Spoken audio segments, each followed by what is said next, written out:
Hello, hello. Okay, I think I've got everything set up. Good morning, good afternoon. It's 3 o'clock my time here in Dubai. This is day 3 of me live streaming the whole process of editing start to finish my upcoming YouTube travel vlog on Mongolia. So yeah, it should be pretty cool, maybe. Before I get started on that though, because we made good progress yesterday and the day before, but I also wanted to just wrap up a potential YouTube short Instagram reel that I might want to post relatively soon, maybe even tonight. So I think we're going to start with that. I did mention this is my 3rd stream, and so far every stream that I've uploaded onto YouTube has been hit with some copyright strikes. So I'm clearly very new at this, even though I thought I was using music that was part of the whole YouTube free, what do you call it, like the copyright free music playlist. Even then I somehow got dinged and I had to find a way to clip it out of my VODs. So that was fun. So what I'm doing now is I have a music soundtrack sound effects subscription to 3 different services. One is called Epidemic Sounds, another is Lens Distortions, and Artlist.io. And so I was like, you know what, let me just quickly put together a playlist coming from those subscriptions. And so far I haven't been dinged by that because I believe my channels are safe from copyright strikes. So we're gonna do that for now, and the goal would be, as I keep working on these streams, I will curate better and better music that plays in the background whenever I'm doing some like monotonous tasks that don't require the audio. Now that does mean normally how I would create, and actually let me just show my screen. So normally how I would create my Instagram Reels especially, and now YouTube Shorts and TikToks and all that, I would be editing all the clips as you're seeing here, but then I would want to look through my soundtracks. I usually do this thing where I listen to Instagram Reels and TikToks and try to find trending or viral soundtracks that I kind of think would hit with what I create, and then I would put it in, try to figure out how to make it work. However, now as I was just talking about it, that will get copyright struck most likely, so whatever. Instead, I think on streams I'll probably focus more, when I'm working on these kind of shorts and stuff, I'll focus more on like the editing portion of the visuals. The audio I might insert in later on my offline off-stream moments. Separately, for my YouTube shorts, I don't care as much when it comes to how polished is the final output. Like, does it have to have the most trending music or anything? Not really. So I think for streams we'll work on like our YouTube shorts. So for instance, this was a video that I talked about before, and this is what got me copyright struck last time, so I'm going to make sure not to play the audio necessarily. But this was from, this is my most recent Instagram reel and YouTube short that I posted. It was a really cinematic shot that I took in Zimbabwe when it was like right at sunrise. We had the horses basically start galloping across the field, and I was in a pickup truck, the bed of the pickup truck, just kind of, we were racing alongside the horse, and I was doing my best to not fall off and kind of surf off of the car and film this moment. So it turned out really cool. I'm actually really proud of the end results. So I figured, as just kind of like a follow-up, since I have the clips on hand, I'll just create a second, more kind of laissez-faire YouTube short where I'll take maybe this moment here. I'm gonna clip up some portion of this, that's what we'll start with. And I do have soundtracks to use. We're just not gonna use any of those kind of like viral soundtracks. We'll use whatever I got from my subscription, music subscriptions. All right. And while we're doing that, just to kind of remind, I'm on day 3 of editing my Mongolia travel vlog. And I think what we're going to focus on today, just to take a break, because we got pretty far in terms of organizing the clips, to make things a bit more exciting, I think, just to kind of throw it in here, because this is what I do anyways for my workflow. Let's say I'm working on those very tedious tasks like you've seen me do, where I have to like look through every single clip, figure out the chronology of it, reorder them, see which ones I need to maybe prioritize. It can get a little bit tedious at times even for me, even though I have crazy patience for the most boring tasks. So what I would do is I would take a break and figure out a different task I need to complete for the same project. In this case, since we've been talking about my audio issues, I figured let's work on audio. So we'll take an interesting, I say interesting, we're going to take a break from organizing the clips to actually listen to potential soundtracks. And I actually want to focus on creating the trailer for my travel vlogs. If you guys haven't seen my YouTube channel before, this is something I take a lot of pride in terms of these kind of trailer scenes that I've created for my previous travel vlogs. So if you'll give me a moment, I'm gonna quickly switch over, open up youtube.com/@YobelPrize. And if you're not following me on YouTube, I request humbly that you do. And also, of course, Twitch and Kick. These are the journeys that I've started. This is the third day of me streaming across all 3 platforms, YouTube, Twitch, and Kick. And so it's quite the fun journey for me, but there's a lot of things I'm trying to work out. Thank you so much for the subscription. Oh man, I'm so bad with names, but Abraham, I appreciate that. Thank you very much. Every single subscription, it's super motivating for me because as you can imagine, I'm talking to myself at a lot of times here, so it can be a little bit daunting because this is not something natural for me. Okay, anyways, let me just quickly show what I mean. Okay, so this is an official trailer. I created a playlist for this. Oh yeah, it's down here. All right. Unfortunately, I'm playing this from... Oh, you know what? It's so funny because I guess I could play it from my YouTube channel, but I'm kind of an idiot here. I have all of this just saved on my computer, so why wouldn't I just play from there? This is what we call a derp moment. So let me go ahead and play some of these cinematic trailers. All right. So I've done a few travel vlogs so far. It's been Uganda and Tajikistan and then India. And what I've been doing, and you know, I'm so new at YouTube. It's only been a year that I've been doing long form video content, editing, all of that. So you'll see my style keep changing over time. But it has been very much about how do I front load a nice teaser for my travel escapades, and can I create like a 15-second, 30-second opening trailer scene. So this is one of the first ones I created. Actually, this was a secondary one where I created a full-on guide for Uganda. So let me go ahead and play this. Uganda, a sanctuary for the wild. Home to primates that swing through misty canopies and lions that command the sprawling savannas. Every corner teems with life. From the elusive shoebill in the swamps to the great apes of the rainforest, this land pulses with the rhythms of nature and the warmth of its people. Join me in this video as we explore the Pearl of Africa together. Okay, so that was the one I created for a video on my YouTube channel, where essentially I just gave I think it was about 15 minutes long, but it was my full-on guide for if you're ever trying to explore Uganda. Here are my highlights, here are things to know, how to pack, what to bring, things to do before you go, how to tip, all of that. So I hope you check it out. I'm really proud of that video. I think it's very, very comprehensive for anyone who wants to go there. Okay, and then I created one for Tajikistan. Tajikistan was a really interesting trip for me, and also it kind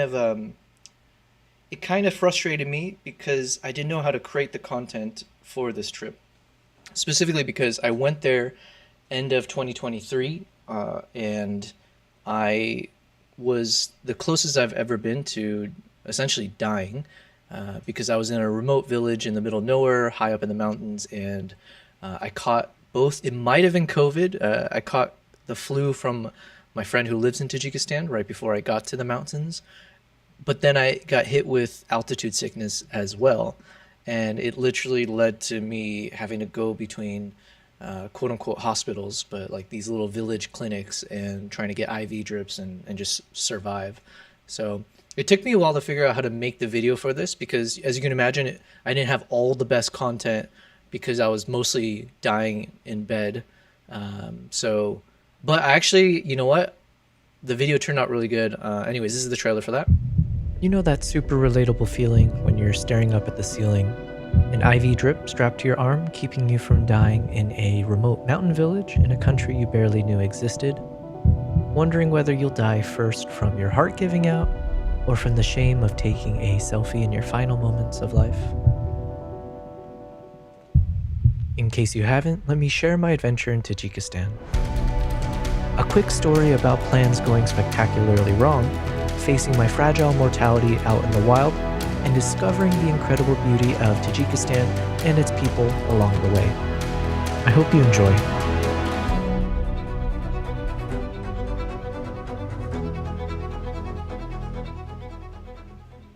All right, so that was another trailer I created. By the way, no knock on Tajikistan. It's a beautiful country. I do want to go back in the future. Yeah, those are the kind of the pieces I did put into my travel vlog, kind of showcasing how amazing the country is, regardless of how close to dying I was. So yeah, that was like a trailer, and then the latest one I created was for India, and this was it about 2 weeks that I spent at the end of 2023 December to look for the snow leopards, and then also I was exploring a nearby national park called Jim Corbett National Park. And just to scout it, I'd never been before, and I was there searching for tigers and seeing what the landscape and wildlife is like in case I want to bring people there in the future. So this was the trailer for that. High above the world, hidden in India's silent peaks, there exists a creature of legend. A ghost, barely glimpsed and rarely captured. I set out on a quest to find the elusive snow leopard. But journeys to these heights aren't just about what you seek, it's what you discover along the way. From Ladakh's untamed wildlife and serene mountain monasteries, to Jim Corbett's misty jungles, home to India's iconic tiger, each moment was unpredictable, each encounter unforgettable. India is vast, impossible to fully grasp in one trip, but through my adventures, I peel back its layers of mystery, revealing raw beauty one journey at a time.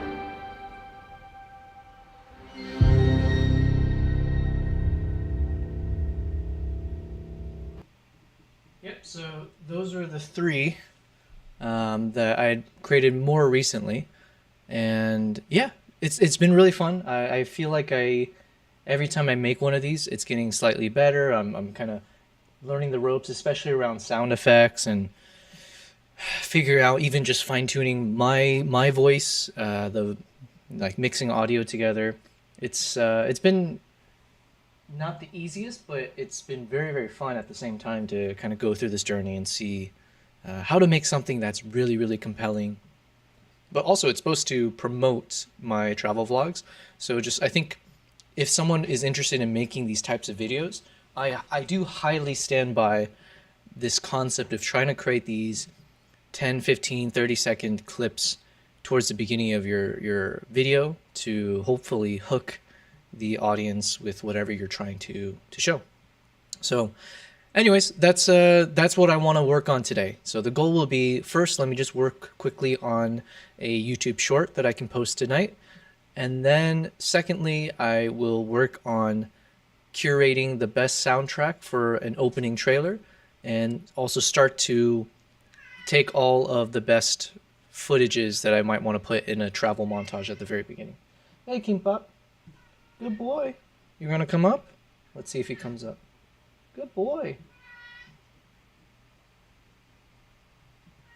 Good boy. You want to come up here? What a good boy you are. Yeah. Alright, so this is Kimbap. I've introduced him before, but I created this little cat camera because I had an extra little Logitech webcam for my prior projects in my prior corporate life. So yeah, Kimbap's a little chunky boy, although he has lost weight, and right behind him is Nala, his older sister. So occasionally, when they entertain me or if they're nearby, I'll switch over to this camera view. Yeah. So there you go. That's Kimbap and Nala behind. Yeah. Okay. So like I said, this is the game plan for today. Let's go ahead and get started with looking at this YouTube short. See how I can, clip it up. I most likely, again, like I said, I'm a little bit more relaxed when it comes to what do I want to post on my YouTube for the shorts. It's more, I think I'm so new to YouTube. It's only been a year, and my goal is I need to grow the channel as much as possible. But that also means I need to be consistent with posting as much as possible, or at least good content. So that's what we're doing now. As I mentioned, we've got 2 weeks to finalize a roughly 15-minute Mongolia travel vlog, which I'll post to YouTube, and you guys will see me making that video. So this is all the behind the scenes. Secondly, I'm going to try to create some YouTube shorts and Instagram reels along the way.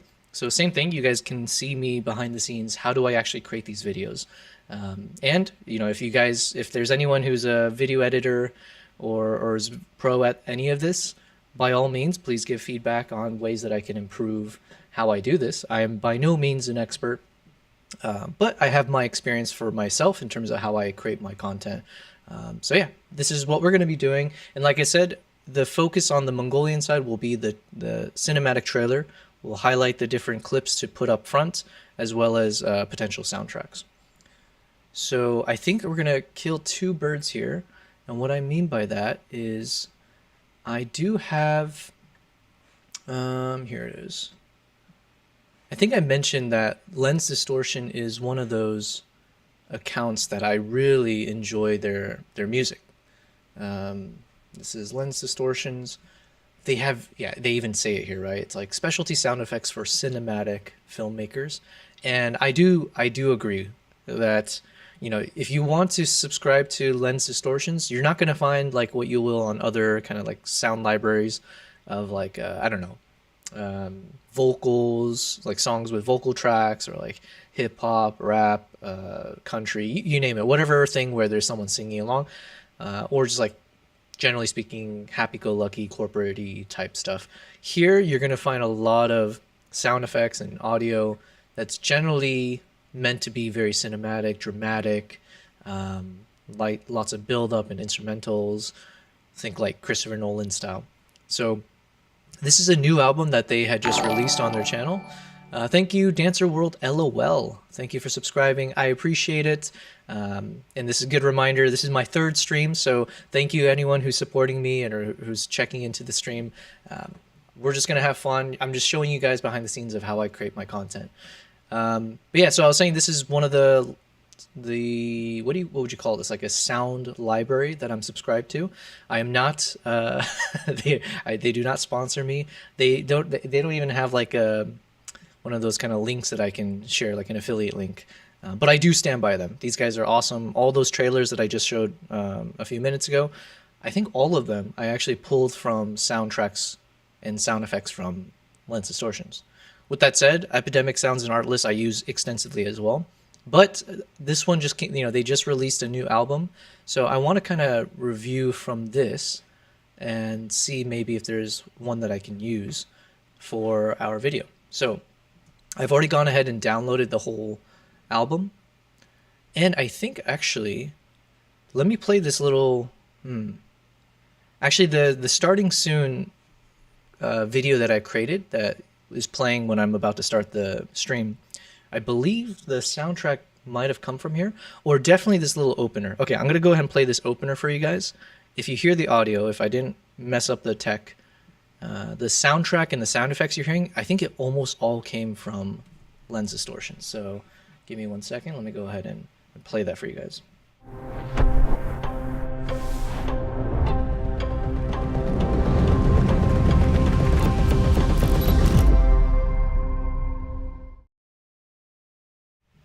Okay, so if it played properly, the sound effects, everything came from Lens Distortions.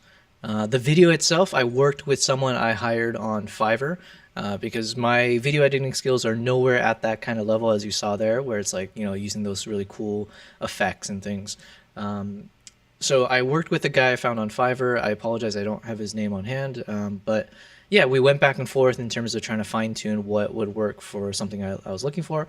And then afterwards, I enjoyed this process, so I tweaked the sound myself to kind of give it a little bit extra oomph, I guess, with my lens distortion kind of soundtracks that I have.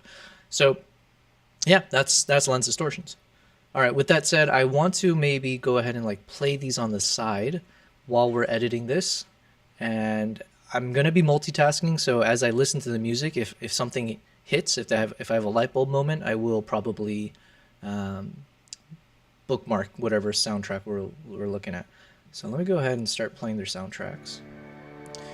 And I believe I should not be dinged with any annoying copyright this time, because again, like I said, I am subscribed to them, so fingers crossed. All right, in the meantime, let's look at this clip. I probably want to use definitely this kicking moment, which unfortunately I don't think I got the full kick on camera. Oh, okay, I guess maybe if I unstabilize. That's really nice.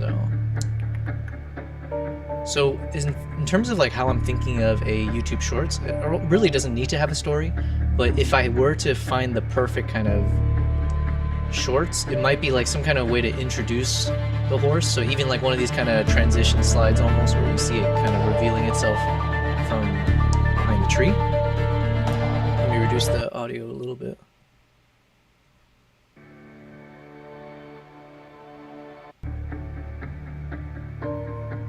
There we go.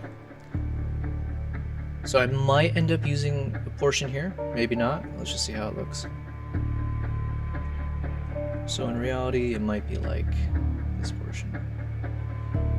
I wonder if there's a way to increase the... Oh, sorry guys, I'm not showing my screen here. Okay, now you guys should be able to see me. But I do want to increase the size of this guy so it's a little bit more visible for everyone. This might be as good as it gets.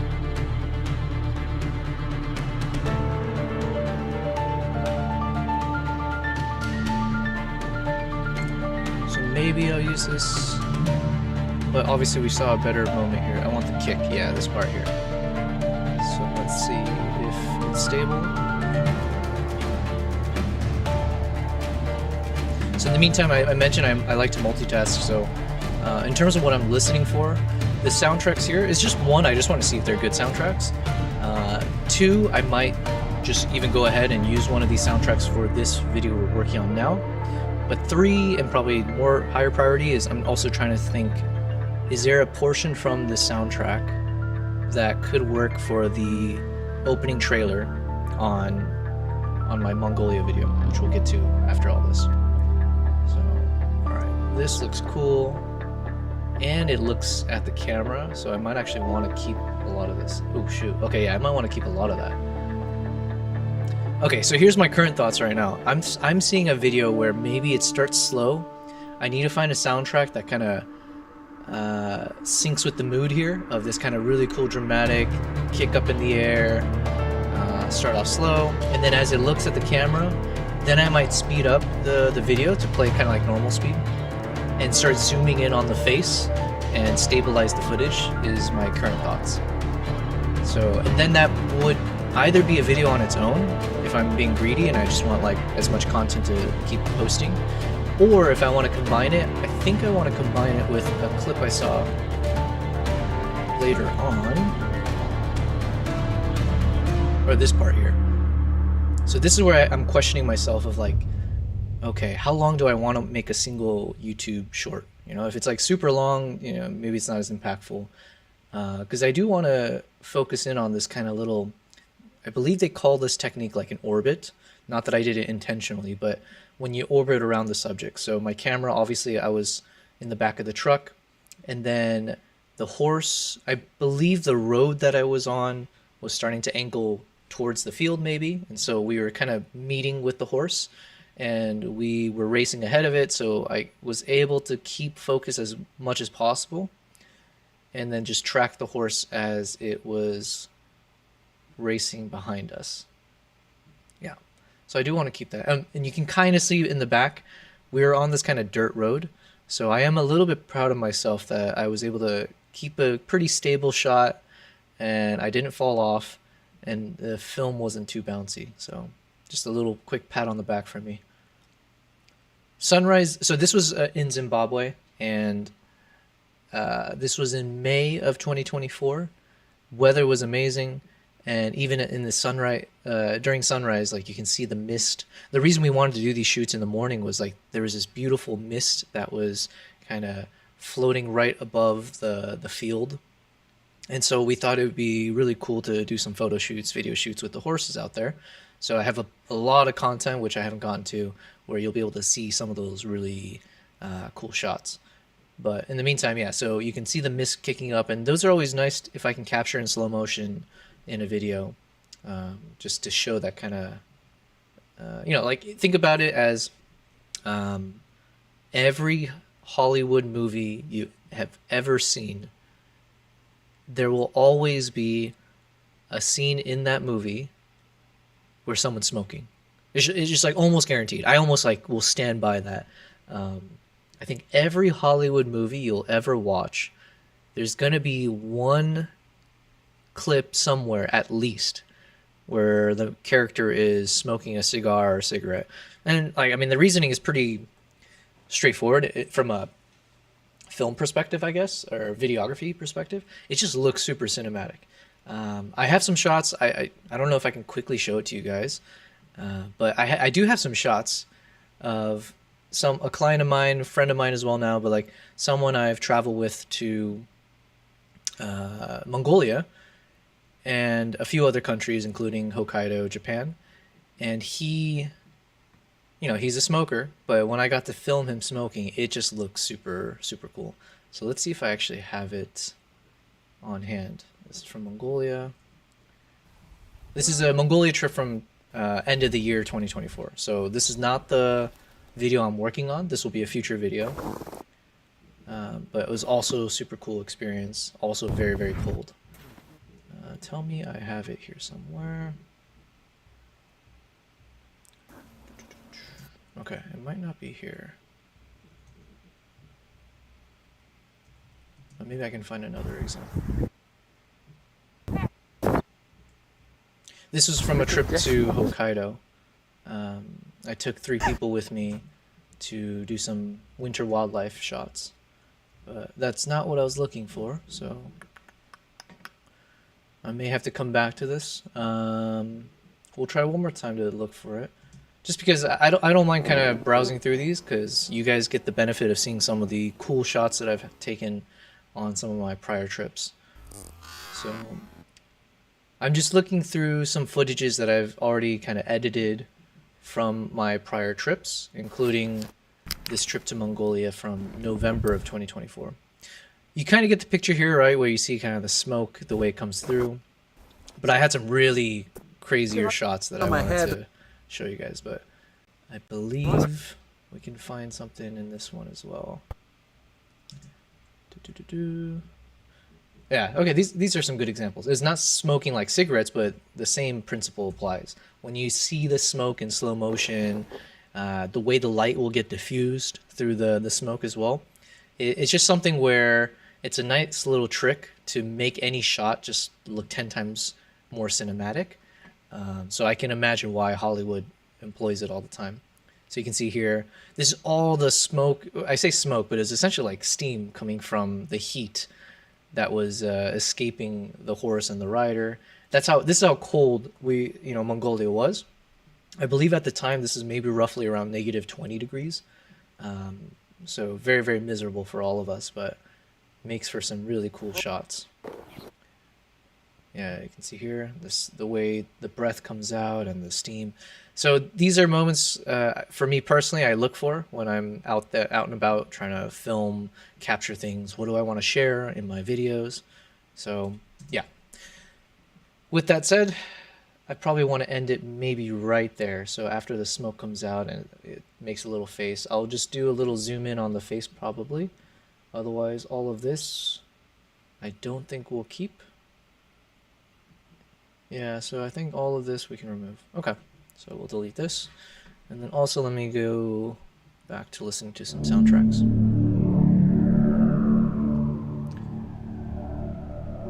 All right. So we want this clip, maybe? I'm going back and forth, but I don't know if that clip is actually that impactful. This one for sure. So let me just separate these out a bit. That kick, and then speed up. And then all of this we probably don't need. Let me go ahead and play it just to see.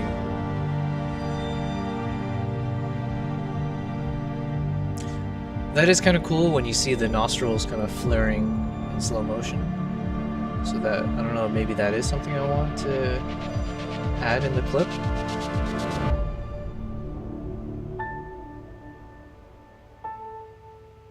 Possibly. I mean, it's like a, and this is where it's important for me personally. I'm always like trying to listen to soundtracks and see what would actually work with the moment. So my more perfectionist OCD personality, which I will hopefully not showcase here, but if I was working on my Instagram reel, I would be spending like dedicated time listening to those viral music and see what works best for here. For my YouTube short, like we were just what we were talking about earlier, I'm a little bit trying to be more relaxed about whatever the final piece is. So even if it's super long, even if the music isn't like the most trendy, but if it's just a nice little background cinematic soundtrack, I'm fine with that. So there's a part of me that's like wondering, do I want to just keep the entire thing here from the moment the nostrils kind of flare? And then it's just about finding the right soundtrack. Let's see.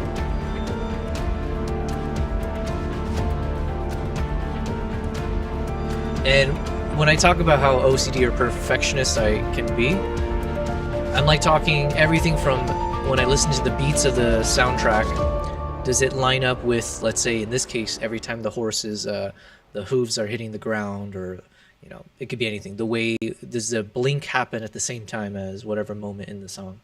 It can be a little bit much, admittedly. And I have tried to change how I am in the past. It's like a futile effort. I am who I am. I'm very, very autistically perfectionist at times. But I'm taking baby steps, you know, finding different areas where I can maybe change a little bit and be faster and a little bit more like whatever, it's good enough. Alright, this song's not bad. What is this song track? Okay, this song sounds like, oh my god, what show am I thinking of? Westworld. Is it just me? I'm hearing Westworld, and I'm deathly afraid of playing the song from Westworld because I'm gonna get copyright struck again. But does this not sound like that? Hold on, it was right at the beginning.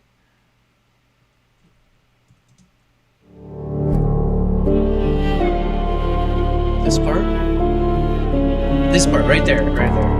All right, I'm not a musician. I mean, I grew up playing piano, and I love guitar. I haven't touched it in like years, but so I won't know the technical terms. But it was that one note that made this kind of like more in a minor key that sounds exactly like Westworld. Right there. Anyways, I like it.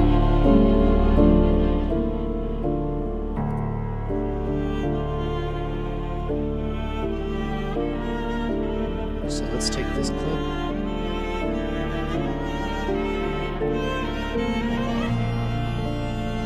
Let's see how much I can stabilize it. Slow it down.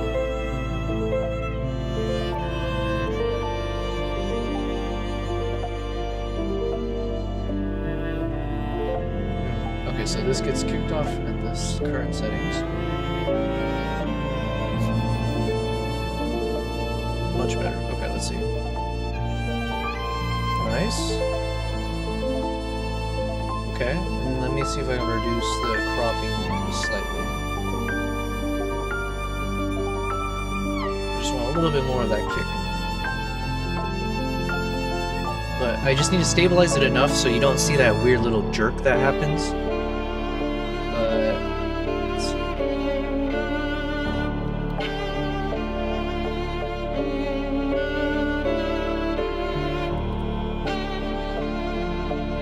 Alright, so you see that little jerk there. So I need to...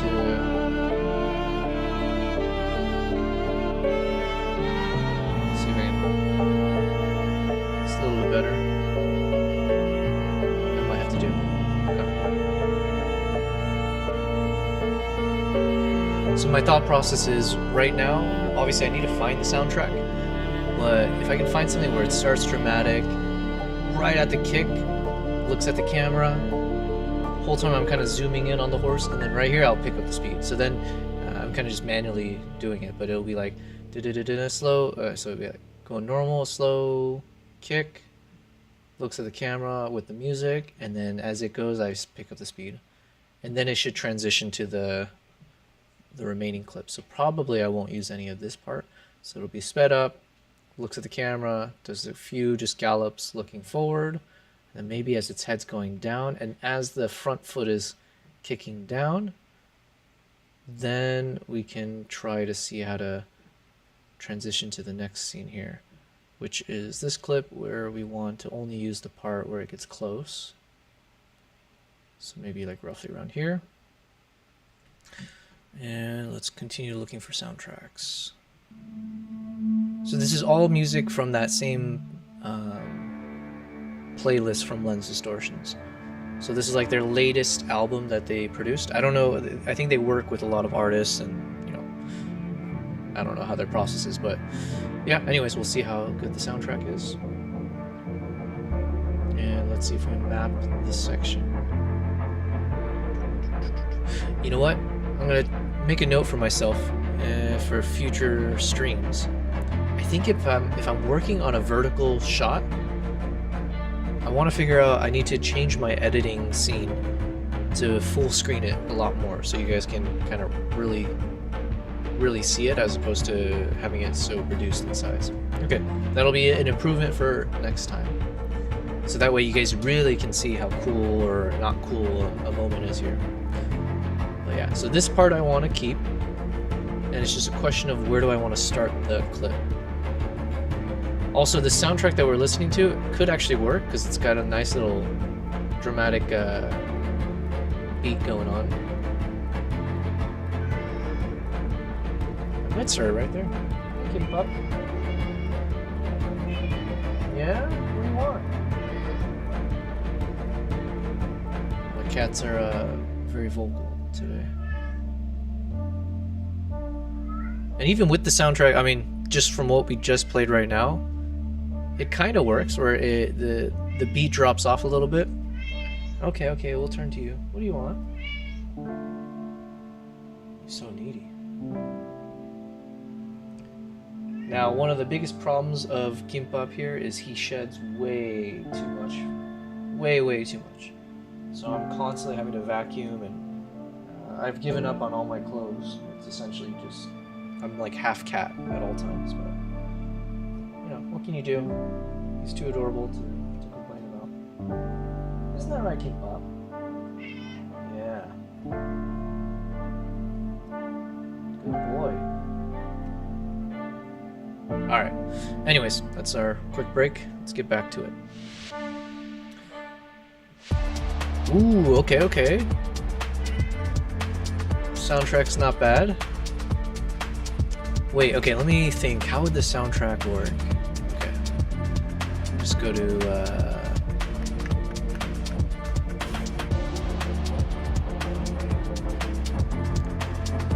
okay, this song is called Core Beliefs. Let me just bring these guys over here real quick. And then let me go back to what we're working on, which is the horse galloping. Just potential soundtrack. Horse galloping, and let me just bring this guy over and see how it works.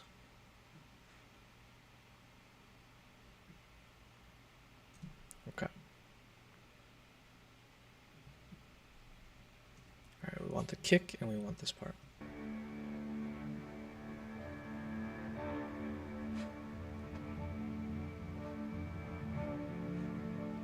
Alright, so this part's too slow in the music, obviously, so we want to bring it forward.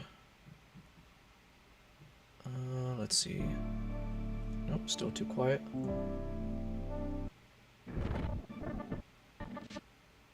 Oops. What about here?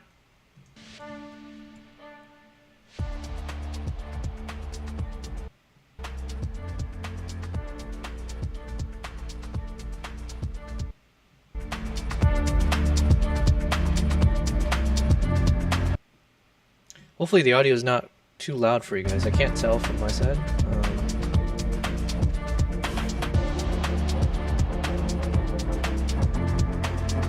Okay.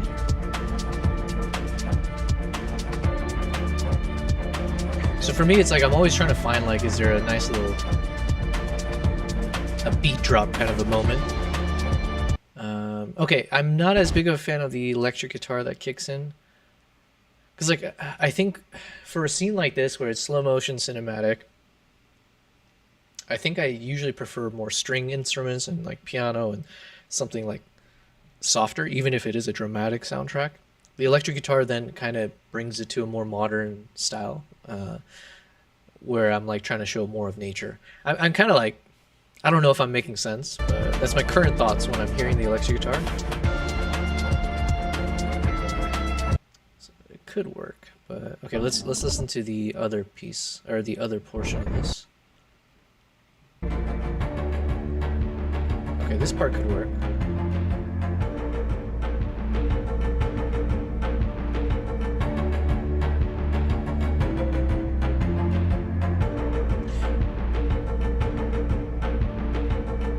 Then, you know, assuming I use this exact portion, I might just time it so when I transition over, yeah, so like that. So when that beat hits for the next, I don't know my music terms, but basically when that progression ends, or I don't know, we'll switch right over to the horse shot.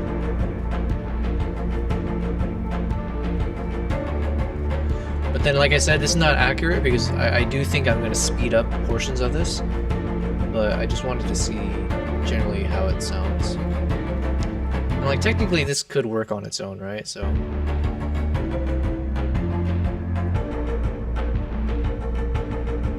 and again, I would start adding a little bit of zoom here and stabilize the footage and all that fun stuff. I do like that little transition piece for what it's worth. Nothing fancy about it, but okay. So this soundtrack is a possibility. Let's keep listening to some of the other ones in the meantime. What was the next one? Something called... Oh yeah, I think I've heard this one already. They did a little teaser of their album. Oh yeah, this is actually what I used for my... this beginning right here with the little beat kind of building up. This is what I used for that opening 10-second video I just showed recently, just like a few minutes ago.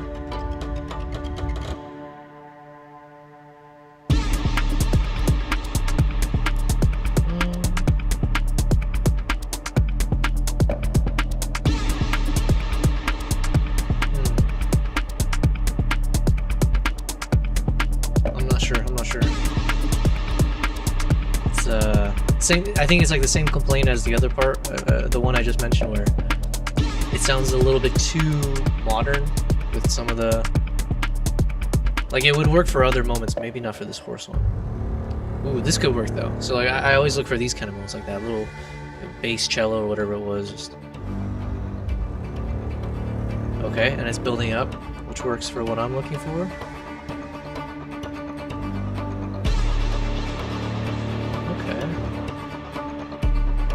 You know what? Let's...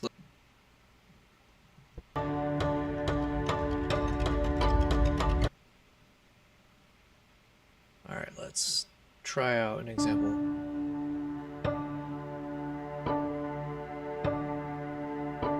then maybe as it speeds up, I can also slowly start speeding up the footage to kind of match with it. That's a potential.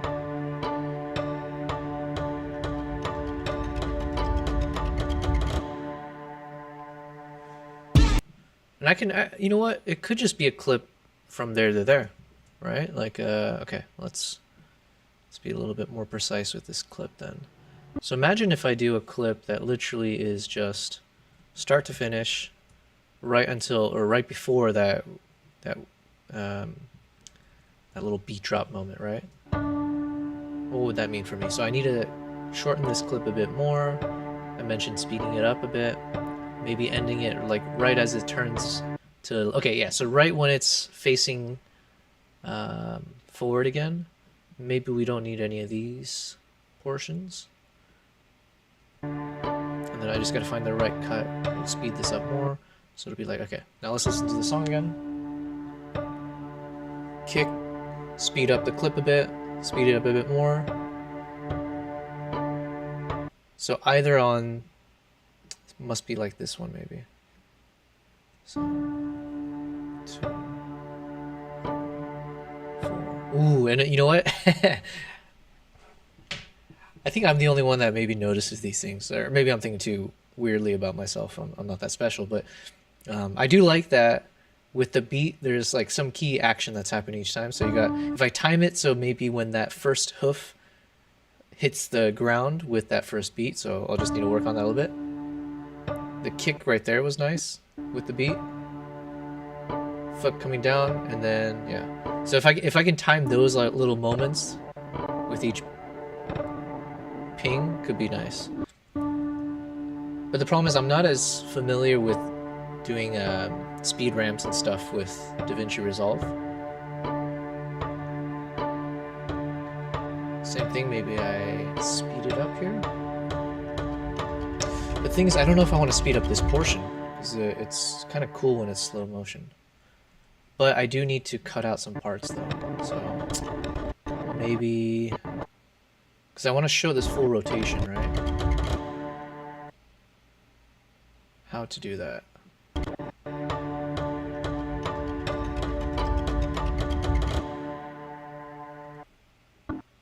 Alright, let's see just briefly what it's like.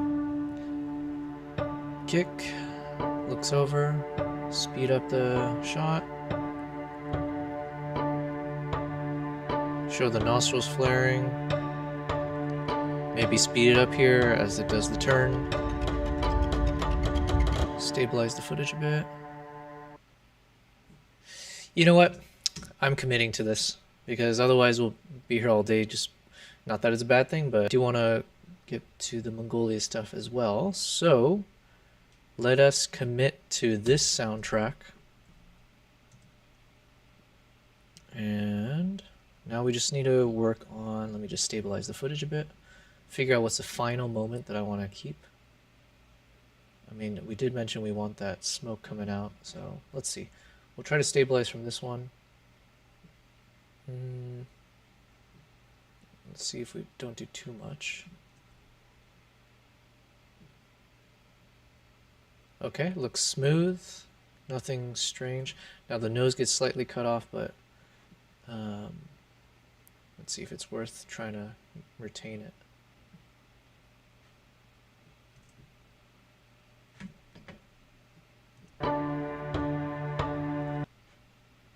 Alright, you guys can be the judge as well. Let me full screen.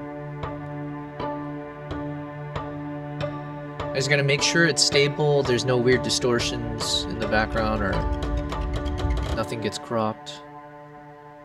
Obviously their nose, but that's nothing I can do about that. Looks good, looks good. Okay, yeah, this is the proper... Alright, we're fine with the stabilization then. And then parts of this I'll either cut out entirely and just transition to the next portion, or we'll just be speeding it up. So now the challenge is, we've got, how long is this clip? Let me just bring it to like a clean minute mark. Okay, so the clip, or the music is like 20 seconds. but then the 2 clips I have total is 39 seconds. So I need to shave off 19 seconds from these 2 clips to get it to fit the soundtrack, and then we're good to post this on YouTube. So challenge accepted. Let's see. Kick. And this is where hopefully, like I said, my goal is I want to keep doing these live streams. I want to keep sharing the behind the scenes and build an audience of other, travel-minded folks and photographers, videographers, and the hope is that I'd have a community of really good editors and people who can teach me as I'm on stream on better ways to edit. So you're going to see me crudely going through this because they had a recent release of like a new version on DaVinci where they've created this section for keyframes where you can do all your speed adjustments. But honestly, it's not the most intuitive for me, so we're going to do our best. This part I'll keep the... Okay, let's see. What do we want to change? I want that kick. So the kick is fine. Maybe I'll do a quick speed. Oh, and I got to redo the stabilization.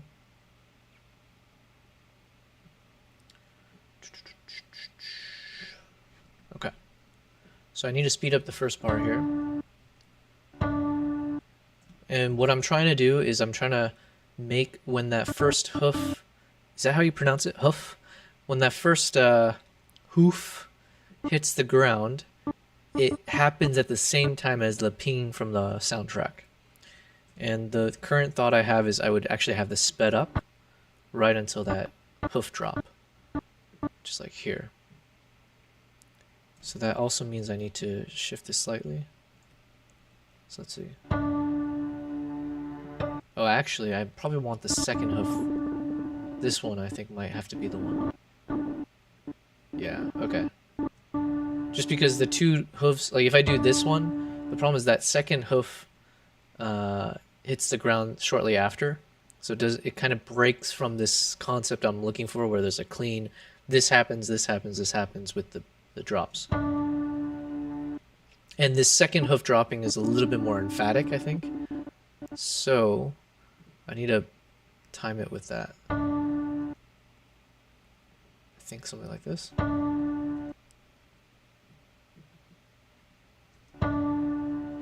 But I don't want to miss this whole thing here. So what I'm trying to figure out is I probably want to keep this part, but now I need to speed it up so all of this happens in the span of here. I don't know if I'm making sense, but so what I need to do is I need to go to retime controls, add a speed point, and then let's just see what it looks like if I change this beginning section to 100% and see if it lines up. So no, I need to speed up even more. So this is where technically I think it makes more sense where I have to add a second I need to add a second speed point. And then you're seeing that it's changing over here. So I believe the way I'm supposed to make this work, and we're all learning in real time because whatever. I need to switch to this. And this is the retime speed. So you can see how it goes from 100% speed, or where it says 1, and then it drops to the 0.2, which is where I've slowed it down. So this is all normal speed. Let's see how it looks. Yeah. But the problem is this is way too jerky, right? Like it's too fast almost. So it may not be possible unless I extend the audio. Let's see.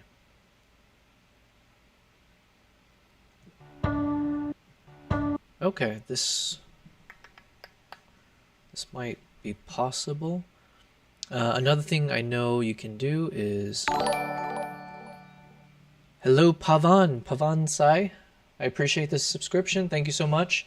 Hopefully this is of interest, but yeah, basically I'm just working on some of my videos that I want to post on my channels. So, very much appreciated. I heard another sound, but I'm so new to all the streaming that I actually have no idea where it came from. Anyways, okay. Now something I know I can change in DaVinci is if I don't want that change in speed to be so harsh, there's this little button here that says ease in and out, I believe. Yeah. What it does is it kind of smooths out that transition from 100% speed to 20%. And if I stretch this line, it should make it even more and more, even less and less harsh. Thank you, Angelina, for subscribing. Thank you so much. I appreciate it, guys. Quick reminder, this is my third day of doing these live streams. I am learning as I go on everything in terms of how to do the streams, all the tech side of things, how to be entertaining. But the whole point is I'm in front of my computer anyways, working on these types of videos, as you're seeing. So I figured if I have the setup, I have all the camera gear, I am a professional photographer, videographer, so why not go live and share my process? Because I do enjoy doing that. I like sharing behind the scenes, sharing my knowledge, building a community out of this. So that's what you guys are watching right now. I'm taking a quick break from doing my Mongolia travel vlog editing to work on my next YouTube short, which I just wanted to make it as simple as possible. Just find some key moments, find a nice soundtrack that I can use, and then hopefully have something to publish tonight. So now I might want to change the speed a bit. So it's a little too fast, so we will have to cut out some portion. Whoops. What I mean is I need to bring down the 100% speed to maybe a little bit slower speed. Let's see.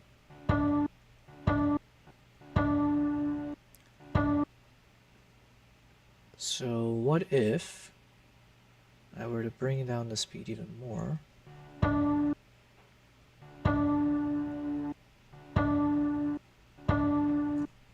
No. Yes, keep up. Okay, this could work. Let's take a quick break to say hi to my cat again, because he's saying hi back to me. Keep up. Yeah. Good boy. Alright, anyways, back to editing. Okay, you know what? This is good enough. Good enough. Okay, so let's go back to cutting this part out. So this is what we're working with. It's going to start from here. Show the kick. Then I need to speed it up a little bit here, because I want the face to turn with the next beat here. That means I need to figure out the moment. Or, shoot, let's see.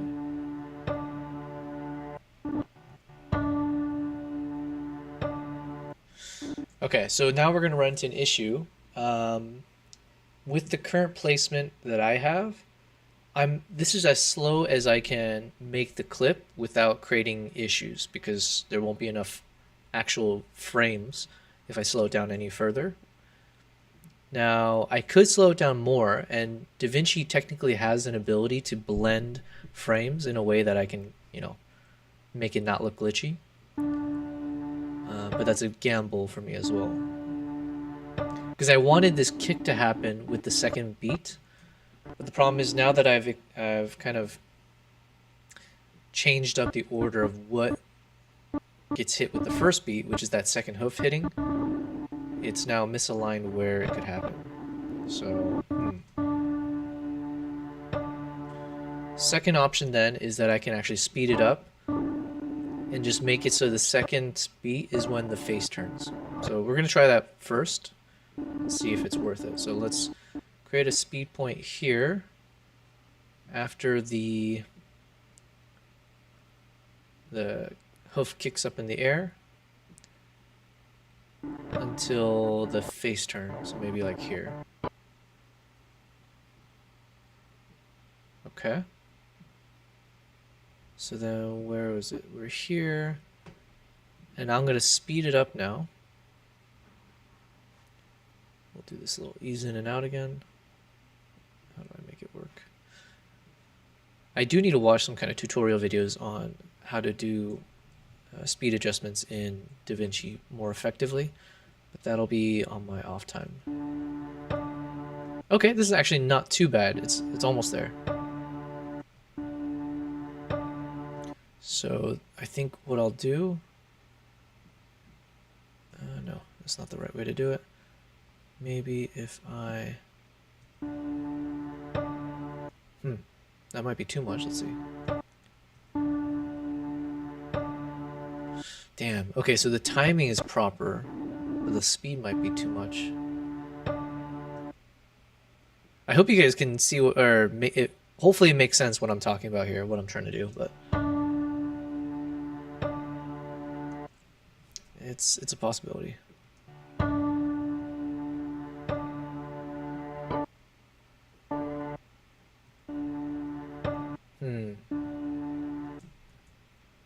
Let's see what it looked like before. I preferred this version a little bit more. But I need to adjust. Maybe this is fine.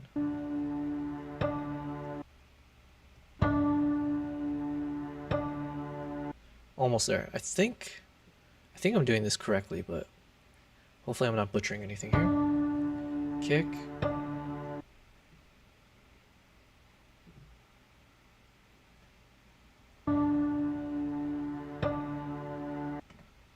This kind of works.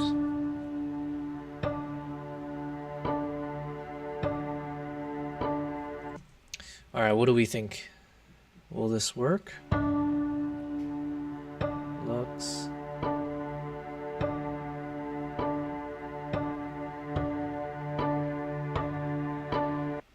If that's the case, where do we start? Because the thing is, I don't want to make it go back to super slow motion the whole time, because the whole point is the music is picking up as well. So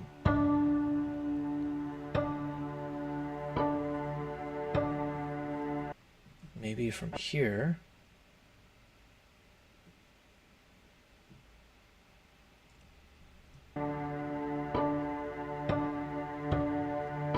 Yeah, maybe we'll start from here. Let me get the nostrils flaring. Okay, let's see how this looks.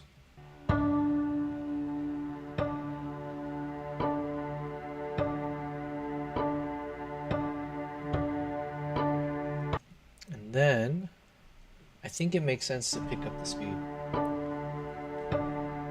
Like in a, let's see, so we got here. So maybe from this beat drop here. And I don't know how to do this, so we're gonna figure this out somehow, but we essentially, how do I drag this thing around? Come on.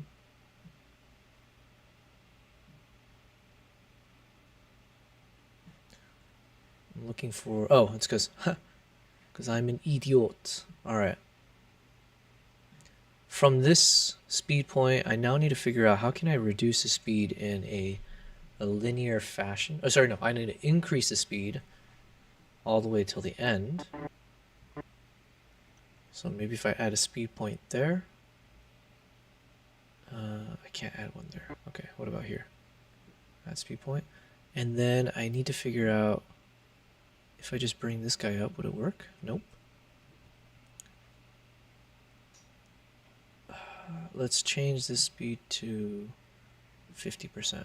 Nope, it's too much. How do I get this? No, because then, okay.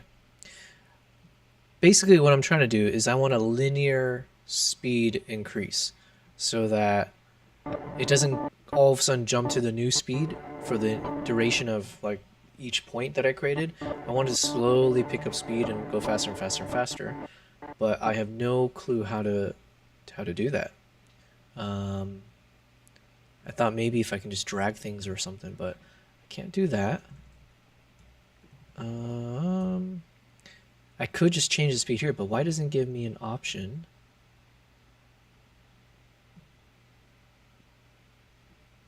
Like I said, I need a whole lesson on how to use speed ramps in DaVinci, but I was hoping there'd be an option here. Maybe it's just hidden. Okay, give me a second. If I bring this guy up, was it being blocked? I need to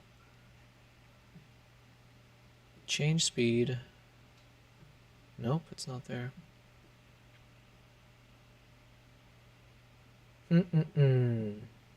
Basically, I just want to manually be able to input what I want that speed on that speed point to be.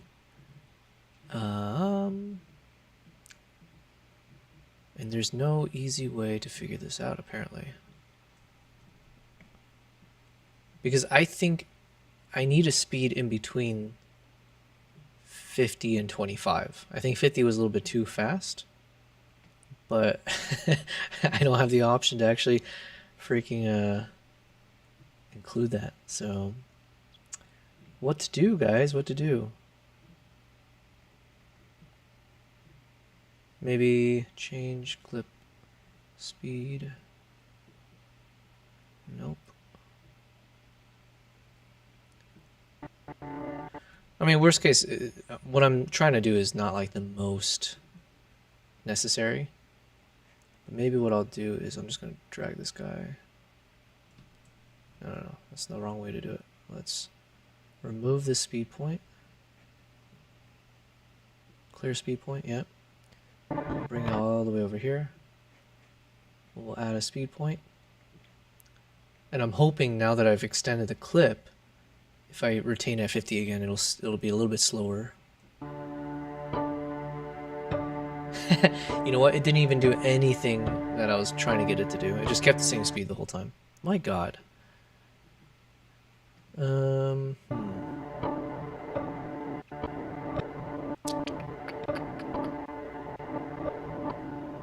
Maybe we just keep it as is. Kick, looks at the camera. We'll do one more little bit of speed jump, maybe. So here, beat. Then from here, what do we want the next hit to be then? Yeah, so from here, let's add a speed point. And then it'll speed up to the next drop here. Okay. Alright, so basically what I'm doing is I just want to keep the pattern going where we want another quick speed drop to occur between this line and the other line. So, and the problem is I don't know how to zoom in on this guy. Detail zoom, is that what I need? Full extend zoom. Full extend zoom, nope. Undock. Okay, whatever. So let's change these points to be a little bit smoother, and then let's speed it up to some new figure where we can get it. Okay, let's see how this looks.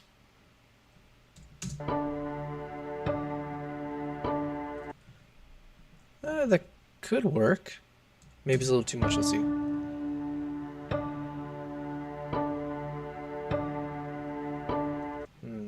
I think I missed a spot. Speed, slow down. Oh yeah, I missed a spot. Haha.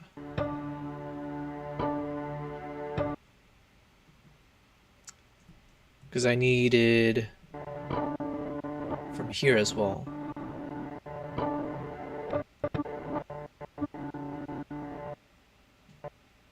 Okay, so I hope I'm making sense, but let me clear some speed points because I messed up, I think. Let's remove this one. Okay, so basically what I wanted to have happen, change speed to, we had this one.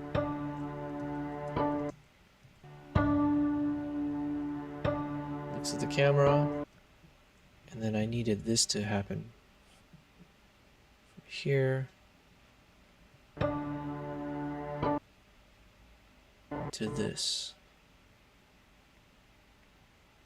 Okay, so now we need to change this guy again, bring this down to 20%.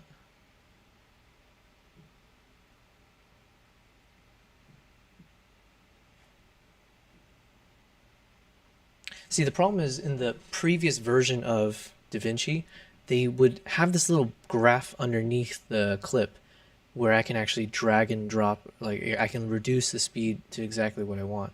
Now it's like this is a really annoying thing where I'm not able to manually say like, hey, I need this to drop back down to 0.20. So it's not giving me the exact value I'm looking for. For instance, I'm choosing here 0.196. So technically that means I'm requesting this clip to slow down my footage more than it should be able to cleanly. So, but unfortunately I don't know how to, it's a user error. So, okay, but let's get back to what I'm trying to do. This might actually not work. So kick, looks at the camera. See that? Yeah. Now it's all glitchy because it's going slower than it needs to. So let's try to bring this up a bit.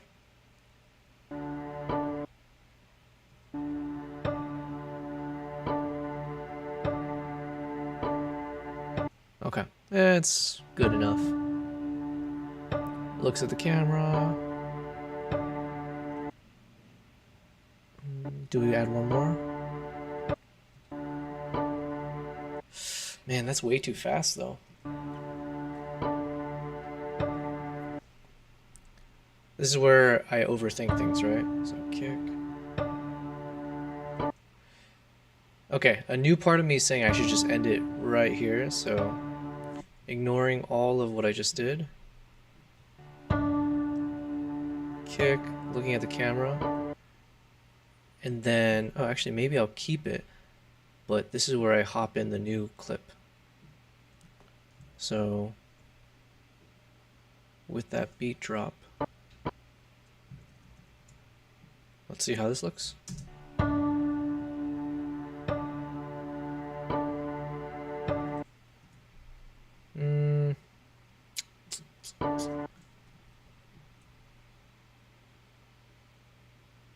Let's try it again. Kick. Looks at the camera. Alright, I think I'm happier with this version. So then, I just need to figure out a nice transition. But let's say we keep this, so we kick, looks at the camera, switches over to this view.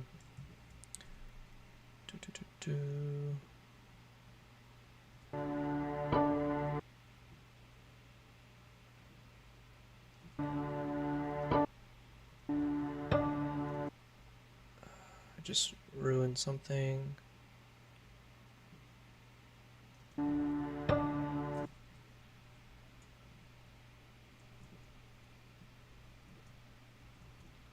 Can I just blade this guy? Okay, perfect. Oh, we're learning. Okay, so basically what I wanted to do here is then I need to add a transition. So let me go to my effects and let's look for a good transition we can add. Generally speaking, I don't go too crazy with transitions. I just want something that's fairly minimalist, kind of. Like even just having it, what do you call it, fade away. I think, let me see if I used one earlier. The one I used for this was what?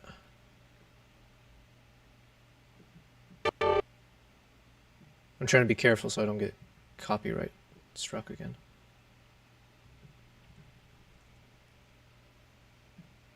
How do I see effects?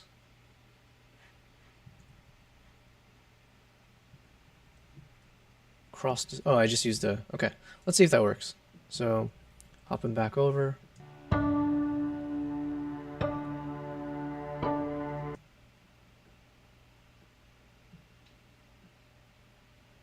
Okay, so assuming I want it to be right on the beat drop. Okay.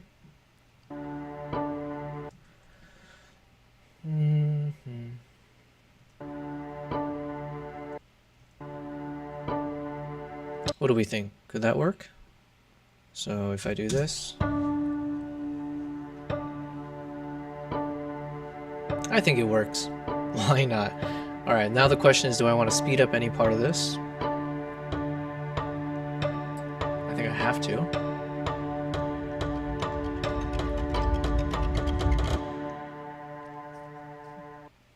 Okay, so now we're back to the same problem as before, which is there a clean way that I could just have a slowly speeding up effect in DaVinci?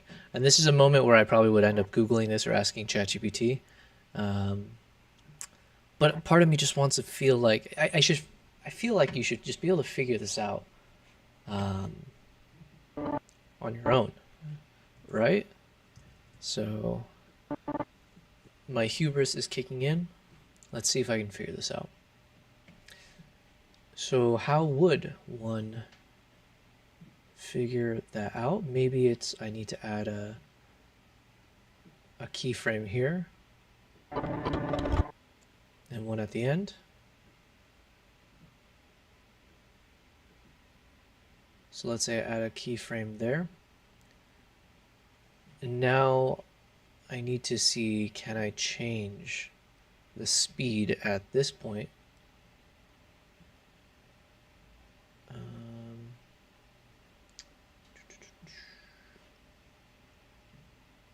Read time speed. See, the problem is, okay, so if I just do a dramatic example, I'm increasing the speed right now, but it's increasing the speed from each of these points that I created, where what I want is just like a diagonal upward trending line, as opposed to just a complete jump. Yeah, like I want what's up here. Oh, okay, retime frame. Maybe that's what I need to hit. Okay, okay. Is there a retime frame? I know I saw it. It is that one. Okay. The heck? Wait, is it not doing that here then? Okay, let's see. I think this is what I'm asking for. Oh, I think I got tricked because the line is going up, so I thought that meant the speed is going up. But, I mean, that's essentially what I want. Is this? I want this diagonal line to do it for the speed.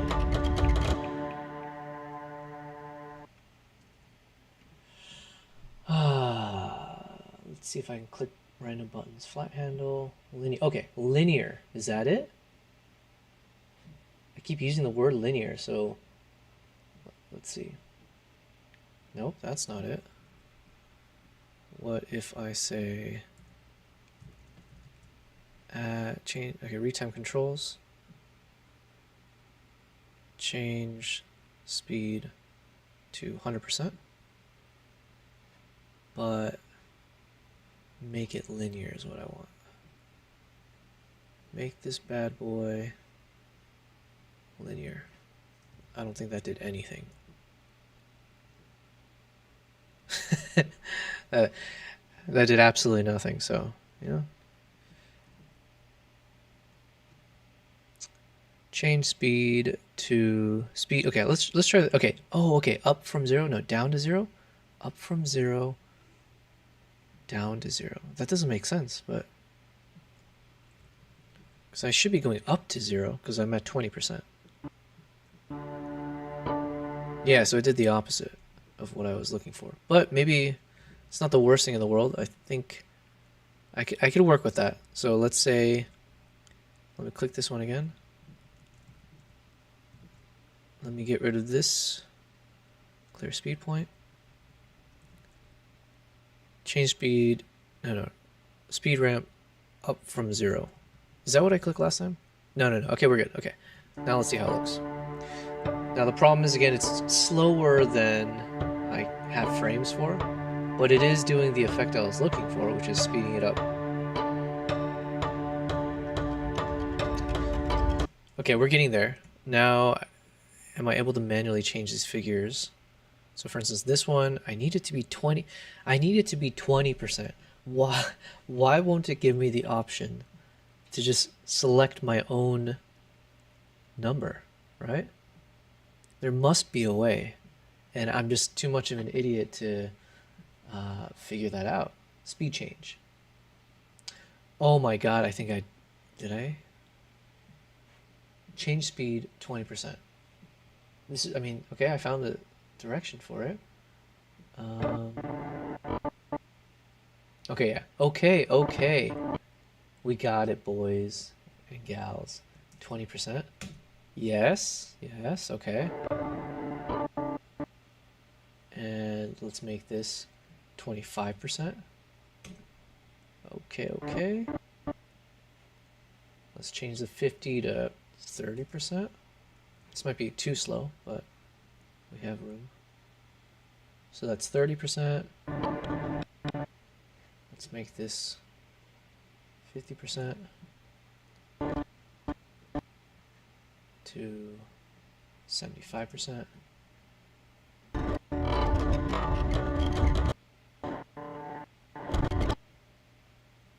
Okay, let's just see how, maybe we might need to, I don't want to go too far in the edit until we see how it looks. Let's see.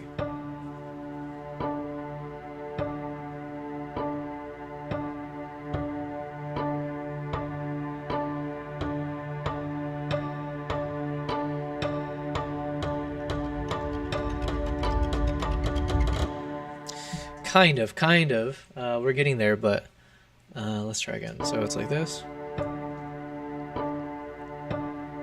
I think I want to keep it slow. So is that 25? Let's try like, I don't know, 23%.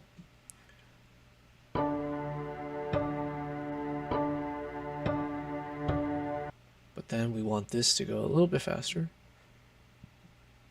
So let's try 35%. A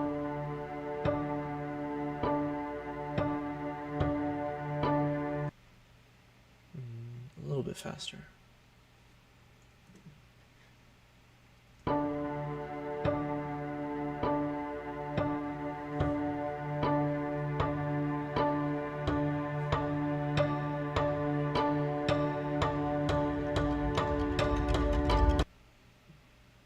That kind of actually works, but I need to slow it back down somewhere here, because I wanted to show the smoke coming out.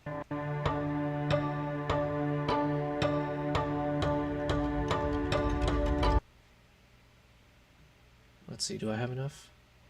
No, I don't want that part. Okay, so then let's see what we can change. We can change this guy from 40. Let's bring this to, yeah, 50. Let's bring this to 60 maybe.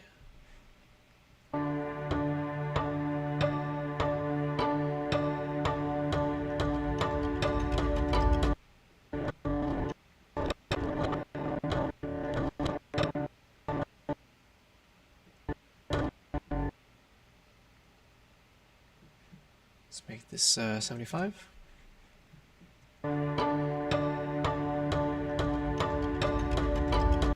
But I really want this part to be in the slow motion mode, so change, add speed point. This needs to go back to 20% essentially, or roughly this part here. So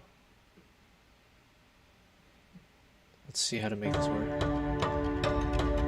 Nope, I do not want that. 39% should be back to 75 maybe.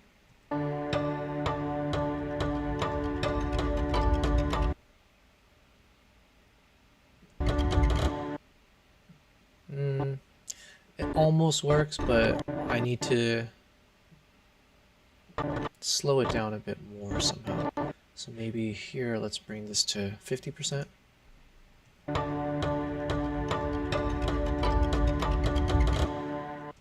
Okay, I need to draw some other things slower, so maybe this speed point, let's bring it to 40%. And this speed point, let's bring it to 35%. Nope, let's do 40. And then this one, no, we gotta do 35. right, let's just see.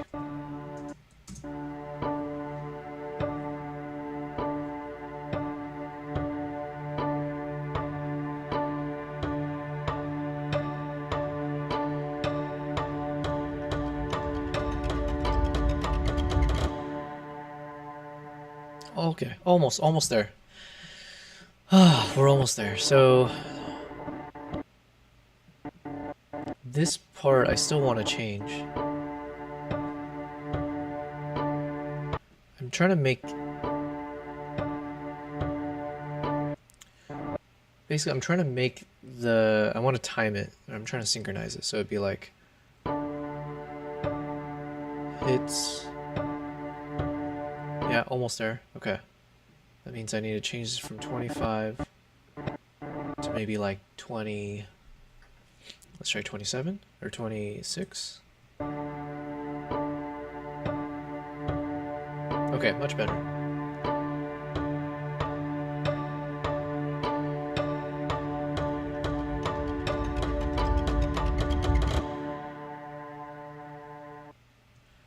Cool. You know what? I started this whole session by saying I'm trying to be less OCD and all that fun stuff and just be more like fast-paced about these edits. And here we are, however much longer. I did the exact opposite of what I said I'm supposed to do. But in terms of, you know, silver linings, I did learn a little bit more in terms of how to work with DaVinci. So it didn't even dawn on me that I could put in those manual figures inside the speed change box over here. So now I can employ that in future videos. So there you go. You know, not all is bad. But we're not done with the video yet. Something I like to do usually is add a little bit of zoom effect. So I'm just going to watch the video one more time, see how it is.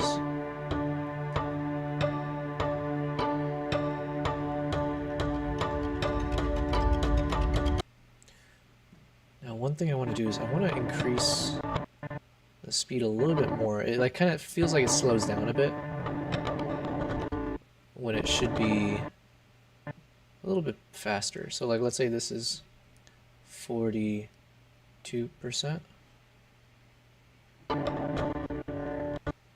If I can make this 50% happen a little bit sooner, have this happen a little bit later.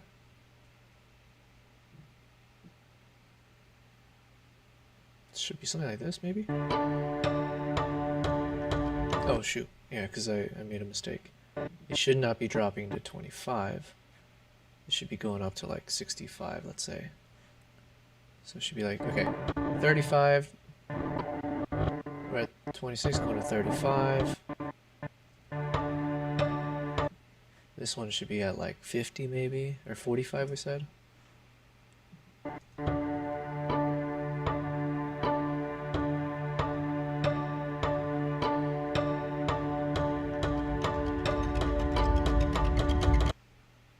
Uh, 45.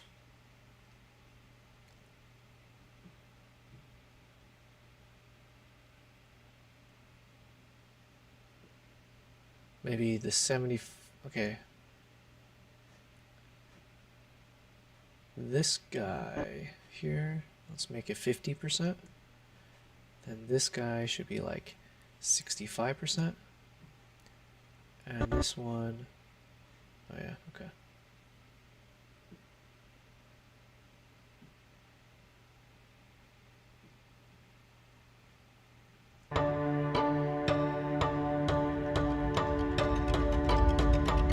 Okay, maybe I just gotta delete this one. Let's delete this speed point.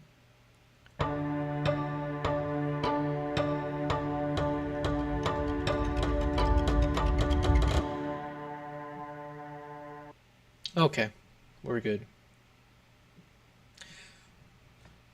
So I probably want to do a little bit of zoom on this one. So let me just clear this up a bit. And let me put some music back on while we're doing this.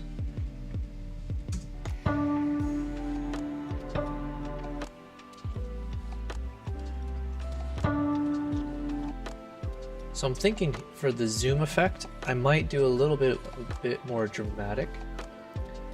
So I'm gonna add a time frame here to start where I want the zoom to start. So from here to basically where it slows down this part. Let's say I zoom in a bit, but I don't want to cut off the kick, so something like this.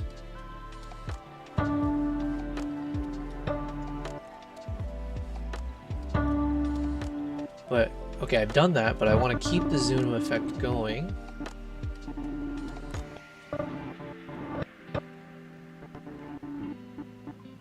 So let's say to like here, but more subtle. So like we just want a little bit. And also I still don't want to cut off anything on that side. Okay, let's see. That's not enough. So I think maybe the beginning was a little bit too much.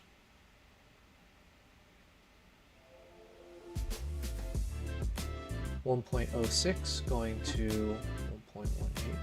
This might be enough. Let's see. Okay, let's do a little bit more.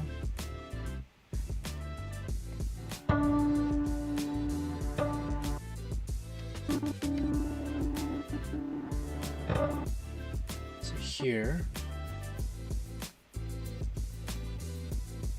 Okay.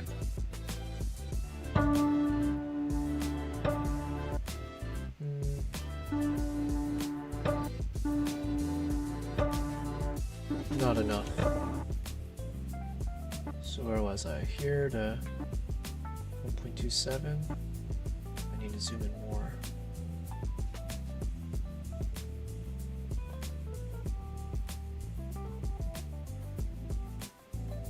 Okay, how about this? And then we'll keep the zooming. Let's see if we can almost like blend it in with the next shot.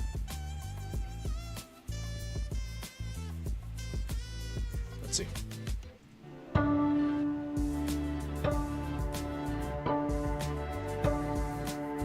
It's not bad, not bad. Now the question is, how crazy am I gonna try to be? Where do I really try to line it up? Where here you can see like that horse's face. Yeah, so this is where I'm going a little bit crazy. All right, but let's see if I can actually do this. I can still see slightly the actual first shot. So the question is, can I line it up a little bit more, at least to get the face and such a little bit lined up. Maybe the forehead, yeah. Maybe it's just like... My god. Okay, something like this. Yeah? Because then you can almost see like the horse. It's almost like continuing from there. Alright. Overkill. Let's see if it actually looks good.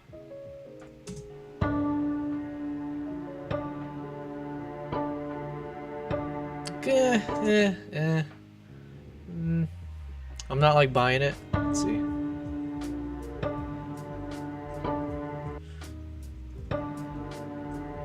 I think what I'm not buying is there's a little bit of a shake here that I don't like. So let's fix that first. Yeah, this shake is not good. More than this, so...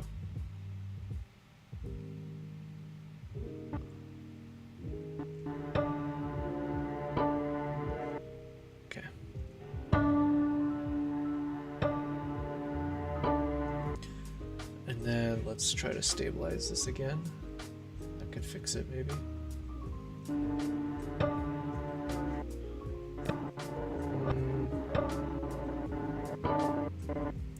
Because I went so crazy with the editing, I think I made it really bad. So let's just kind of scale it back a bit. Actually, let's just completely remove that. Let's just see if it does anything.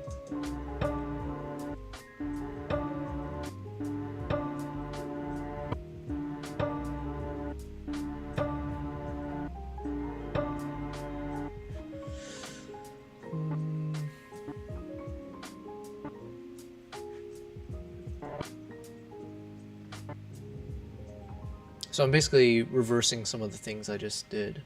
Just because I want, there's something worse than that was just like there's a little bit of a shake, or like a little jerky effect that I'd prefer fixing more than the other thing. Yeah. Alright, how to fix? Maybe we got to...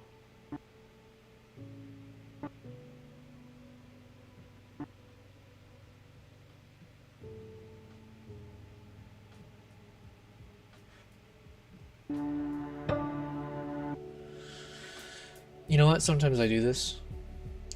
I'm just gonna redo everything. So let's start over. And actually, I'm just gonna do a simpler edit. I think I'm just gonna do a single zoom all the way through. So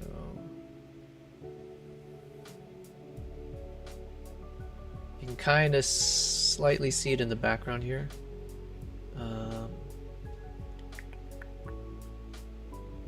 So I might have to redo this depending on how it looks, but alright, let's just see. Yeah, see, for instance, because I cut it off. Alright, so I can't do a single, I totally forgot. At the very least, I need to do one zoom effect, at least until the kick's finished, so I can control making sure the zoom doesn't actually end up cropping the kick. So let's say we zoom into 1.15, but without losing the kick. And then continuing the zoom. So 1.15, let's say we go to like 1.6.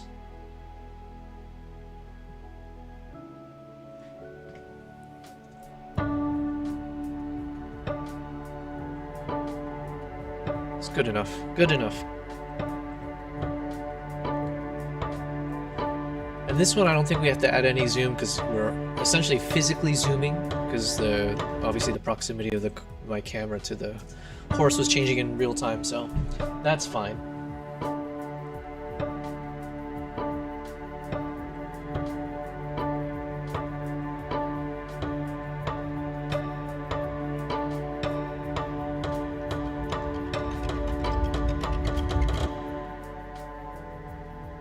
Cool. And then I like to fade out sometimes, so like it'll do this and then fade out. And then that means in the beginning, sometimes I like to add a fade in, so it somewhat loops. And what I mean by that, let's see if I can show you. Let's say we take this clip. Whoops. Okay.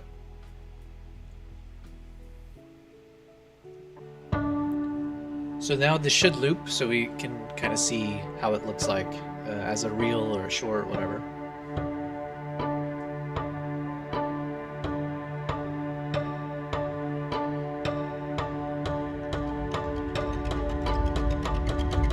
And then it should start fading out, and then fade back in. It's a simple, nifty little trick to, you know, especially if your last scene, your last frame looks so drastically different from your first frame, and if you're trying to publish this for these kind of looping sites like, you know, a YouTube short or Instagram Reel, TikTok, sometimes it helps to fade in and out because it hides a little bit of how jarringly different each two clips look. Also, it gives a nice little closing and opening feel to it anyway, so it's a slightly cinematic feel, so it serves two purposes. But yeah, I think this is good, guys. I think, oh, you know what? One thing, I might add a little bit of zoom at the end. So once we turn the corner here, so maybe we'll try just a random point here, maybe. Let's say I start zooming in, and let me remove the fade so I can actually see the end of the clip. Let's say I just zoom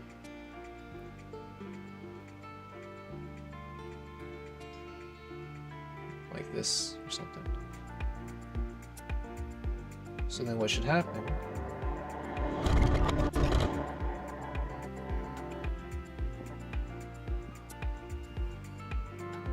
should be slowly zooming in on the guy. Let's add a little bit more zoom effect. So one thing to be careful is like the more you zoom in, the more like resolution you're essentially cutting out of your shot, and you run the risk of not having enough resolution for your final video. But thankfully, I mean, I filmed all of this with, you know, in 4K resolution, so the things that you publish on social media usually is like a 1080p, and so 4K is, I believe, should be four times roughly the size. 4 times or 2 times, I forget. But point is, you have a lot more resolution to work with than what you actually end up needing for whatever you post. So I can downscale it a bit. I can zoom in, crop out some of the elements, and I still have enough pixels inside of this frame that I don't end up degrading my shot. So now I can at least have a little bit of zoom. Cool. I like it. And let's re-add in the little fade effect. So do this. I don't want the fade to happen too soon because I do want to show the smoke coming out.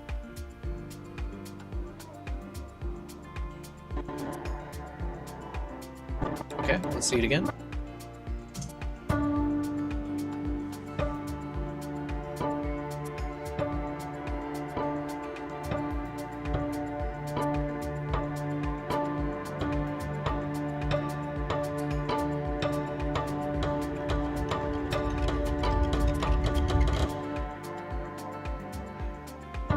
Cool. All right. So that was an example of me making my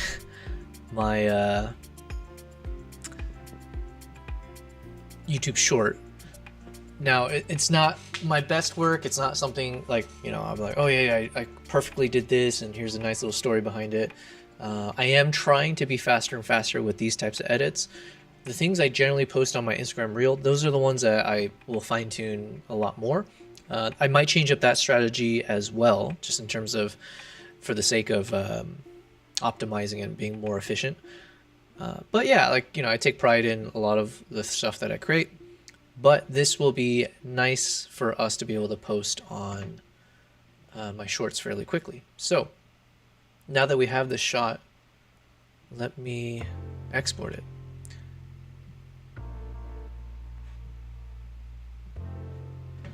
All right, so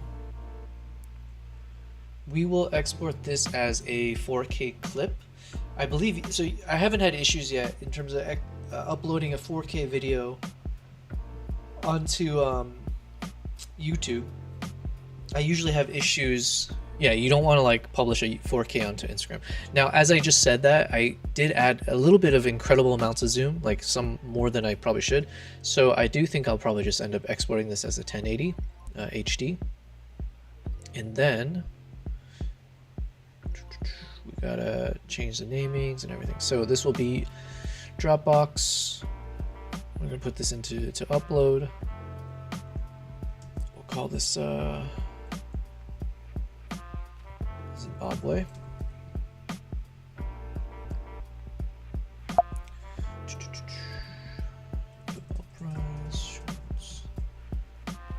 Zimbabwe. Horse galloping 2. Good enough. 1080. All looks good. MP4. We have the audio. All right. Render this guy. Perfect. And because it's a short clip and it's HD and all that, it literally took what, 5 seconds? Is that right? Yeah.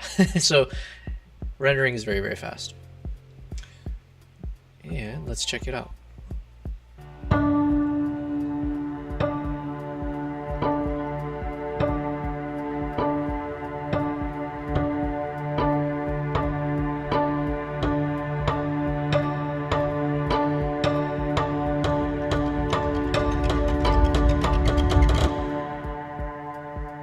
Cool.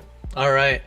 So we got that done. After the stream, I'm going to post this onto YouTube. So again, this is hopefully, I mean, we'll do a lot more of these, right? And It just always depends on whatever content I'm working on.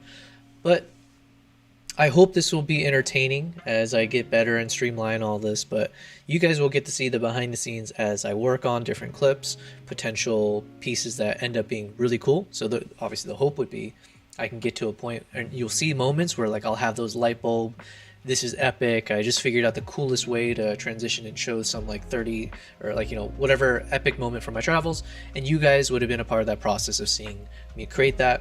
And eventually you guys will be a part of the process in terms of helping me create that. So that will be the medium long-term goal as I build out a community.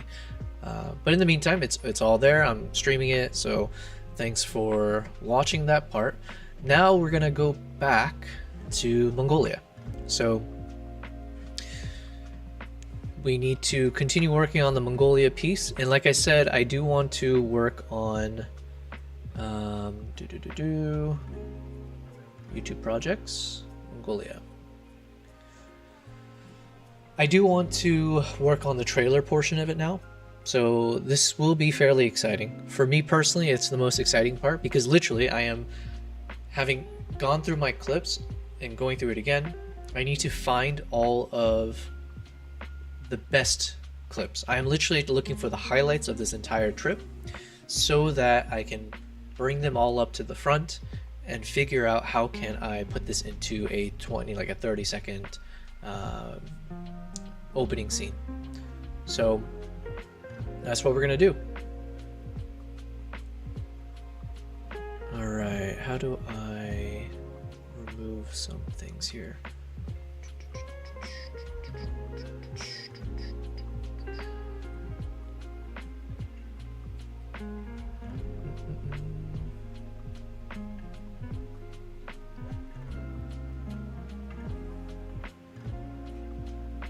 Bear with me, I'm just trying to figure some things out. Oh, that's cool. Okay. I'm learning how to manage my streams.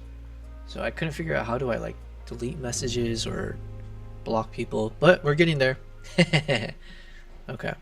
I'm just trying to figure out how to get rid of people who like post spam and stuff, because that is not the point. The only one that can spam random stuff is me.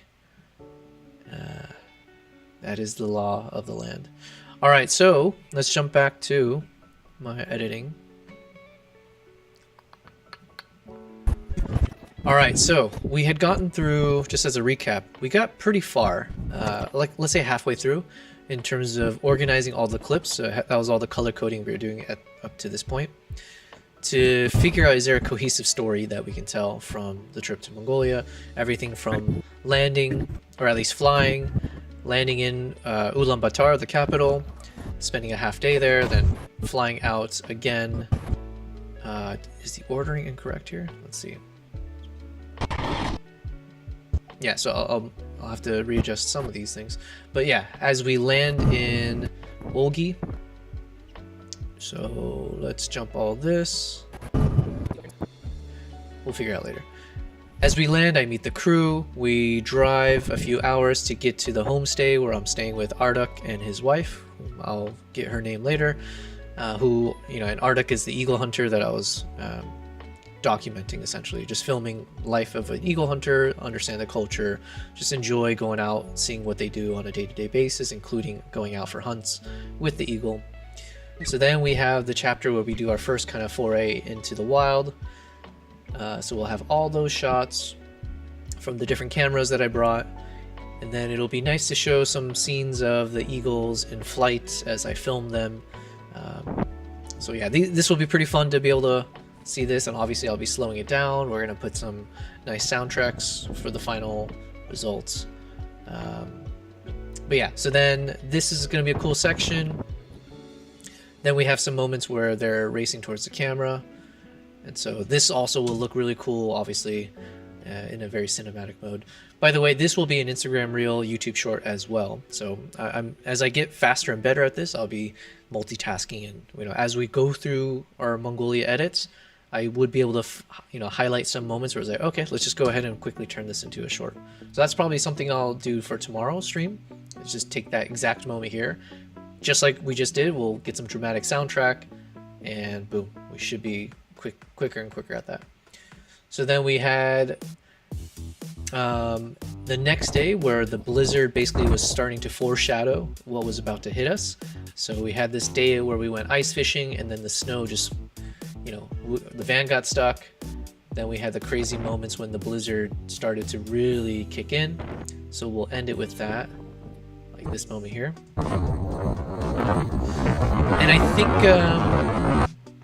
I think what we were brainstorming yesterday was, I have so much content because it's like 9 hours of footage, and obviously that's way too much to put into a single video. And even from what I'm trying to, you know, as we're filtering through this and reviewing all the clips, I think I have way too much for a single video anyways. If my goal is to maintain a video duration of roughly 15 minutes.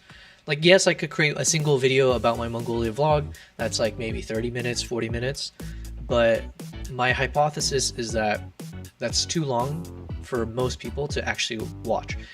Not only is it too long, I mean, maybe some people do watch it start to finish. A lot of people probably drops off.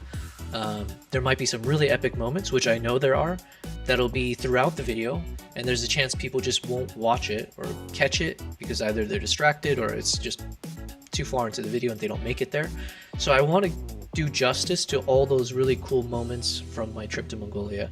So I am leaning towards, I think I'm going to split this into at least 2 episodes, possibly 3. And if we do 2 episodes, everything here, as I keep trimming it down and, you know, finding the key moments, including the blizzard. So I think we'll end episode 1 with the blizzard hitting us. Everything from the day before the blizzard to the, you know, as we went out in the wild, and then the blizzard hits as we're out shooting. So then obviously we'll have those really cinematic shots of the riders in the snow. Like this, I think will be really cool to be able to show, like, literally it was like a snow front, and it's almost like a scene from, you know, Game of Thrones type, where you just see something in the distance racing towards you. So as I put in that dramatic soundtrack, this will be very, very epic and slow motion. So again, obviously we want to retain some of these clips, which added slow motion versions means that, you know, it's minutes long maybe. So that's why I'm saying if I put this in a single video, it'll be like 30 minutes. So I think we'll end episode 1 with the snowstorm kicking in at the farm. That's my current thought. Alternatively, we end episode 1 with the most epic scene, which is you know, like seeing the eagle hunters racing towards the camera. So it could be something like this, where, you know, it fades to white or fades to black. I show a little photo montage of the best photos I took from that's relevant to what we just watched, and then I give a little teaser for, like, on the next episode we're gonna do XYZ. And then episode 2 could technically continue the adrenaline rush of, like, okay, we're in the middle of a blizzard, and then you can actually see some of those shots when the blizzard hits the farm. So here's what it looked like when the snowstorm actually kicked in where we were staying. Which then leads to the dead horse, and showing again the impact of that blizzard across Mongolia, including the couple that I was staying with. Arctic lost his one of his horses. So that's a possibility to have episode 2 start from this.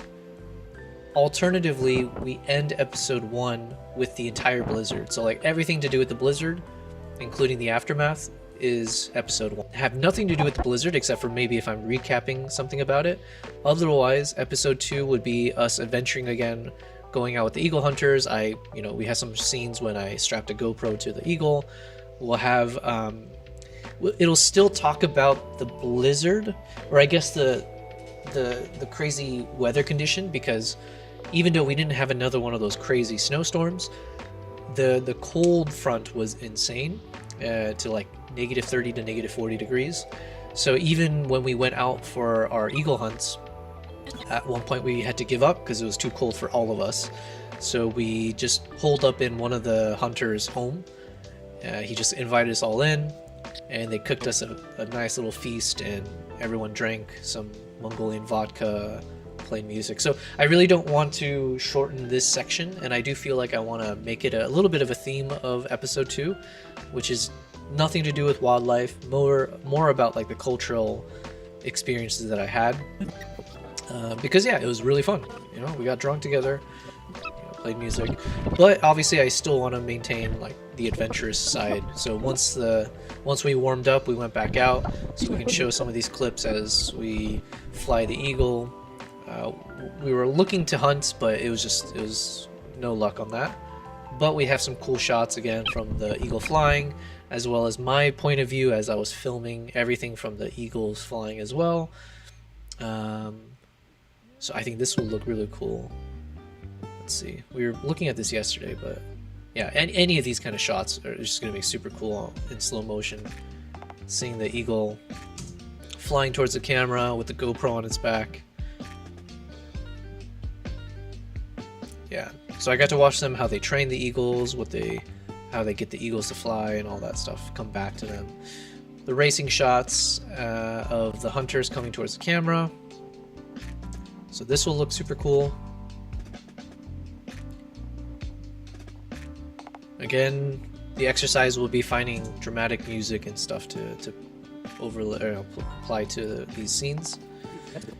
And then we have one of the throat singers that we spent a little bit of time with.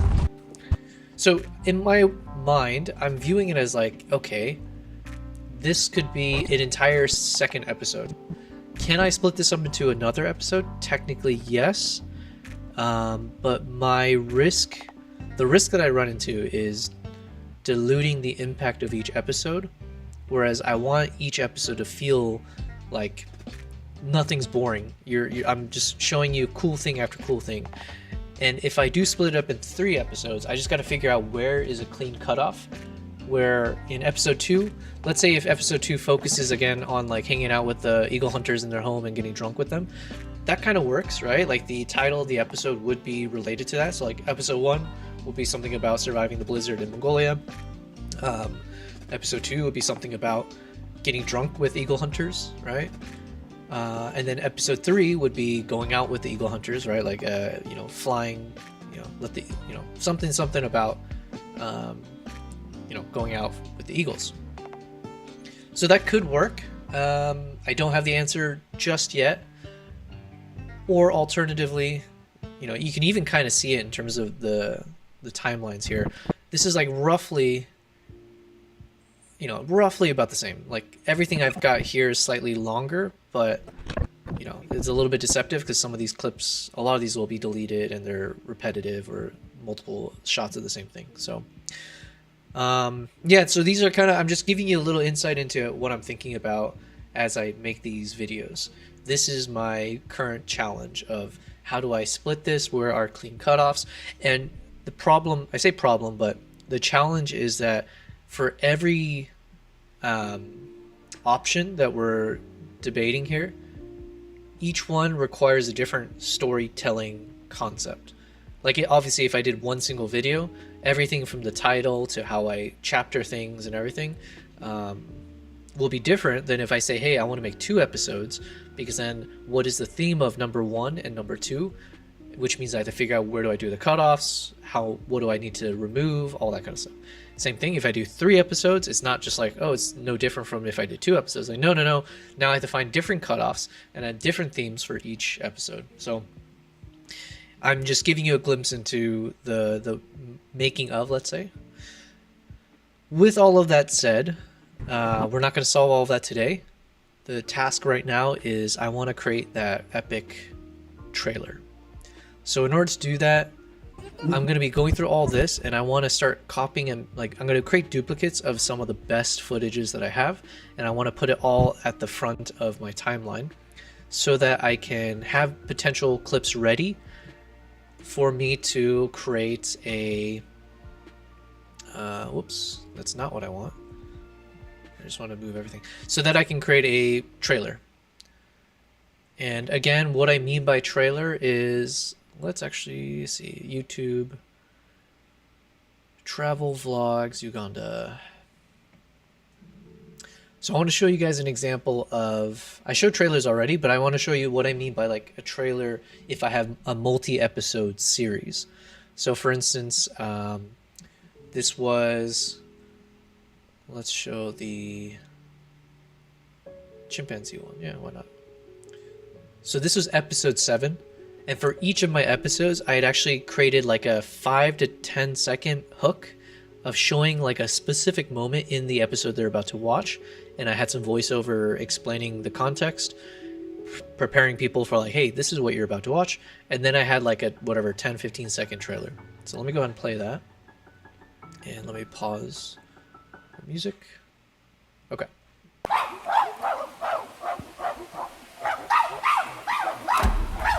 In our final Uganda adventure, we say goodbye to the lions of Queen Elizabeth before trekking deep within Jabali National Park for our epic showdown with the great ape forest, the chimpanzee.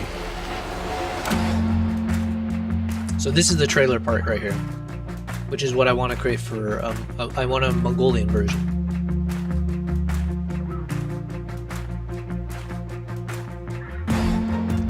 And I want to double check how long it is.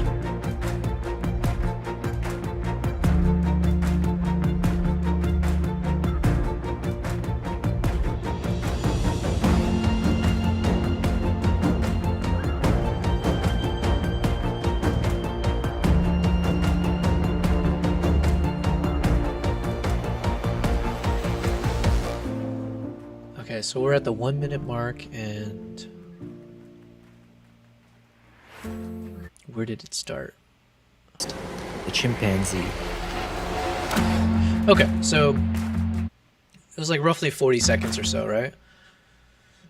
So that's what I want to do for Mongolia, especially if I'm creating multiple episodes. Actually, no, forget what I just said. Even if I had a single episode for all of Mongolia, I want to create a nice little trailer that goes in the beginning. So now we're gonna go through all the clips, and I want to duplicate any of the best clips that I can jump up to the front, and simultaneously I want to keep listening to potential soundtracks that could work. So how can I do this easily? If I open with, let's see if I can do this with QuickTime Player. No, that is not. I did not want to do that. Open with VLC.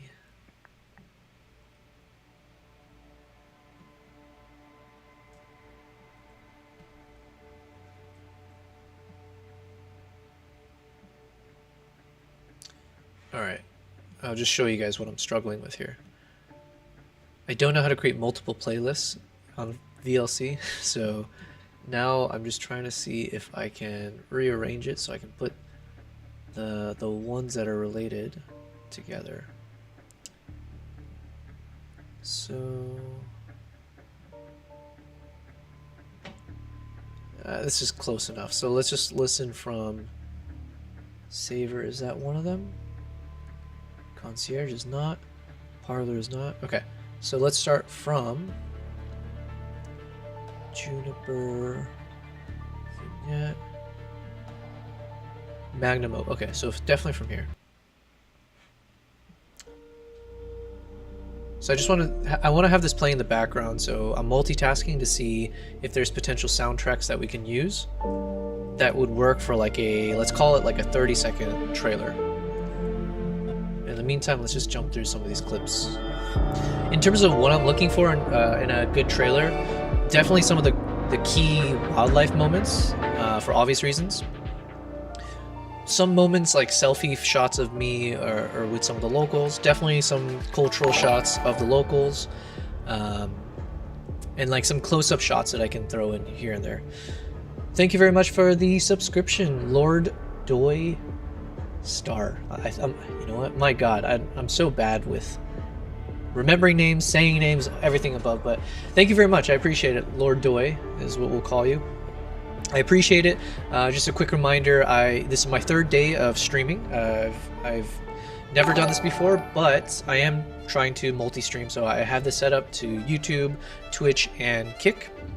So I very much appreciate the follows. I appreciate any, engagement you guys want to throw my way. The point is where you guys get to watch me build my videos behind the scenes. I am a professional videographer, photographer, mostly focused on travels. I travel the world. I take people with me on my travels, mostly for wildlife, safaris, things like that.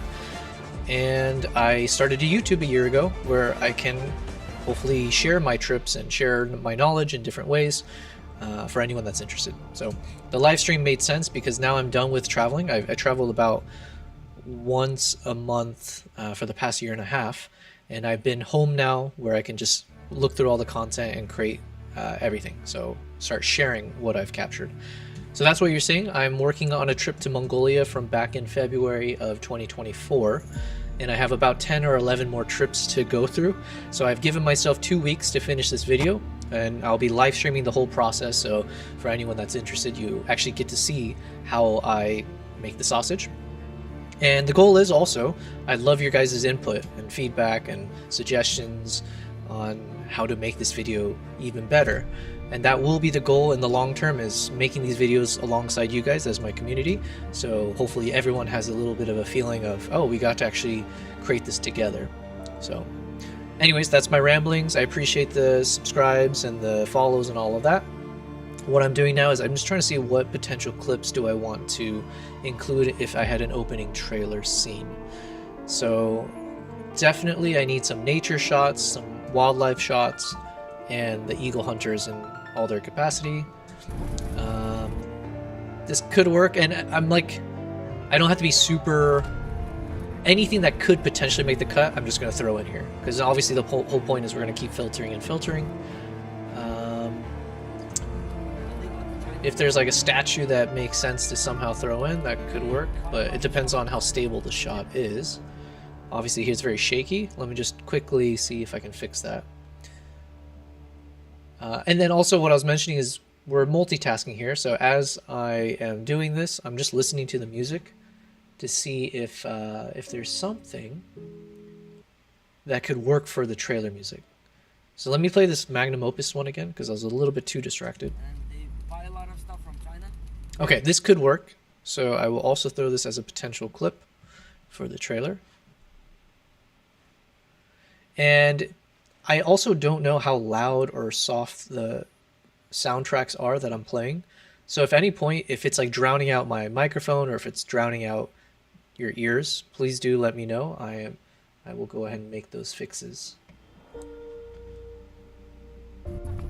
Sheep shots? No, these were the goats. Okay, it could work, and obviously same thing, it just depends if it's a stable shot or not.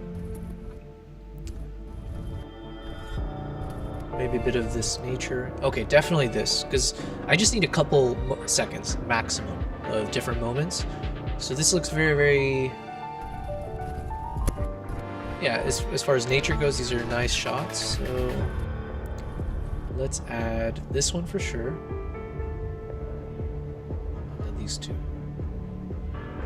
So I'm just duplicating these so that I can drag them over to the beginning of my timeline without deleting them from here.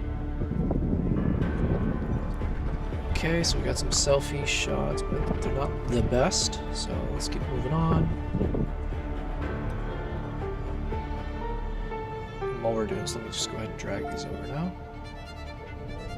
This sound could work. I kind of like this part right here.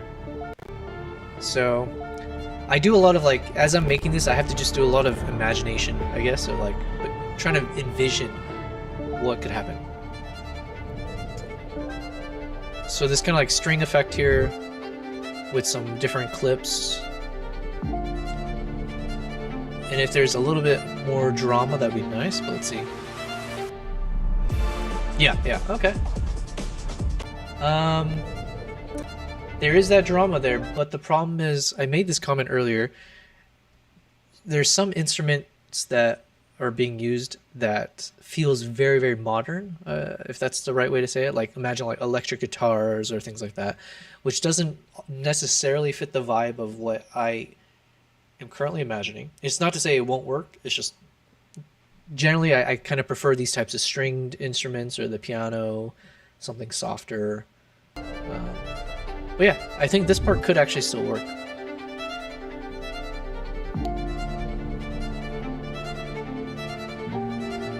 So what I'll do... So now the question is, am I okay with this section here? Where it's got this kind of like drum set.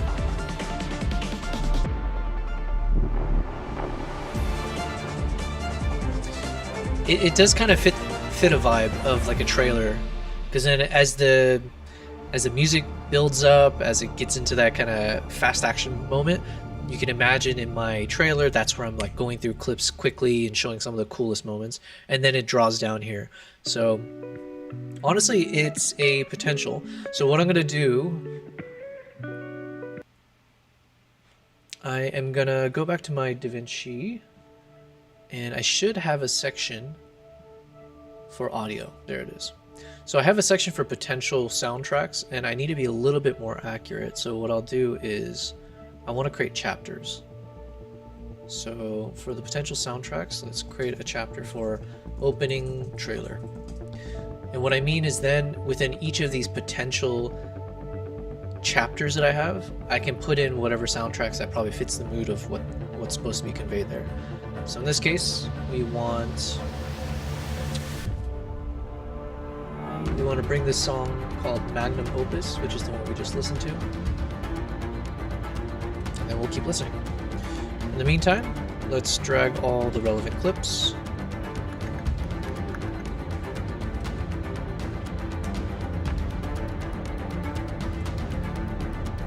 Okay. Let's see what else. Maybe a camel shot, just because it's a different type of animal. So maybe this could make the cut. Just that quick shot of it walking right there.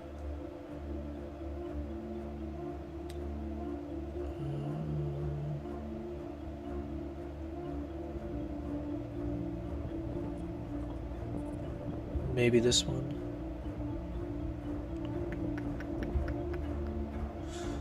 This actually, the thing is, this one is much cleaner, right? Like, there's not much obstructing the face.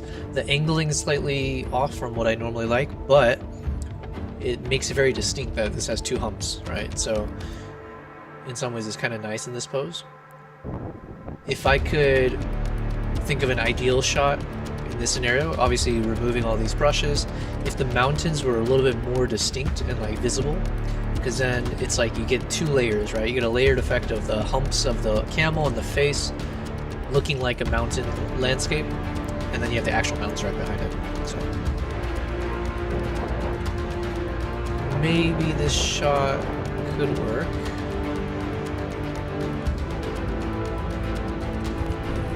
Not that one. Okay. So let's bring those guys over and keep this up.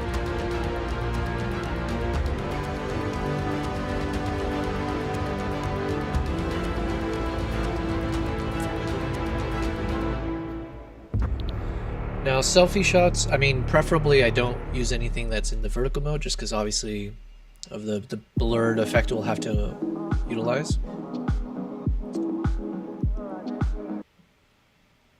Okay, playback.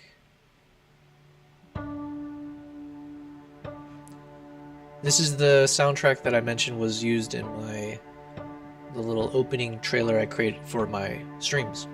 So I have like a little 10-second transition and it reveals my logo.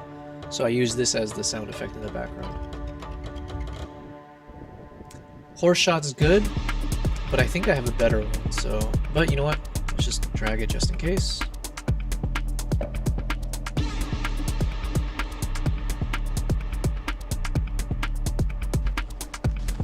Doggy shot, 100%, without question.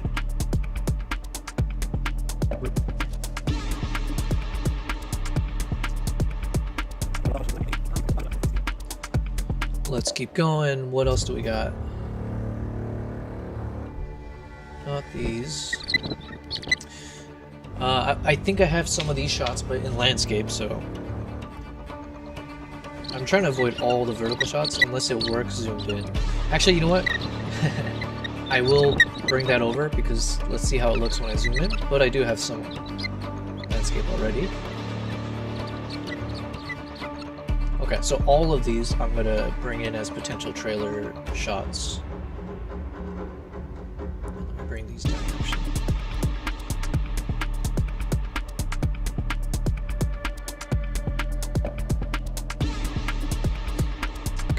What else do we got?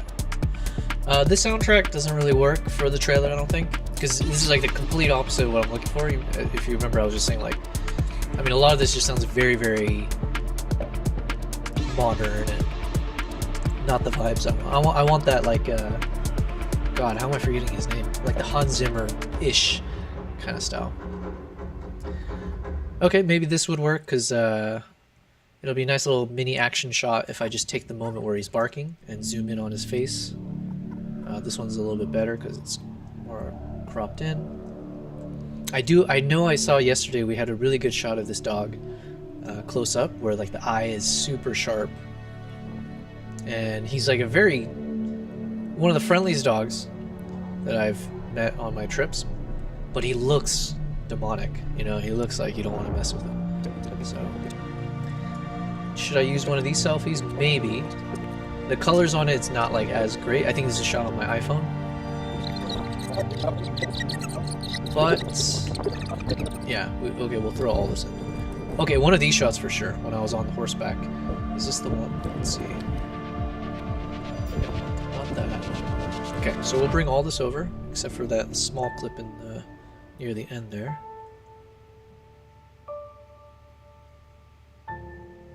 And I do know there's a clip of me somewhere when I was on horseback, and it looks really cool.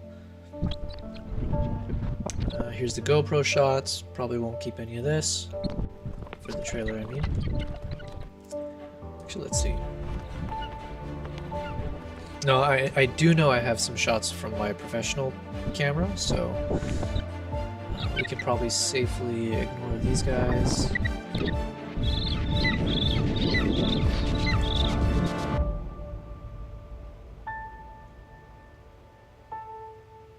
This soundtrack is not bad. Okay, this part's not bad right here. It's a little bit like a minor key though, so it just depends if, like, what is the mood of, like, do I want to make more of a hopeful trailer or more dramatic like this one? And again, the goal is it has to be some like 30 to 40 second cut.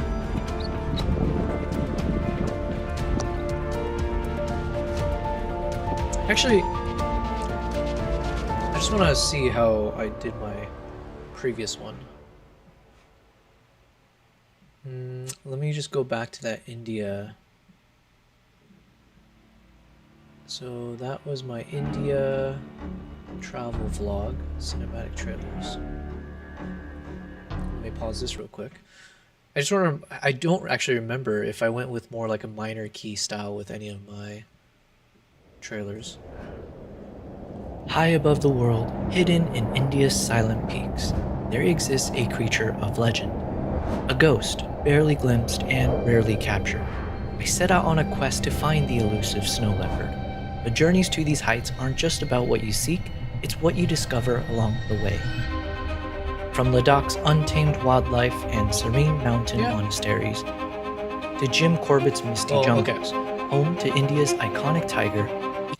I did not ever study music theory properly, except for like in university and stuff, but so I'm gonna butcher everything. But like just intuitively, there were parts there that had like a minor key or minor chord element, and then it like switches to a major key. So to Jim Corbett's misty jungles, home to India's iconic tigers, each moment was unpredictable, each encounter unforgettable. Like 85% minor. India is vast, impossible to fully grasp in one trip, but through my adventures, I peel back its layers of mystery, revealing raw beauty one journey at a time. Okay. So, yeah, I think maybe this, you know, someone more musically aware would tell me otherwise, but I think this is very much like a minor key one. So I guess there's no issue necessarily with that. But I'm trying to think. I think with the Uganda one, I went with a more hopeful. This was different. Uganda, it was like a single trailer. Sanctuary for the wild. Our teams with the elusive forest. This land pulses with the rhythm. Join me in this video as we explore the... Okay, this one wasn't really a song, almost. It was more just like certain notes being played at different times. Uganda, so a sanctuary for the... I can't really say. You know that super relatable feeling when you're staring up at the ceiling, giving out, share my adventure about plans going spectacularly wrong, facing my fragile mortality out in the wild, and discovering the incredible beauty of Tajikistan. Okay. So, that means I think technically the song we just listened to could work. So let me just play it again.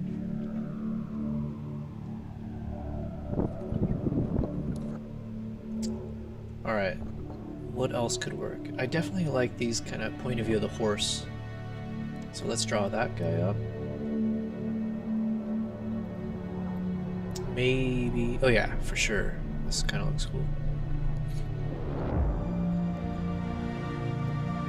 This could work just because it feels a little bit like you're on a foreign land, or like foreign planet. So let's bring that guy over.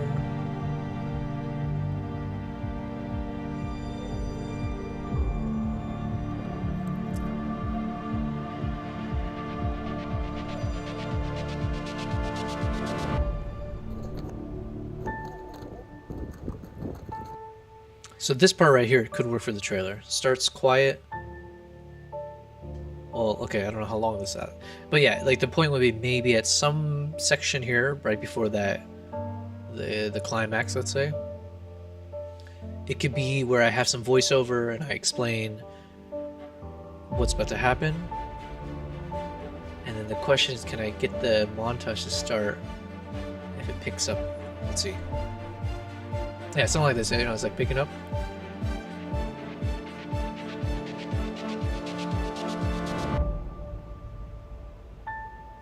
Well, all this could have been the trailer itself, but I don't know, maybe I just had the volume too low, but it sounds very, very quiet. But this part right here is what I'm saying could be the trailer.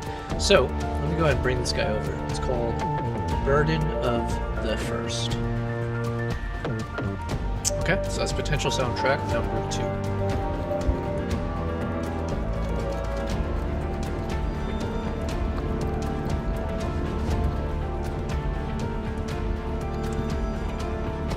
I have cleaner shots. Okay, this one is nice because the footage is very crisp and I got like this fox coat on, so it's a little bit of a cooler flavor.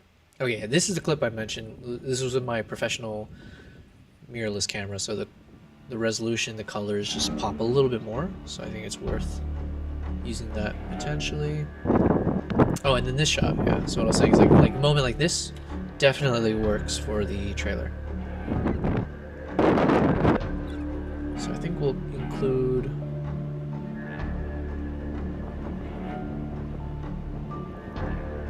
We'll include all of this. The question is, do I include this section? Let's see. Yes, it looks cool with the wind. This is a little bit too messy, I think. There's just like the angle of how it's shooting. You don't get like a clean outline of the eagle or the horses or anything. So yeah, this works for the vlog itself, but not for the trailer. That was too short of a moment, so I can't use. Alright, now we gotta look for...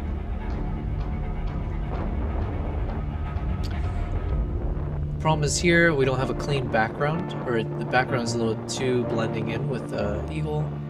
So let's look for a different shot.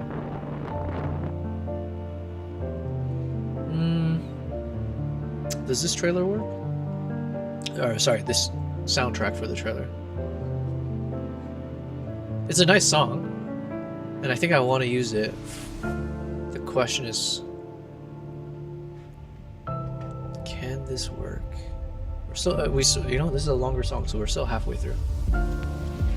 Ooh, this part's good.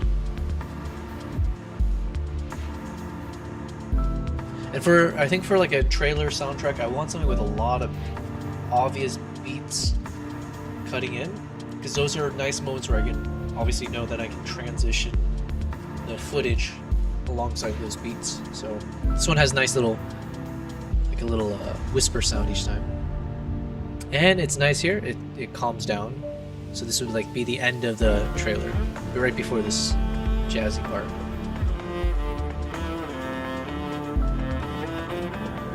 Alright, I'm gonna add it to the potential soundtrack. It's called Lost Arts. Okay, in the meantime, let's keep looking at this footage. Did I use anything here for a trailer?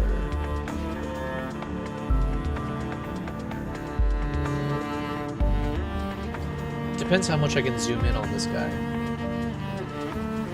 But I'm pretty sure I have a better version of that. So let's see. Yeah, like I got much closer on this shot. So yeah, definitely. Oh yeah. Especially in a slow motion, as I'm zooming in, you see the eagle doing that little walk. Or when it's chirping.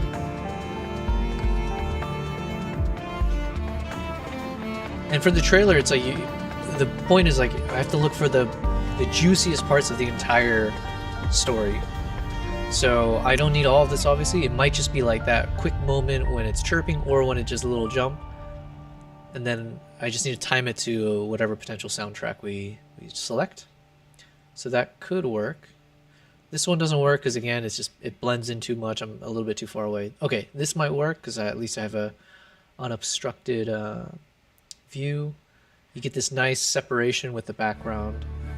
So just a quick caveat, or like a little thing, as photographers and videographers, like you're always looking for these types of moments. So when you're doing wildlife photography, you tend to try, if possible, it's like a golden rule essentially, but it's not like, you break the rules all the time, but generally speaking, you want to see if you can get a shot where you're somewhat eye level with the subject, and you're also looking for an angle where you're not angling too down. Because the problem is if you're angling downwards, it makes the animal look smaller. Not to mention the ground is much closer to from the camera's point of view. So then you don't get as much separation with whatever's considered the background. Here, like for instance, if I point it straight down from where the bird is, obviously the ground is very close, and then you'll see texture from the ground a little bit more than you want. Whereas because I was angled back here and at eye level, the thing that's behind the subject is so far away that it makes it very, very blurry, which makes it easier for the audience, viewers, to be able to actually focus on the eagle, and it just is less distracting. It's a bit distracting up front here in the foreground because you can see a little bit of the rocks down here, but that couldn't be avoided necessarily. But I think this shot works really well. Like, for a trailer scene, if I'm like zooming in as it's looking this way in slow motion, I think that could work, especially if it chirps at some point. But so we'll bring this one over. Okay, so that was called Lost Arts. That definitely... Oh, no, sorry. Let me just play this one again because I wasn't paying attention. Virtuoso. Let's see if this one could work as a trailer soundtrack. It's a flying shot, so let me just add this. This is not the best. Okay, actually this one's better, so this makes the cut. As far as a trailer shot, I think this one's better. Close-up is brilliant, so definitely I think this makes the cut. Especially when it looks at the camera. Cool. Not as good. Zoom out.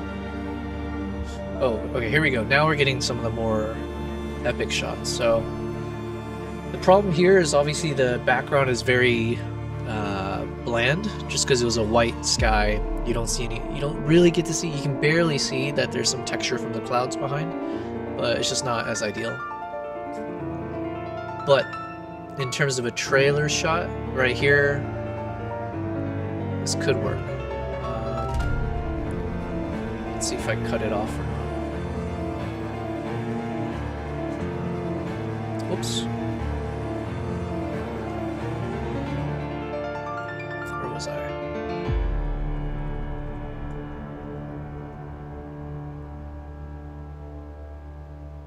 Okay, I just jumped somewhere.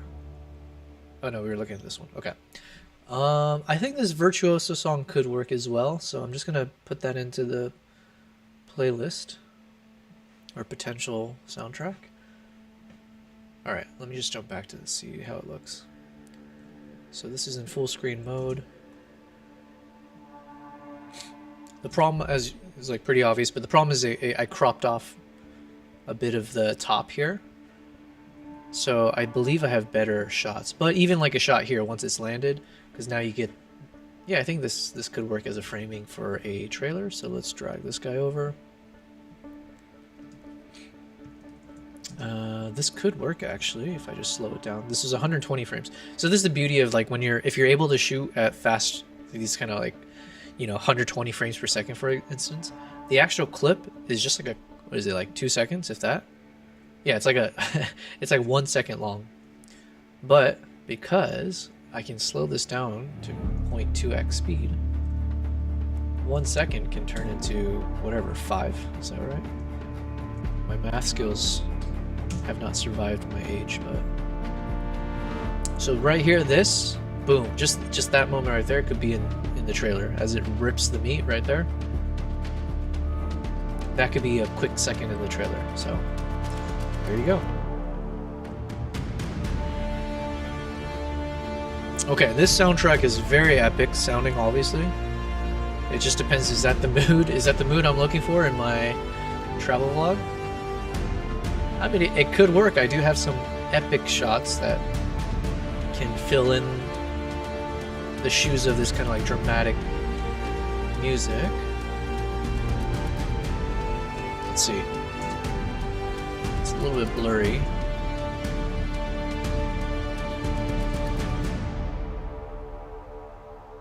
Ah, yeah, I remember this. I completely botched. Listen, the job isn't easy, right? When you got this bird off in the distance, you don't know which direction it'll go. In this case, it was flying, and then it like did a quick nosedive, I think. And I completely just lost tracking. So it started diving down. I lost it. Completely missed the moment. But this part looks good. So I might even trim this guy. This could work in the trailer, yeah.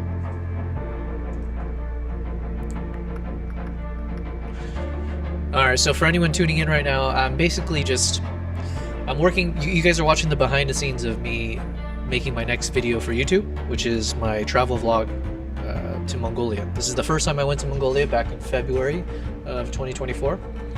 And I'm taking a break from what we've been doing the past 2 days, where now I'm just trying to find all the best, I'm basically doing a best of right now. I'm finding all the highlights of this trip, and I want to drag it to the front of this timeline because we're going to work on a trailer.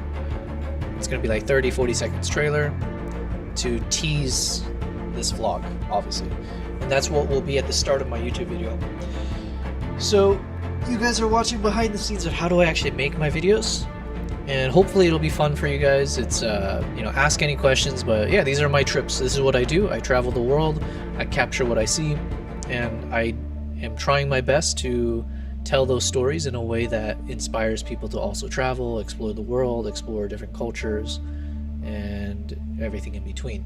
So we are multitasking. I'm listening to some soundtracks that I might be able to use, and I'm just trying to listen in on key moments in the songs that might work for like a 30-second trailer. So yeah. I mentioned in the trailer we're looking for key moments that will summarize the whole trip and what people will experience across however many episodes. I'm thinking right now, I'm leaning towards 2 episodes to fully showcase my Mongolia vlog. So yeah, I need some cultural shots, some wildlife shots. I need a few selfie shots of myself to not lose sight that this is, I need to, you know, I need to promote myself as much as possible, which is something I don't always do a good job of. This is a cool scene. If I'm able to crop in with, you know, let's see, I can, oops. Now I do use different software that allows me to crop in and upscale my footage, so in this case I want to zoom in all the way to 2x. Because of how close it is to the ground, this could look nice as a trailer, but the problem is it's still very, very far away, right? It's you lose kind of the value of it as a trailer. This could work if I zoom in, but I just gotta make sure am I able to upscale the footage so you can actually make out the details, because right now you'll see it's very pixelated because I'm zooming in way more than I'm supposed to. So I don't know. I'm not going to include this yet because I do know I have more than enough really cool shots. I will add this section though, so let me just clip this part here. I just want to find a good moment to do that. This song's good. Burn the Ships, okay. This might make it. Yeah, this moment here could be nice. Especially because this shows Arduk. Arduk was the main eagle hunter that I stayed at his house. Super friendly, super nice. If I can, you know, showcase him more often in the trailer, that makes more sense. I think I need to include all these. Because in the trailer, what I'm thinking is, if I'm lucky, I say lucky, if I fortunately have the shots, in the trailer I might be able to stitch in multiple angles of the landing and make it seem like a single recording, you know, like from the same moment. So like we have an angle here from the side, and then we have an angle a little bit more at 45-degree angle. So if I'm able to stitch moments and jump between camera angles inside the trailer, that could work. Because the trailer, I need to be fast-paced, right? I don't want to linger on a single footage for too long, because I only have 30 seconds, maybe. So the whole point is you want to make it jam-packed, adrenaline rush, show as many clips as possible without being too disorienting. So yeah. Alright, let me drag this song, because I think it could work. Although, there's no, like, we're already almost at the end of the song, and I haven't heard, like, any climactic moments or change of pace in the music, so this might actually not be the one I use.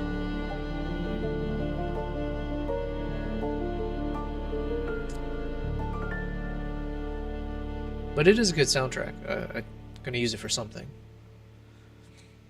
Alright, these clips I think could work because the landscape is just awesome. This coloring worked out really well because you got some of this kind of dark brown-ish, but it fades in, or it like kind of has a nice gradient effect as it gets to the mountains, and the sky is got a bluish tint, so it's not like blown out white sky or anything. So it's a very soft look. And by the way, this moment can become an Instagram reel or a YouTube short, TikTok, etc. Because I do have that shot. And then, you know, I might just color grade this a little bit to match the moment a bit more. But I technically have that same moment or the same location, and we're, you know, taking some photo shoots, video shoots. So we have this shot. This is from a different angle that should be coming up. But yeah, I like to hopefully have photos that match to the videos I have as well. So that will be a moment we want to edit further. Let's drag that over. Yeah, actually it can almost look, let's see. So we got this. Obviously it won't be the same shot because I'm like a solo traveler. I've had to film and shoot everything myself. But let's just see how that looks. That's a cool shot. But it is kind of fun for me to be able to thankfully I'm a hybrid shooter, so I enjoy doing photography. That's what I started with, but I've been enjoying just as equally doing videography, and filming has become my priority more than photos now. So it's been fun being able to have the skills to do both though. It's not like I forget how to take photos. So when I travel, I love if I have the opportunity to photograph and film a moment, the same moment almost. It's really cool because then I can actually see the comparison of like, here's the same moment shot as me with the lens of a photographer, and then here's the same moment now with the new personality type that I'm building, which is as a filmmaker. So yeah. So the thing is, these shots obviously would work for a trailer. Now the problem is, because I shot this vertically, once I crop in on the image, how much actually fits 16:9. So that's what I'm doing now, so we can kind of see. Let's shrink it down a bit. That's pretty good. That's actually really good. So I think this will look really cool as a trailer. And then I'll just need to, yeah, like imagine it'll be some, you know, I'll work on the croppings and fine tuning later. But ideally I can find a moment where the wings are spread, like kind of like this, where it's looking at me. And I'll need to lower it a bit. If we can get a nice frame like this for 1 second, slow motion action with the horse, rider, boom, like that. Okay, we're good. That has to be in the trailer. This will be in the blooper. Anyways.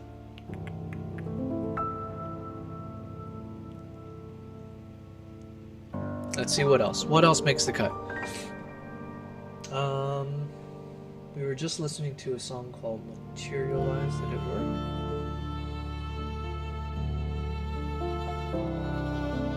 work? This one's a little too slow, but let's see if it picks up.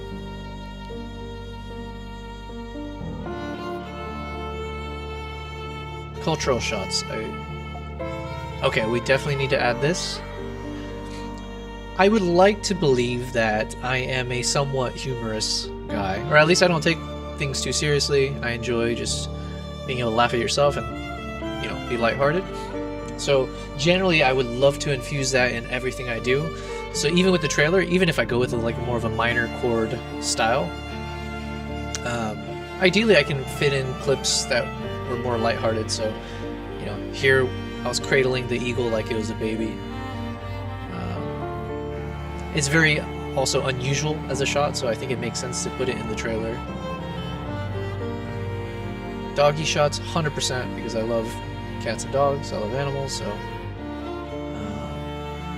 why not? But I just gotta find the right moment. This one's a little bit too fuzzy, and I'm positive I just saw a shot somewhere where it's looking up at the camera and the eyes are like glinting. It was nicely focused, and I think I had good light on it, so we'll move on from that one. Maybe, do I want this? Because I need to include some selfie shots, and ideally if I have selfie shots where it shows whatever's happening where I'm traveling. This one's a little bit confusing though, but there is the little ice fishing parts. But I think I might have better versions, we'll see. Okay, this one then, because I'm actually holding the damn thing, so maybe for sure some of these moments. Let me just drag all of this.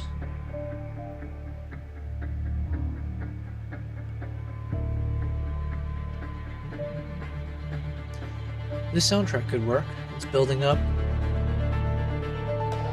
Oh yeah, this is nice.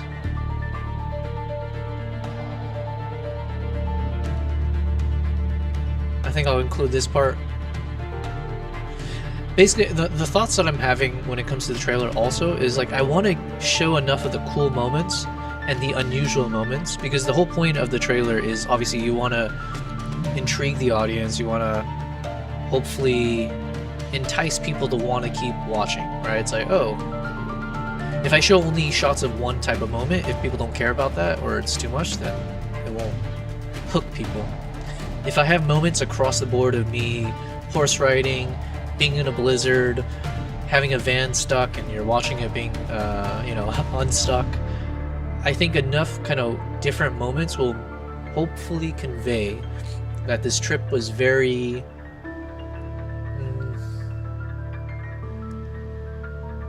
I want to say the word robust, but that doesn't really fit what I'm trying to convey. It just feels meaty, you know, like there's a lot that happened.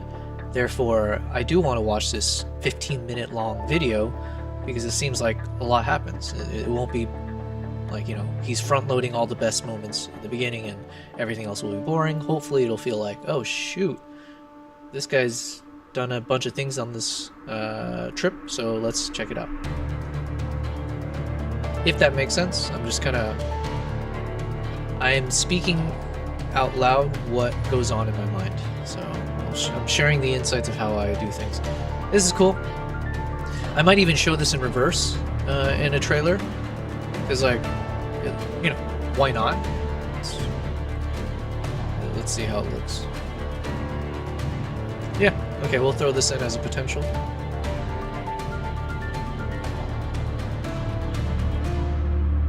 This one works as well. I think I mentioned this yesterday, but one thing I learned more recently, so I'm trying to see if I can retroactively, with whatever I shot, if I had these moments, I need to be very conscious when I travel to capture a lot of close-up shots. So thankfully I did a little bit here, but I'm saying like super close-ups, where you're losing sight of everything else. You're not trying to paint the full picture of wherever you are, but you just want to have like close-up artistic shots of something, and hopefully it's a cultural thing. So here it's like an ice fishing thing. So if I had a nice close-up here, I think if I make a trailer where every shot is somewhat the same, where it's like zoomed out, you see the landscape, you see me, blah blah blah, it just can get a little bit monotonous. And I've seen some examples where having these nice close-up, it just like adds a nice artistic flavor to it. An example you might see on Instagram or TikTok is people who make these like cinematic travel trailers. You might see where it's like a close-up of a woman's eye. It's always a woman, I don't know why, but it'll be like a woman's eye close-up as she opens her eye, right? So as she unblinks, and they'll use that as a way to transition to the next scene, but it doesn't feel random because it's like something to do with like this was shot at sunset in Thailand or something, right? So it'll still tie back to whatever the theme or the travel moment, but it does show these close-up shots that just feels way more cinematic than a wide-angle shot can do at times. So even something like this could work.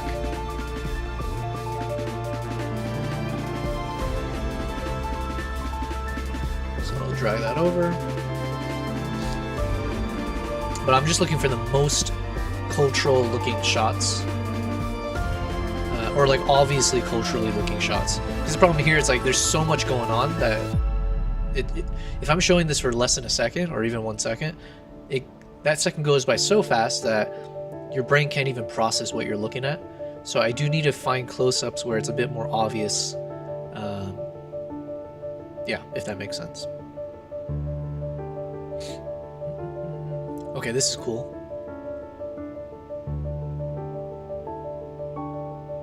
Like I said, smoking shots always look cool, so put that in. Okay, this soundtrack was decent. It was called Stories of Old. And that is the last of this album, so these are the potential ones from the album. I would like to use one from this album if possible. So I'm just going to go back to random music mode and let's work on these clips.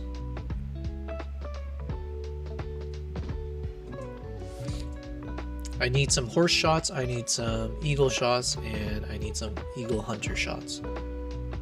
All of this can make the cut. And nature, so perfect. So you're seeing like my current workflow. There's probably better ways to do it, but essentially what I'm doing is I'm being a little bit more, I don't know if liberal is the right word for this, but I'm being very liberal with my choices of what could be potential clips, which is a lot of work then, but still, imagine I have like over 100 clips. I'll drag all of it to the front and then we'll go through a refinement process. So I will basically go and iterate, and each iteration I'm just cutting and cutting and cutting things that that aren't as good. And it'll be easier to do as I have all the potential clips side by side, so then I'll be more easily able to see like, oh, I have like 20 different clips of close-ups of the horse from the number of days that I shot. And so they're all somewhat the same. So out of these 20, I just need 2. So then, since they're all side by side, it'll be much faster, much easier. Hopefully it'll make sense. All right, where is that doggo shot? Was it? No, obviously not that.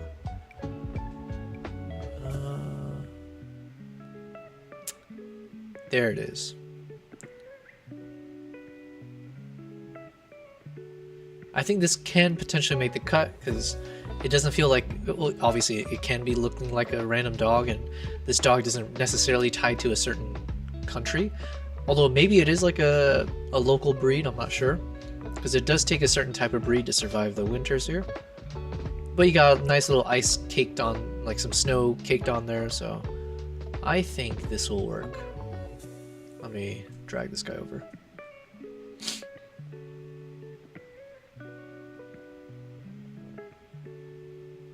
Yeah, that works. Do I want... This could potentially work because it's so bizarre. And then these ones, let's see if I have any in landscape. Hello, hello, Mani Vanan. Mani Vanan. Mani Vanan. Thanks for subscribing. I appreciate it, guys. I am streaming on YouTube, Twitch, and Kick. I appreciate any follows you can provide across those platforms. I believe on Twitch and Kick, I just started it like 3 days ago. So the goal will be getting enough followers on there to essentially monetize my channel. It's not like the top priority for me, but obviously I want to keep doing this. I've been testing this out. This is the 3rd day of me streaming, and so far I feel like I have the endurance for it, and I'm just doing what I would be doing anyways, which is editing my videos. But now I'm just adding some commentary and seeing if I have the endurance to talk for hours on end without getting bored to death myself by hearing my voice. And so far I'm surviving. So I appreciate any follows, subscriptions, all that fun jazz. Appreciate it. Thank you very much. YouTube is my main goal, but now as I add these streams, I would love to build a community across all 3 platforms, and yeah, keep doing this. And I wanted to see, because just a bit of a side note, like I've been aware of what Twitch is and Kick and YouTube lives for a number of years. What I haven't seen before was like a niche for someone like me, who's a photographer, videographer, whatever you want to call it. And for obvious reasons, I'm assuming, because like, you know, think of the categories that do well on these live streams. It tends to be like video gamers, or maybe like if you're in IRL streaming outside, or politics, things like that. But I thought like there's a chance that I can create a category myself, which is kind of what I'm doing now. Like just showing people behind the scenes of me editing content and creating stuff. And the reason I felt confident enough to do it is I've been fortunate to be able to travel the world, especially in the past 1.5 years, as I got very familiar with how to film with my fancy camera gear. And so in terms of, is the content exciting enough? I feel like I have enough really cool shots from all around the world that can be fun, hopefully. And I can share how I edit, I can talk about the trips themselves, what this country was like, my experiences. That's my hypothesis, and that's what I'm testing out now. So this is day 3 of me testing out that hypothesis and seeing if people will eventually care enough to keep following me on that journey. And if they don't, that's fine. I'm editing my videos anyways, so I'm leading towards a goal, which will be a finalized video. So win-win is what I'm saying. But I do appreciate all of you guys. Please leave any feedback, things you think I can do, or suggestions, ways to improve. It could be anything from, is the audio complete garbage? Because I still haven't figured out how to actually listen to my own audio while I'm on a live stream. So for all I know, my mic could be completely blown out, the audio, the music that's playing in the background could be insanely loud, or I don't know. So I appreciate all feedback. Alright, what I'm doing here slowly is I needed to rotate this into landscape mode, and I just want to see if any of these could potentially work inside the trailer. Because it is cool. Yeah, okay, for sure this works, even without it slowed down. That was a cool little sidestep the horse was doing, and action shot, so that works. What about this one? Yes, because we get to see the subjects now in the snow. And anytime I can have moments like this, that is really good. What I mean is, okay, let me just test this one. This is 60 frames seconds. Let's slow this down to a slow motion video so I can drop it to 40%. And I don't think we'll need to stabilize it necessarily, but let's just see how it looks. There's a moment where I was physically moving, obviously, and orbiting around the subject here.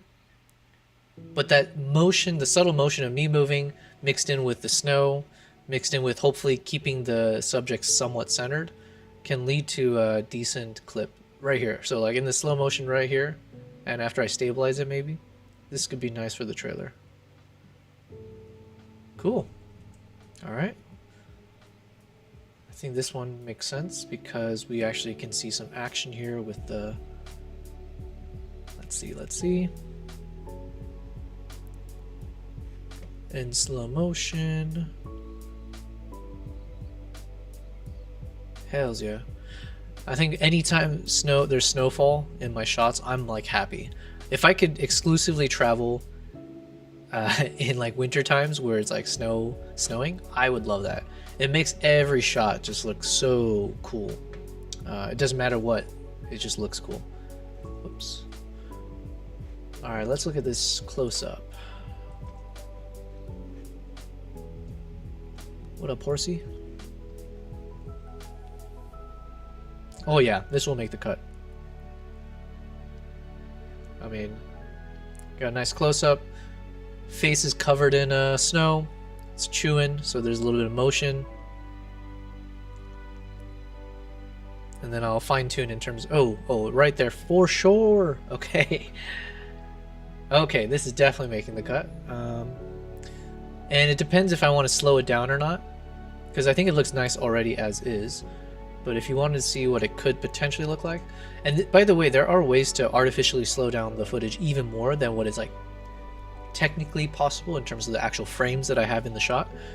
I do have software that will allow for that, but more of a function of being lazy. It requires more work if I want to super slow-mo some shots.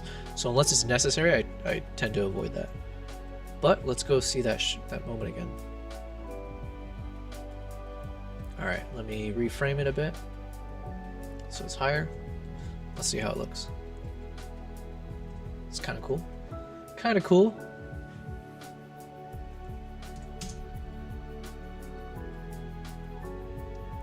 Not bad.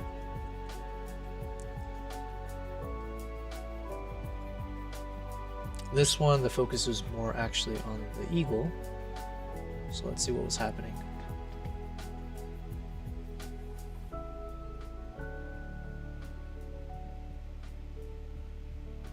It could work. Possibly. And then for sure, anytime I have shots like this of just the eagle, especially without the covering, you know, you can see every aspect of the face. That is ideal. It just feels more natural than when it's got all the ornaments or whatever. And if I can get that moment where the eye is blinking in slow motion, even better. So for instance, let's go ahead and watch this in slow motion. Yeah, those blinks are always so cool. I've taken some photos where you can see the blink midway through. It's a cool effect where these birds have those double, what do you call these? It's not a double eyelid, is it? I thought double eyelid was that procedure people take, but anyways. That's cool. Yeah, I think that right there, unless there's better moments, that was a cool moment, I think, with that blink. And what would happen is, most likely, I like to add a subtle zoom to my shots. It just adds a nice and subtle way to enhance the shot, to make it a bit more like cinema. So I think I would include this part here as I'm zooming on the face. Boom. Brilliant.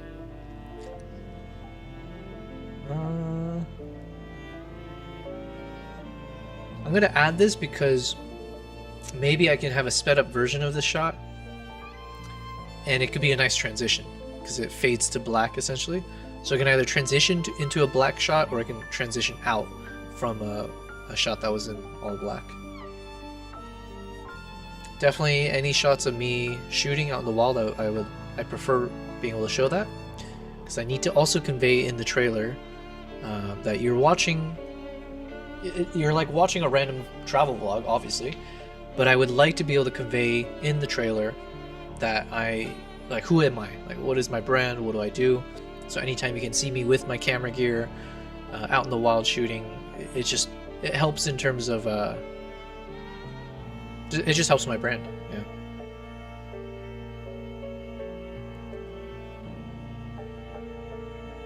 Cool moments. So already I'm like, this is a good problem to have, by the way. The problem I'm having is there's so many nice clips that could be used in a trailer that the task of creating the trailer is actually going to be a bit more challenging, because I have to sift through a lot of good content and figure out what do I want to use. Like I said, it's a good problem to have. It's better this than not having enough clips and then trying to figure out how to make less do more. So definitely not complaining, but I am very excited. Like, I remember thinking this at the time, where as I came home from the Mongolia trip, I was like, yo, this was I definitely want to go back to Mongolia. I cannot wait to start sharing this, because there's just so much to do. There's so much to see that's like very, very unique. So yeah, now we're finally there. We are finally at the point of creating the vlog. Do I want to include a shot of just the camera gear? Probably not. Unless it's like a moment where, yeah, it's like, maybe if I can show how, nah. Yeah, I don't think that makes the cut.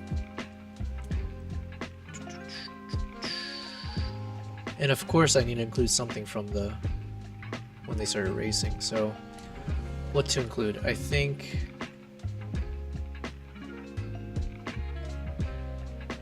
this clip. And this one I 100% know I have certain shots of when they're racing towards the camera, so I can avoid, I say avoid, I don't have to include some of these shots because I know I have better ones.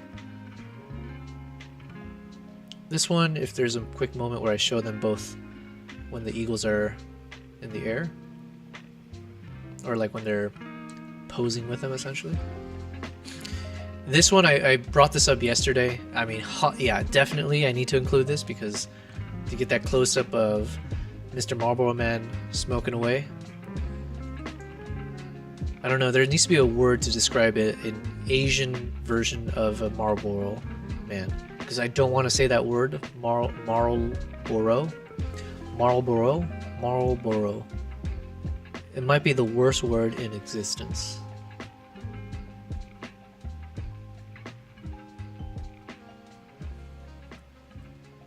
Let's include this.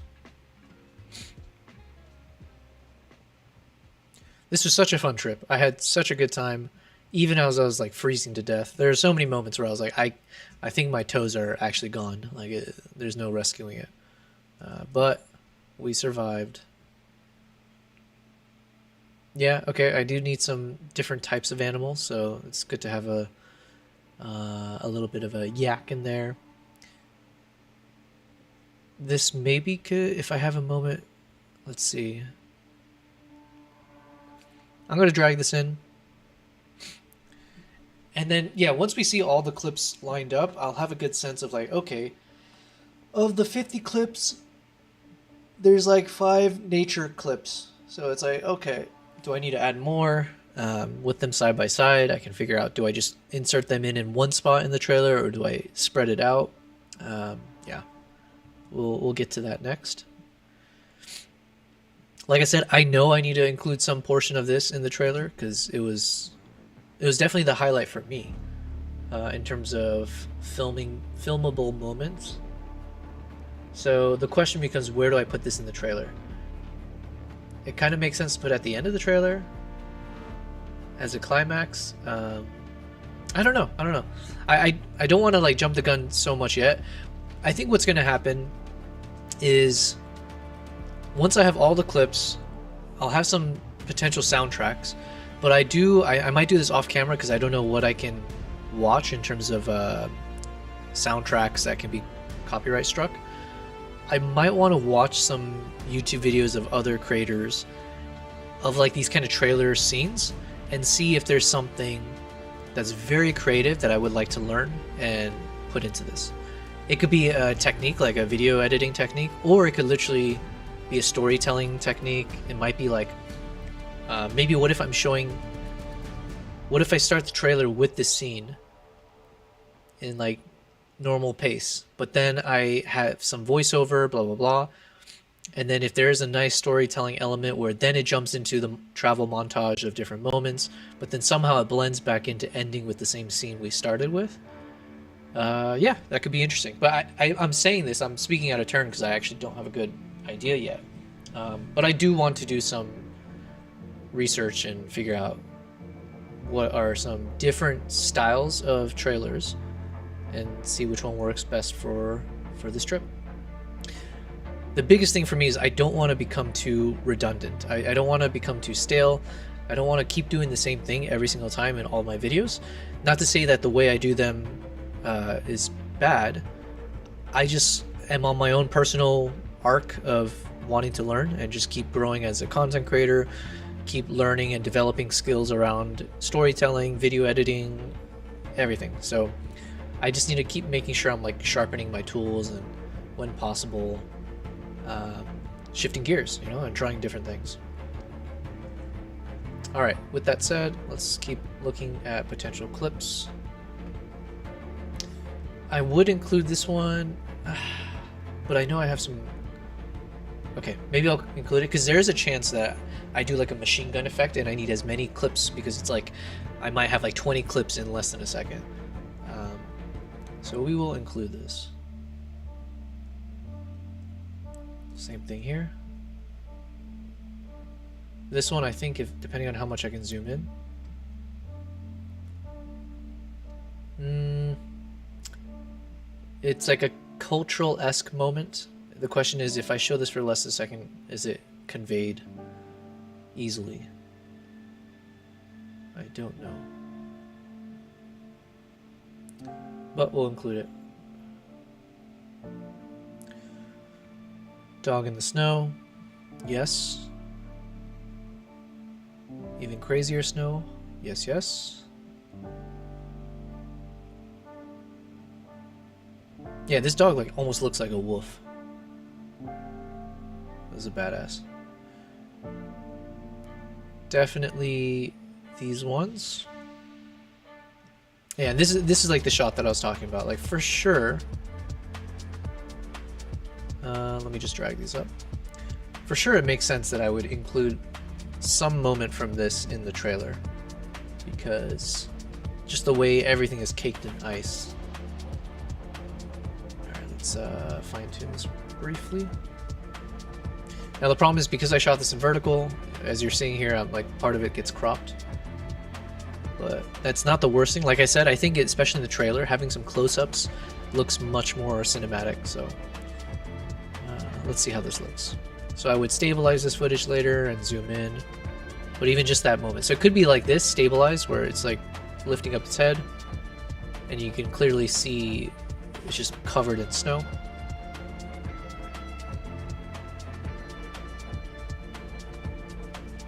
Yeah, I think this works.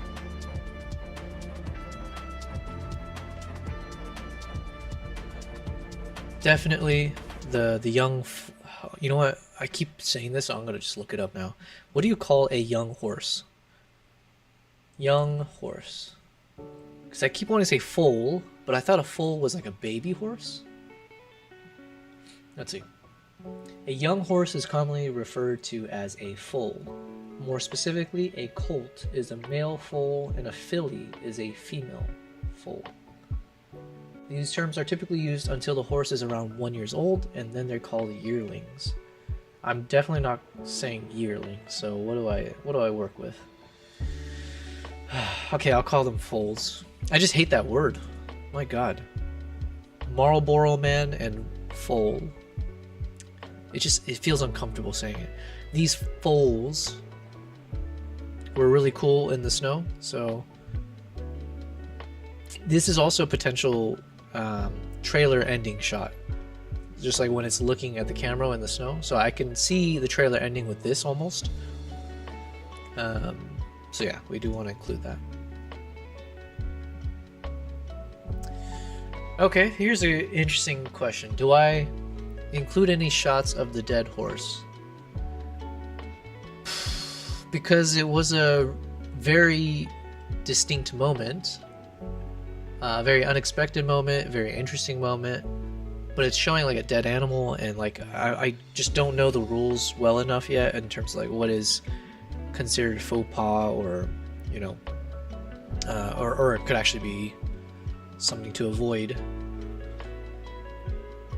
You know, like whatever they say, like gore and stuff. Even though there's like nothing gory, it's literally just like a frozen horse. But maybe I'll include this. Yeah, okay, this one I think makes the cut. So if I can quickly show this moment where you see that action moment, I think that also works in my favor of like what the heck happened on this trip. And if I add some voiceover, I would just need to, yeah, that's another challenge, right? Once I have the trailers, once we do all the steps, eventually I'm gonna have to create my script. And you know, it's not my favorite step, but it's a necessary one, because now I have to infuse my personality further, right? Like, how do I explain this story to people? So maybe I'll time it in the trailer with this crazy thing happening. I won't show that then. Okay. We still got hours. So these, my god. So somehow, all these top layers clips, these are all the clips that I've identified as trailer clips, potential trailer clips. So you can already see what challenge I'm going to be facing, which is how the F do I shorten this into 30 seconds? But this is the fun challenge, so let's keep looking. I do need, like I said, I need some selfie shots like this, so that's nice. I will prioritize ones where I look a bit happier, so we'll see if I have those.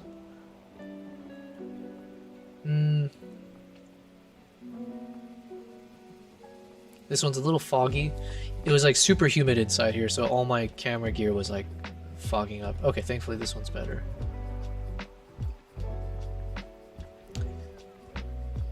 If I can show the 5-finger feast. Okay, maybe this one.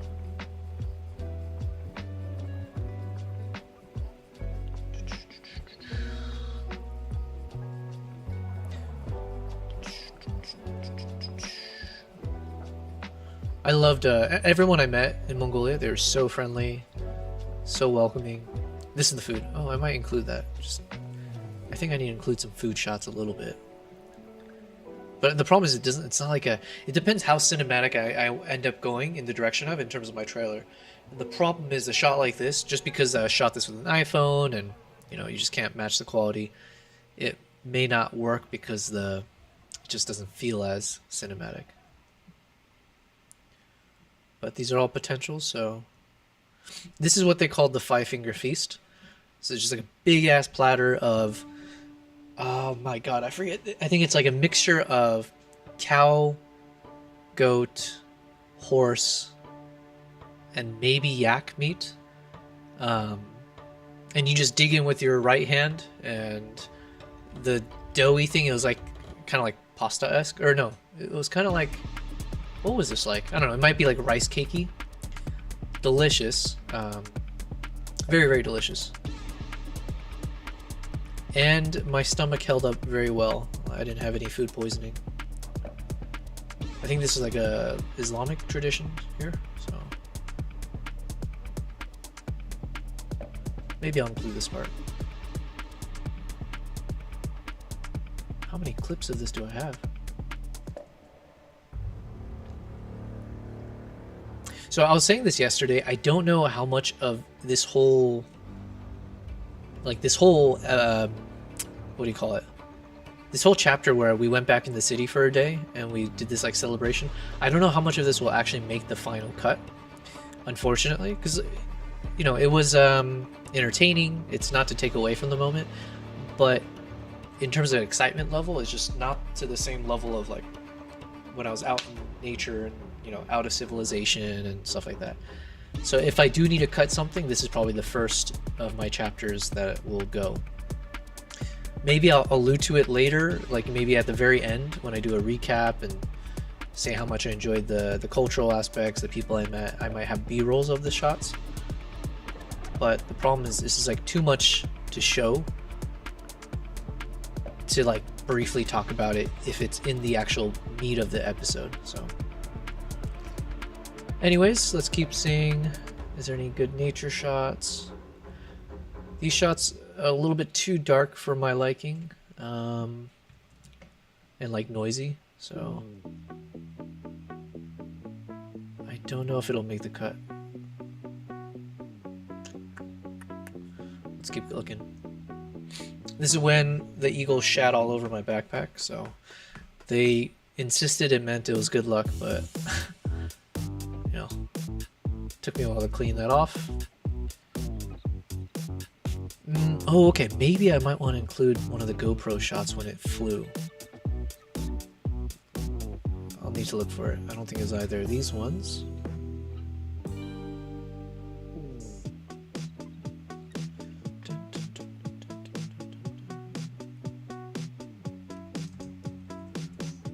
Maybe I'll include this. I'm trying to think, like, if in my trailer I need a montage of like showing clips of the locals. So it's a question, do I have enough of those shots? Actually, I do, so I probably don't need this. Okay, you know what? I'm gonna remove it.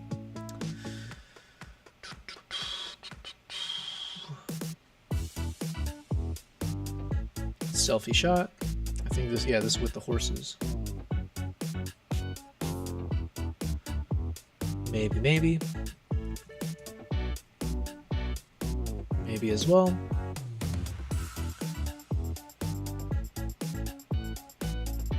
Okay, this is when I got drunk. I keep saying I got drunk. I don't think I really got drunk, but this is when we were taking shots together in the van. When we stopped back into town, we picked up some bottles of Mongolian vodka.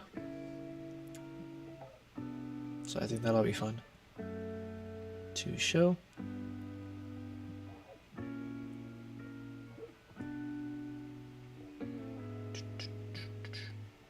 There it is. Elix vodka.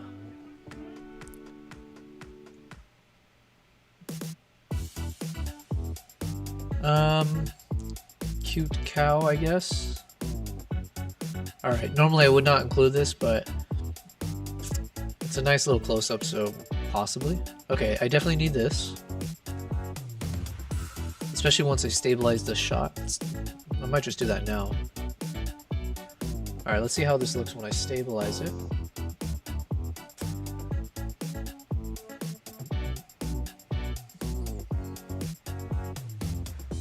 And I'm going to slow down the footage. So I can slow this to 40% of its original speed.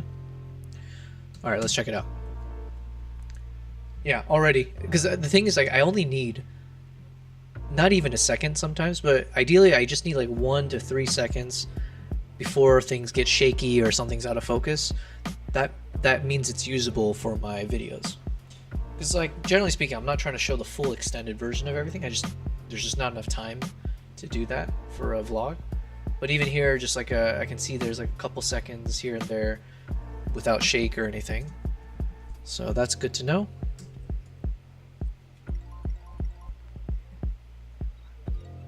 Okay, yeah, obviously I need to include... I definitely want shots where you can see the eagle hunter with the raised hand, and you can see the eagle spreading its wings, and it's just a nice, like, action moment. That's so cool. Okay, so this one, I can already see when it's slowed down. And then you see the full wingspan covering the entire camera view. Nice. Boom, right there. Cool, cool.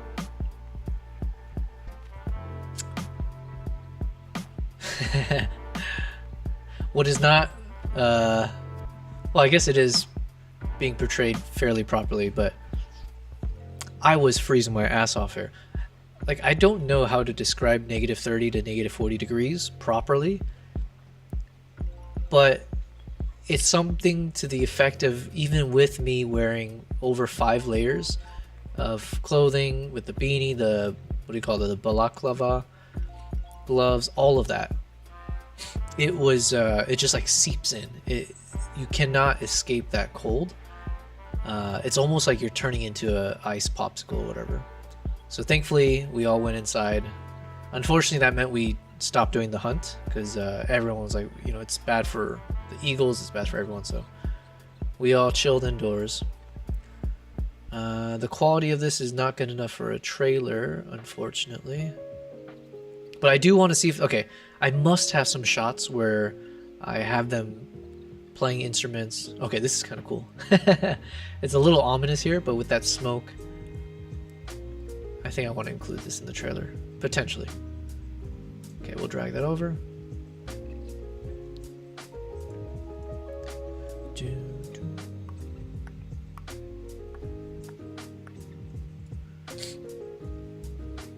More drinking, but hopefully I have it with a better camera. Oh yeah, so this is behind the scenes. You can kind of see I set up the phone up on a shelf. So this is generally what I'm doing. I got my camera and I'm just filming everything, you know. It's what I do. But the cool thing here is then if I'm filming and recording, you should be able to see at points, and I'm going to see if I can do this in the video. But if I can kind of either do a time lapse from this view or at times synchronize the actual moment that you're seeing here with, if I filmed it, the same moment from my camera view, and I'll synchronize it and have like an overlay so you can see both points of view at the same time. So hopefully there would be a shot. I don't know if I was actually recording this, but there might be a recording, for instance, here where you see me receiving a glass or a shot of vodka and then downing it from my point of view. But I don't think any of this will make the trailer.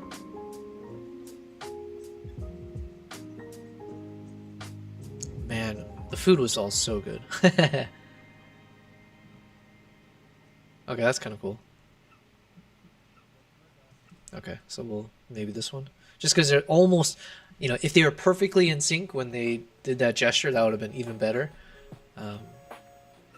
But even that just quick clip there could work. I am getting hungry just looking at all this. I have not eaten all day, and it is now 6:30 p.m. So,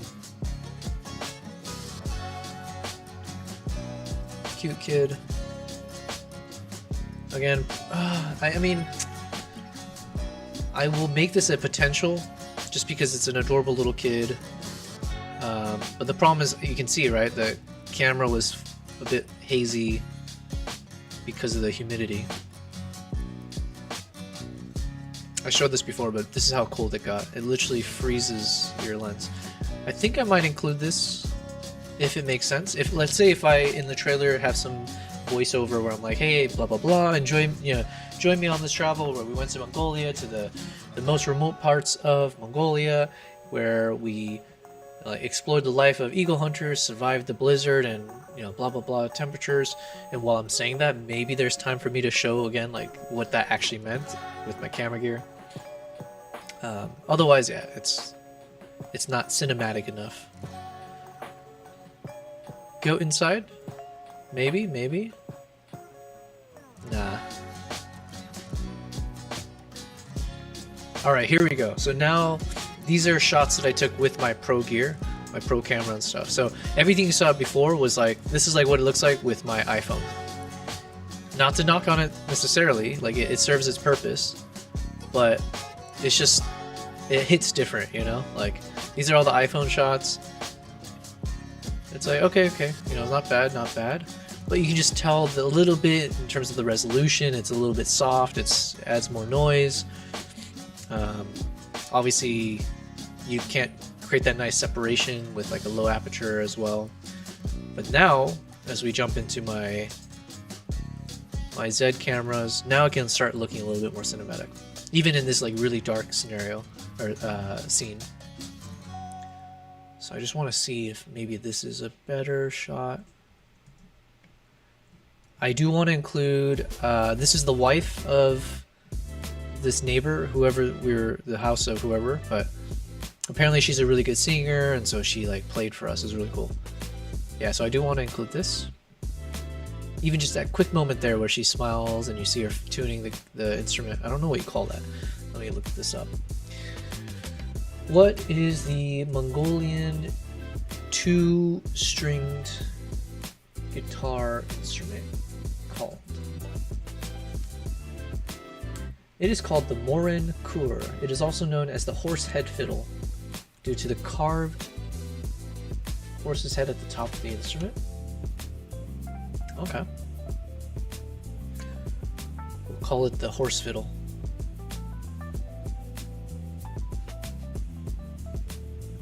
Alright, so what to include?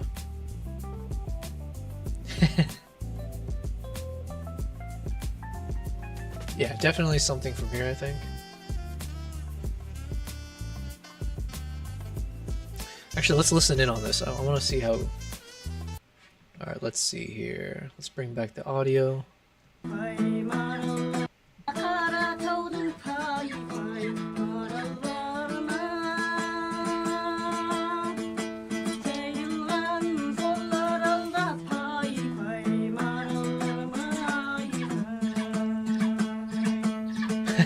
That's actually synchronized perfectly.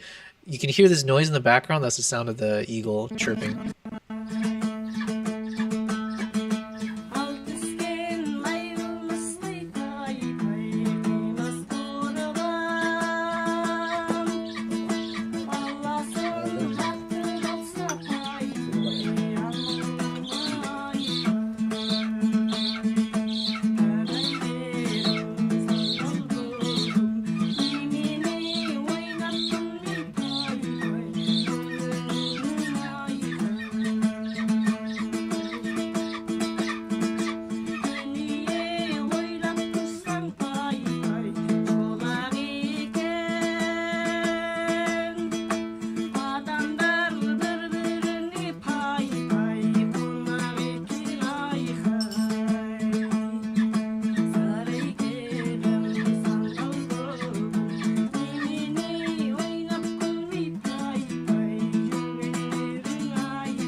You know, I was just having a thought there where I don't think it'll work for this video, but maybe in a future trip to Mongolia, if I'm able to film one of those throat singers in uniform, like when they're wearing all the traditional garb, there is a concept of a trailer maybe where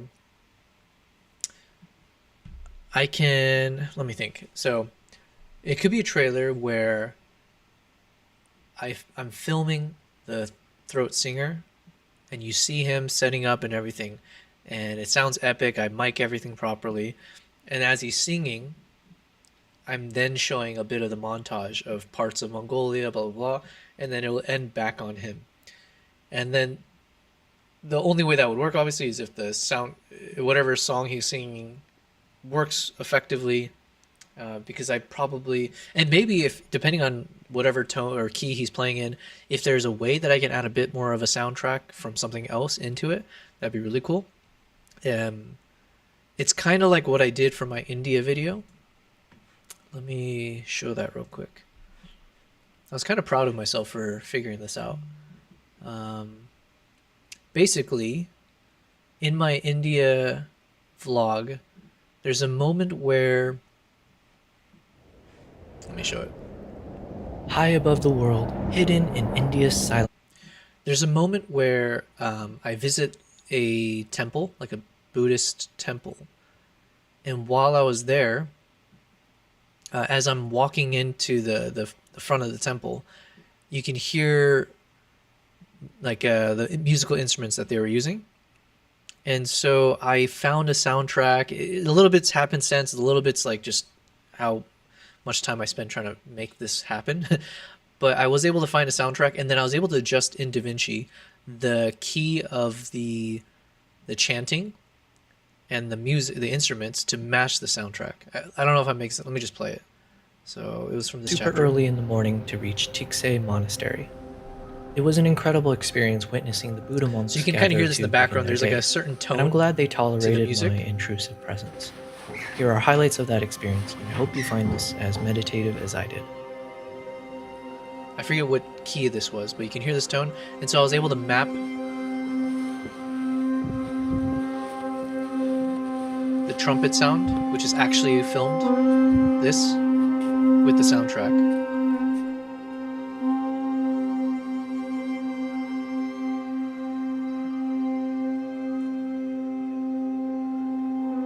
So mixing the actual sounds that I was capturing from this moment with the soundtrack to match just made it feel like it blended properly.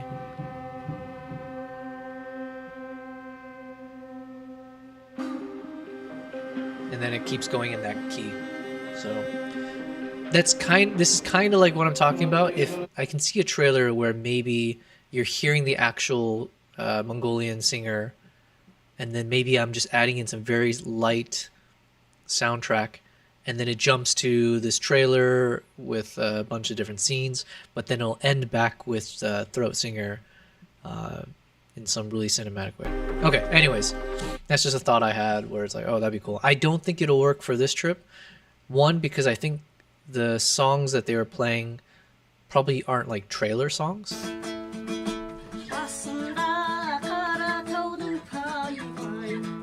Yeah, I don't think it's like dramatic enough. And ideally I would have one where they're like fully dressed in like traditional garb as like an intro trailer, I think. So anyways, it would be nice, but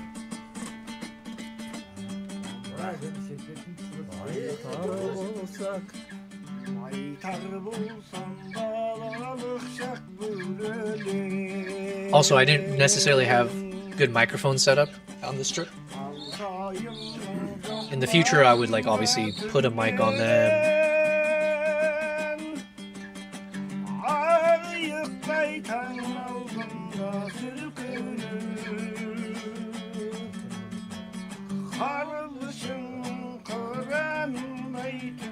Oops, sorry.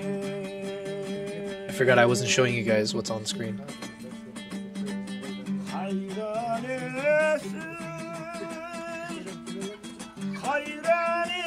Oh, that means I didn't show you guys. 1 second. This is what I was showing. I'm not going to show it again necessarily. I just wanted to show you this moment here. So it was like from seeing like the monks when they're chanting and like playing the instruments and then matching the tone of that with the soundtrack. So that's what I was talking about. This like trumpet, and later they like are chanting and stuff. So matching the key of that instrument with the soundtrack. Anyways.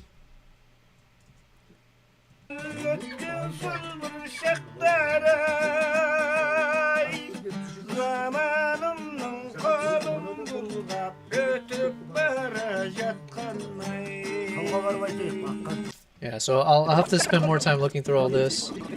But as far as the trailer goes, because the audio is not as important for that, I definitely will include something from here. And again, you see the difference now. So this is what I capture with the Z9 camera. The shot that I was showing earlier was from this little guy up there on the gimbal. That was my iPhone. That was what shot? That was the... Where was that shot? Try this. So this is where I set it up. So this is what I'm talking about. There should be some moment where I can synchronize between this shot and this one, right? So it'll be fun. It'll be fun as we work on this video to find that exact moment, figure out a nice way to put it all together. I do want to include these. I jumped ahead, so let's see.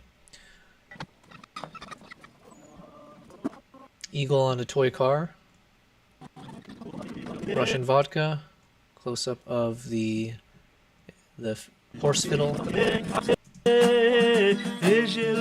is Ibo, really good singer, player.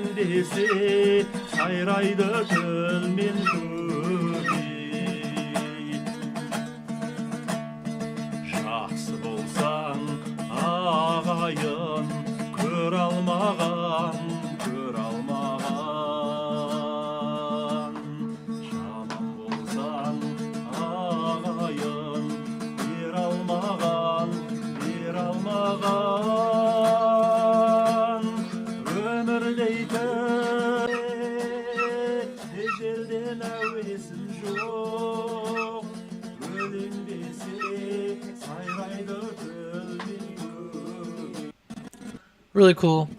It was very fun getting drunk with them. We'll add this one.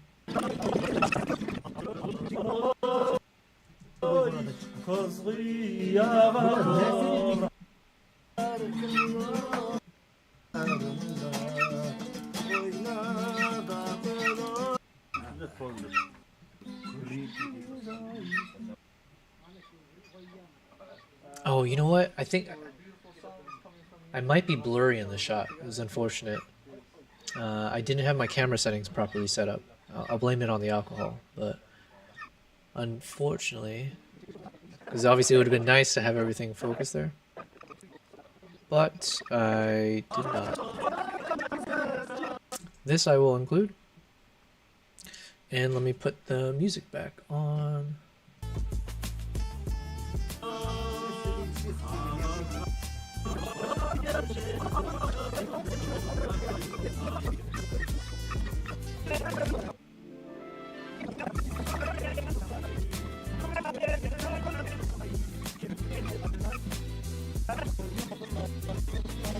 Yeah, like these kind of I don't think I did the focus properly, but these kind of shots where I can have some close-ups and slow motion, it can look really nice as part of the trailer, in my opinion. So we will throw this bad boy in. Yeah, maybe stuff like this.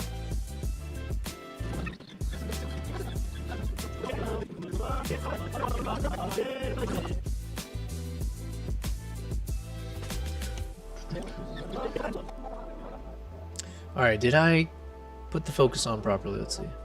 Now, oh, by the way, I guess I can't really show it to you, but this is one of the things I've been happy about in the past. Has it been a year already? Not a full year, but I've basically upgraded my travel gear where I have a secondary camera that I always travel with, and it's actually what I'm using right now as my streaming camera. It's the Z6 III, and the beauty of the Z6 III, it's very, very lightweight. Now, it's not technically as powerful as the flagship Nikon camera, the Z9. However, it's got some of the most powerful features, especially from a video, like from a filming perspective. So I'm able to capture all of the best high resolution raw footages built into the camera. But what I was trying to get to in terms of what's the whole point of me talking about this was it's got this little flip screen. So it's got a fully articulating screen. So it allows me to actually see myself whenever I'm in selfie mode. I never thought in my lifetime that would matter. I was never much of a selfie guy. But now that I'm in this world of being a YouTuber and mostly traveling on my own and having to film everything on my own, it's been super helpful to actually be able to see myself finally when I'm filming myself.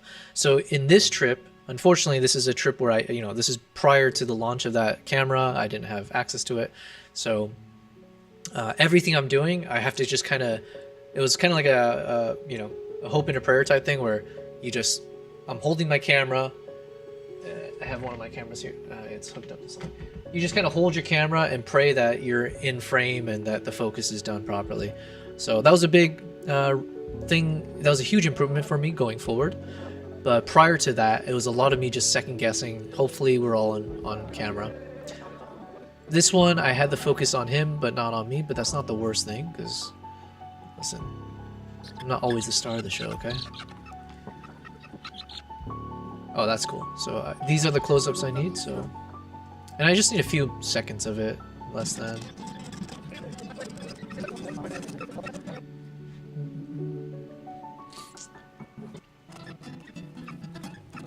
That's a good one.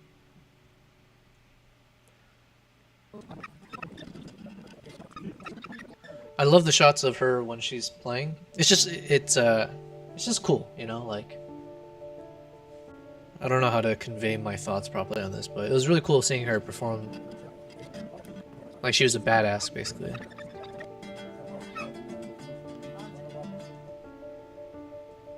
Okay.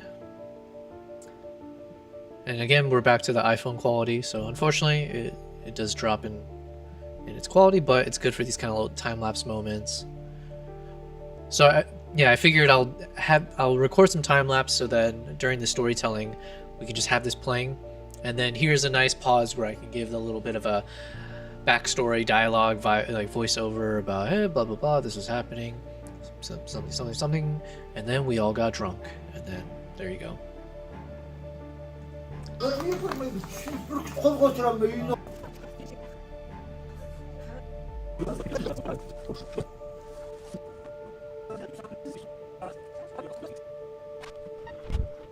Alright, what else do I got here? Oh, here we go. I might... Again, the quality here is not as good as with my Z cameras. This is with the GoPro. And it does mean I need to zoom in a bit to crop out the borders, or the sides, or remove it. But it was kind of a cool shot to see like a gang of eagle hunters all like lined up in a row. But you know what, as I'm saying this, I do remember I do have clips that might work better, so let me just kind of speed through that. Because I do remember filming with my actual camera, so let me just see.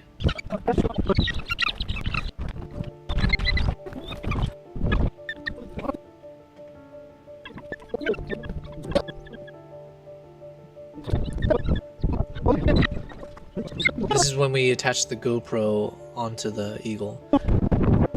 I don't know if we actually took it out for a flight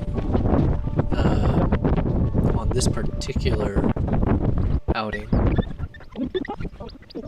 Let's see. Right now we don't see it flying. I think there's like one time where it was like broad daylight where we did this, and I just don't know if I have it filmed or if it looked good. I know we did some when it was a little bit closer to sunset, and the shots look pretty cool, but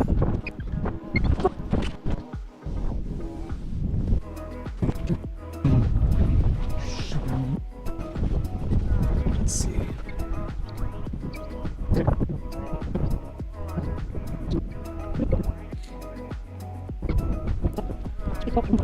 Not these ones.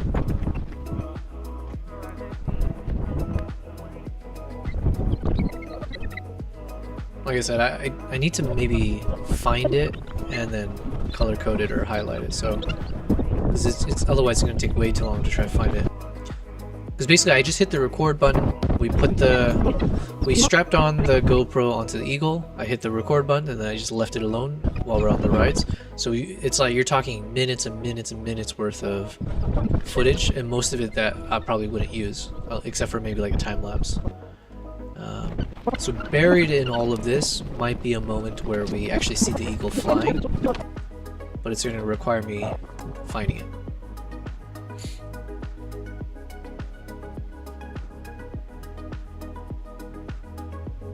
Yeah, so like here, you can see the GoPro's attached. So presumably there must be, unless it wasn't recording, there should be a version where you actually see it from the Eagle's point of view.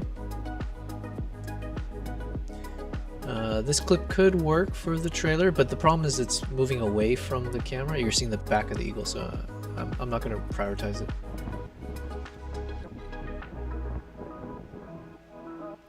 Let's keep on looking. There we go. Okay, so this is with, again, you just see like, it's subjective obviously, but I think it's pretty obvious, like the bumping quality increases drastically. So now we're talking about shots from my Z camera. Especially these kind of shots where you see them going up the mountain. So let me also make these potential clips. This one for sure, you know, like scouting.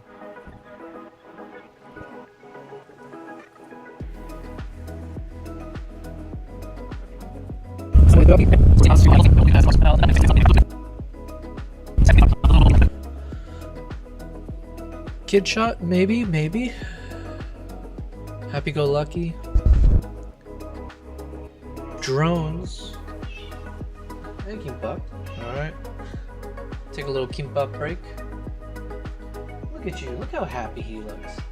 Are you happy? Yeah? Good boy. Let's put you closer to the mic. Are you happy? Yeah.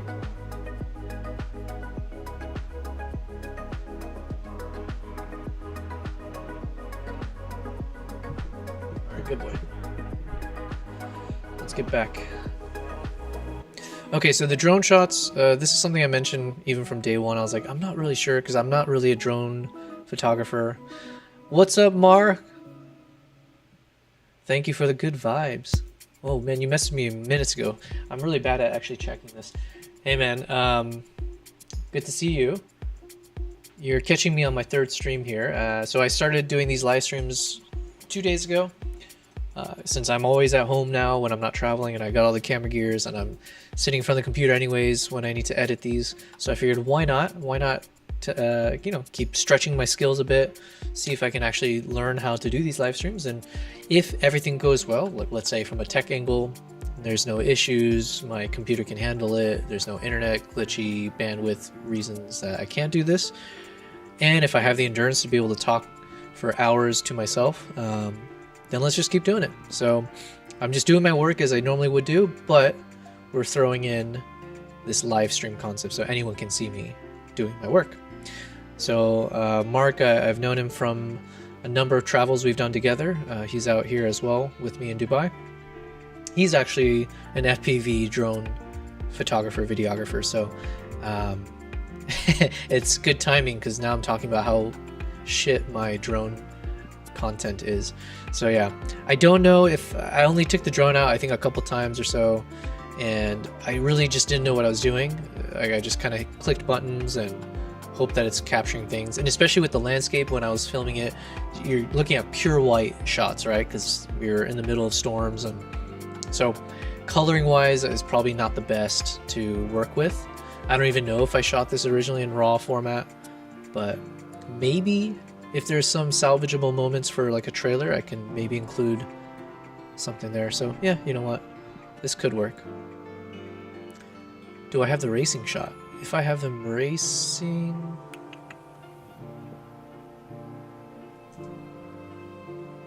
Okay, this could work. You know, just like a little bit of like, as it's lifting up.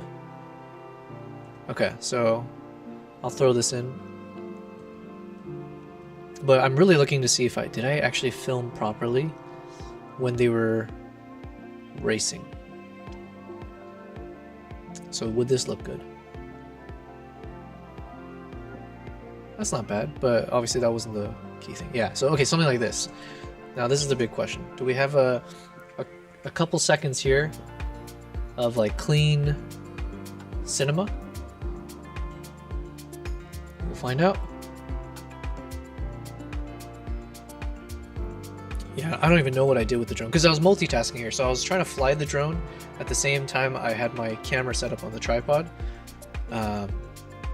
while being someone who doesn't ever use drones. So like not the smartest decision, because obviously then it's probably better just go 100% focus on filming with the camera versus trying to do the drone and the camera. Let's see, what did I get? I just need give me 2 clean seconds. That's all I want. 2 clean seconds of some kind of a drone shot that looks somewhat epic, maybe. Yeah, okay, this could be it. This could be it. Especially if I maybe zoom in a bit and if I can upscale the footage.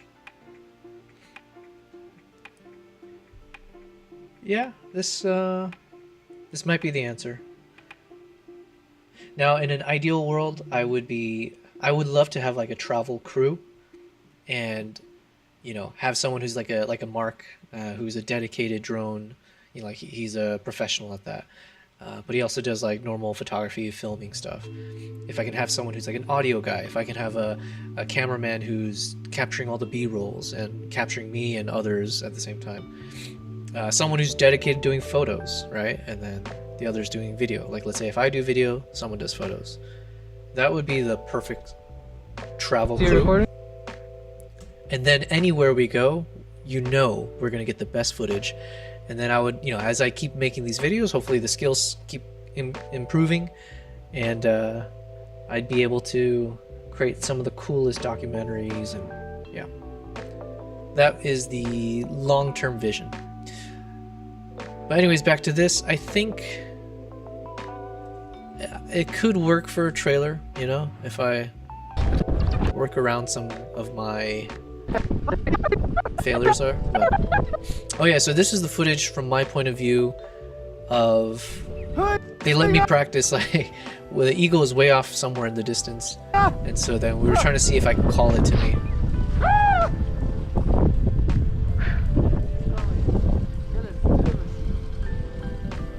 Where is the eagle? I think the eagle is... Oh, no, I was wrong. Oh, that's cool. You can see it there. Nice. So this will be a fun shot to show in my vlog.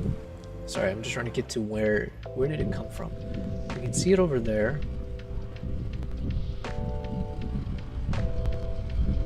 Okay, let's just see if I can follow it. There it is, yep. Flying, flying, flying. Here it comes. Boom. Oh, that was so cool. So I just need to slow this bad boy down. I'll probably show this in real time and then replay it in slow motion in the vlog.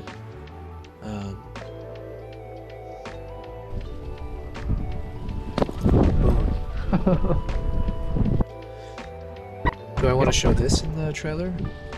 The problem is it just looks too, you know, it's not like the best in terms of colors. So I'm gonna lean into saying no. As cool of a moment as that was. So. But I do want to see if I want to include a shot when the eagle is flying. Like this. Just because obviously it's a completely different angle. Even if the resolution or it's not like, we'll see, but okay, so let me take this clip. Let me go ahead and actually play with it now. I did download some template that lets me stretch footages, but I haven't figured out how to make it work. So let's just look at it from as is.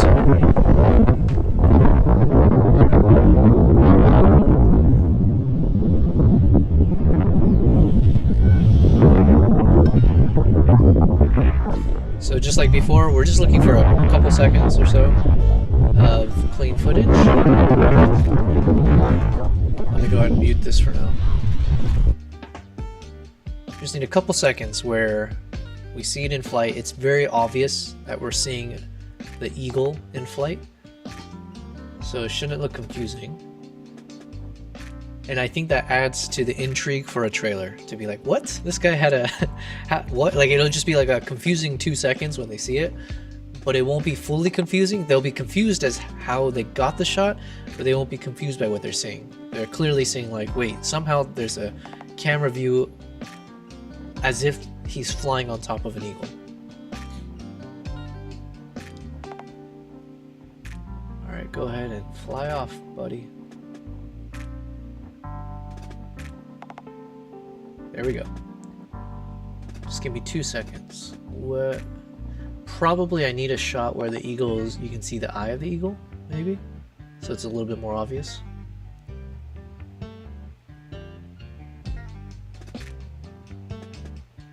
Look at the camera. Look at the camera.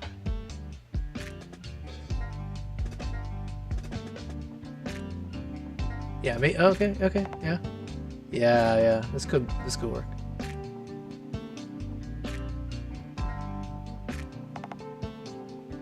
The only problem is obviously with the snow, you don't really get to see much of the ground to make it obvious that it's the ground, you know?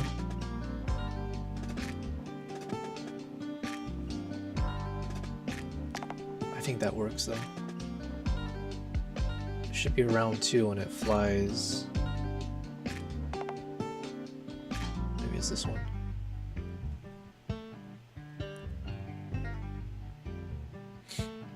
Yeah, this is what I meant, like, unfortunately it got super dark. Okay, let's see. But the thing is, that means I'm missing a GoPro shot. The one from the broad daylight. I should have that, right? Unless I somehow didn't hit record. Alright, let's see if this one's better.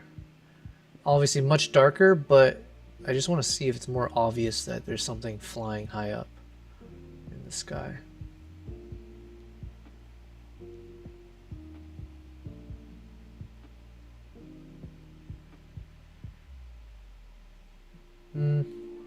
Yeah, I don't know. I don't think this one fits a trailer, let's say.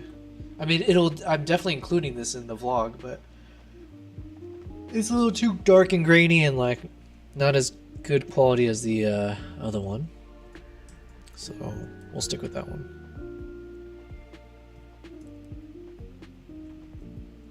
But guys, we're almost done. We're almost done with at least doing the review of all the shots. And here's the, let me actually, since I have this file, I just want to put this next to the relevant GoPro shot.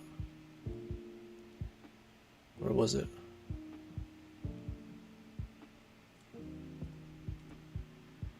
Where did I put the GoPro shot?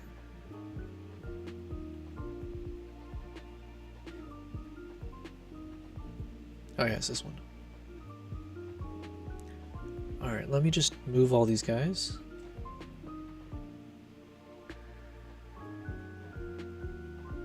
So this is the same scene that I was referencing.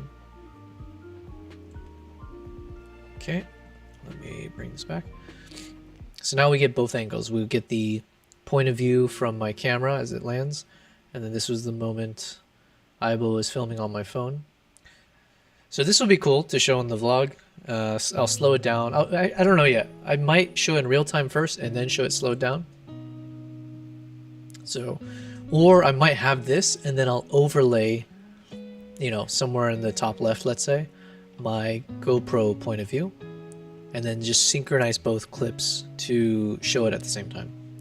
It's just a question of what's better to have as the background versus the like the overlay window. My guess is probably this works as is, just because the positioning, the framing. So probably this will be the background, and I will do the point of view as a smaller window. But now that I look at this, this one I think should... Oh yeah, I definitely need this in the trailer. So let's bring this bad boy up. I think the GoPro part's probably not as necessary. As cool as that is, you know. Look at that. Boom.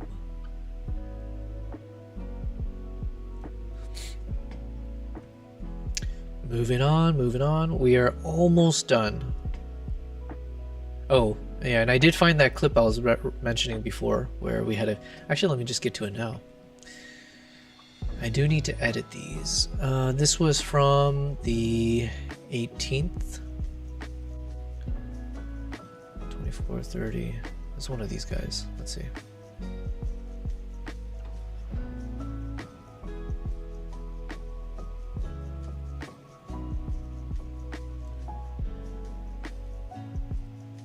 Yeah, so these are clips I forgot to edit, so I need to color grade them and then I'll include these into the timeline. But what I wanted to show was this. Oh yeah, so it was so cold, they literally brought in whatever, like this propane tank. And so I was sleeping, you know, in this like setup over in this room, and they just kept the fire running on the stove the whole night. It's a bit chillier than expected the past couple days, so here's how we're staying warm tonight. Just running a fire right behind me as I edit here and hang out with my new friend. Yeah, so that's literally just how we survived some of these nights. It was just so cold. It was insane. -40. You know, like not much you can do about it. I'm pretty sure I literally just like slept in all these layers. You know, we had all these layers on the floor, like the sleeping bags and mats and things, the thermal stuff. But there's only so much you can do when it's that cold. And this is me. This is what I do, right? So when I'm traveling, generally speaking, or like, yeah, I'll bring my laptop. I bring all these external gear like drives and memory cards, and so at the end of each day I am spending anywhere upwards of 1 to 2 hours just processing all the shots, photos, videos that I took from that day. And I'm very, I don't know if judicious is the right word for this. I'm very disciplined about it for the most part, because if I miss a day of just like offloading all the footages, it starts getting really confusing, or you'll forget where this footage should go, especially with the amount of footage that I capture. I can also run into the risk of running out of space, and then God forbid you end up having like overwriting by like your like deleting memory or shots that you shouldn't have. So I make it a discipline that when I'm traveling, like every day I try my best to actually at the very least offload all the photos and videos, and so that there's like a backup of it before I go to sleep. And generally what happens is not only do I do that, I'm going through all the footages and I'm trying to find moments that I can post on my Instagram. So I tend to try to post in real time, in the sense of if I'm like, for instance, this trip to Mongolia, at the same time I was there, I was also trying to post my travel stories from that trip, with maybe like 1 day lag or 2 day lag in terms of what I'm filming. Yeah, it's a fun way for people to keep in touch with me on my travels. But it's a lot of work, and I don't know if it's necessarily sustainable to keep doing that, where you're like sharing from, your ongoing travel. It's different if you're like just posting from a prior trip while you're on a trip with like content you have prepared, which I think is a more strategic and more business-minded approach. But yeah, that's just not how I was thinking at the time. Let me see if I can show. I'm just opening this up on a different browser here so I don't show things I shouldn't. I want to actually show what I mean by opening up my Instagram stories. All right.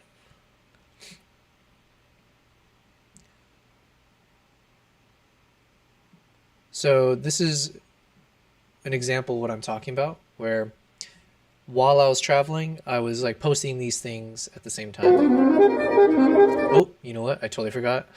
I don't want to get copyright struck. So I'll be like just sharing like different moments on the trip. So I'll be showing like this is when I was starting the trip on the layover, talking about how freezing it was.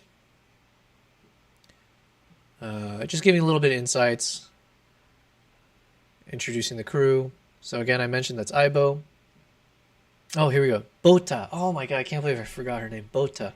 Yeah, she was super awesome. She was our chef. And then Dogi was our driver. Yeah, so then I would spend some time every night editing just brief moments from my trip in like low resolution so that I can post it on my stories. And it seems like it's quick, but honestly, it's way too much effort. Like I would be finding these clips, color grading it. I would find different soundtracks I can slap onto it. So it was not like, it wasn't easy to do. It's not easy to do, but I have a real problem where I'm not able to turn off that part of my brain to just say like, why are you putting so much effort? Either don't post or just put much more low effort stories. So I don't know if I've improved on that front or if I'm going to continue always doing this where I spend like an hour trying to put some clips together for stories. The positive of that is if you're someone who follows me on Instagram and you enjoy watching my stories, you will get a slightly higher fidelity, higher quality posts as stories that hopefully will make me, documenting my trip look very fun to watch. So even this, I found some nice cinematic music, which I can't play. I took a couple of the clips in a lower resolution format and just wanted to show here was a moment from the trip. So I would do this. I started doing this kind of format more and more where I just post it landscape and then give a quick little title for whatever I'm about to show and then just have a little cinematic scene. So yeah, this is basically the benefit of following me on Instagram, especially when I'm back in travel mode, is I tend to want to show as quickly as possible, if as near real time as possible, what's happening on my travels. So you can almost like tag along with me. That's kind of like my hope. So yeah, you can see here, for instance, this is when the snow started picking up. So you're watching as they are preparing all the animals, getting them ready to survive the snowstorm. And then when it snowed.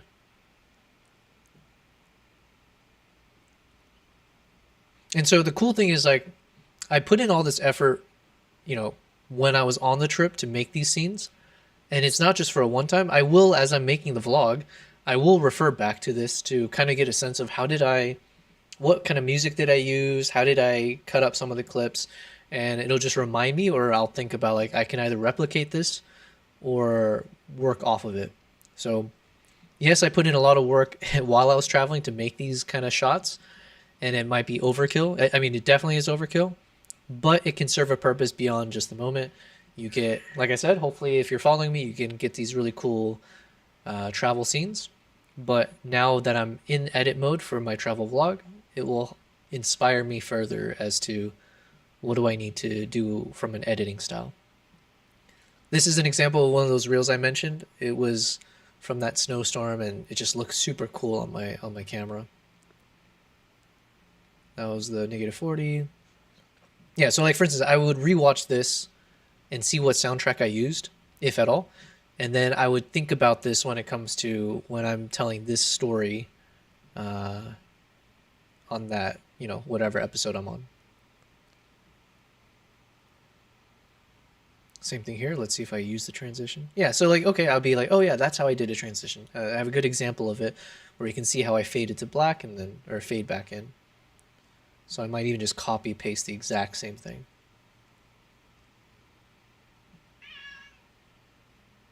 This one for sure. I think I should be able to play this actually with the audio because the soundtrack was from them singing. So just be safe. I'm going to wait till the next one. Okay, this one.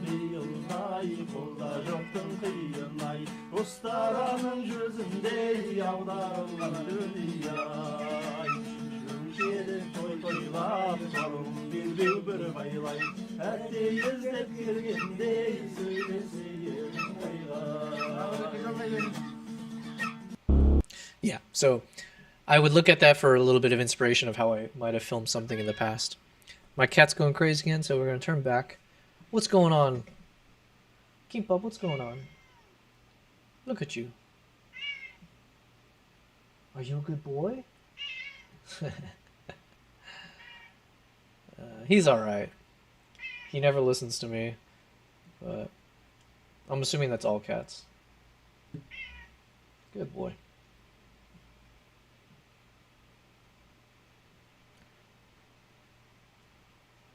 All right, let's get back into it. Anyways, where were we?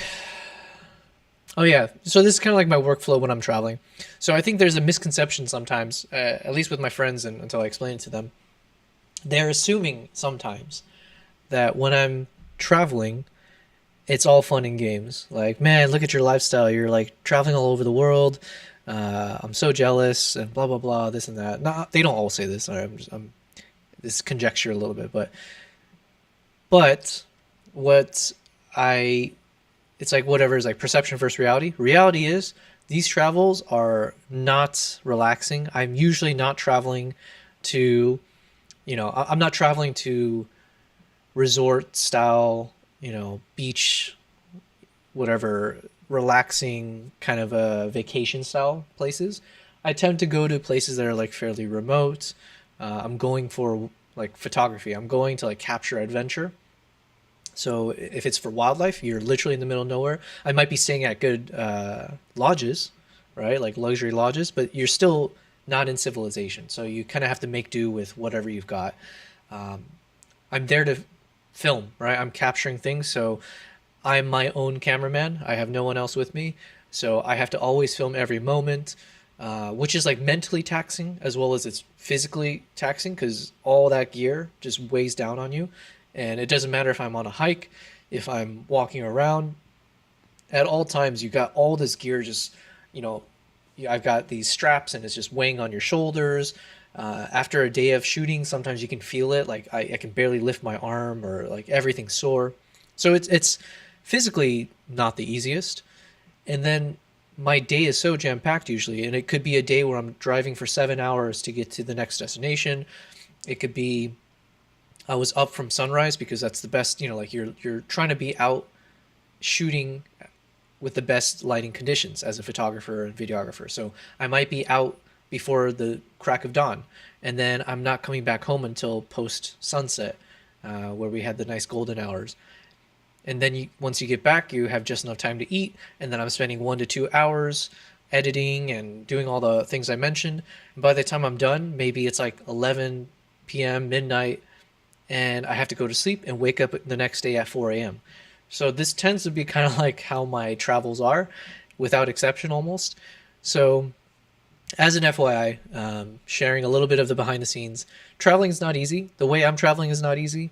I make it harder than it has to be for sure, but I also lean on the fact that I have a fairly good endurance and patience and determination for these kinds of things.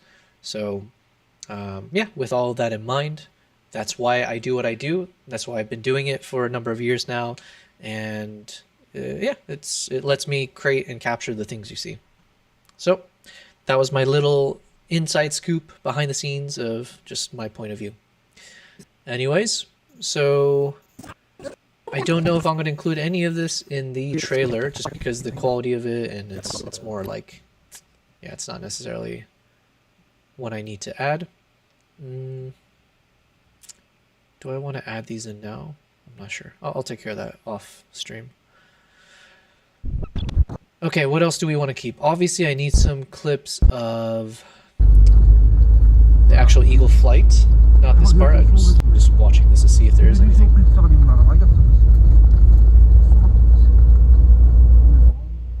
If the riders were a little bit closer to the camera, I might have kept that, just to have those like nice side tracking, orbiting shots. But unfortunately, they were fairly far away. So, what about this one? This is a completely different scene. Alright, here we go. This could be usable. I have enough of eagle shots, but this one, it's like a different lighting condition. It's good separation. Same with the horse. Beautiful horse.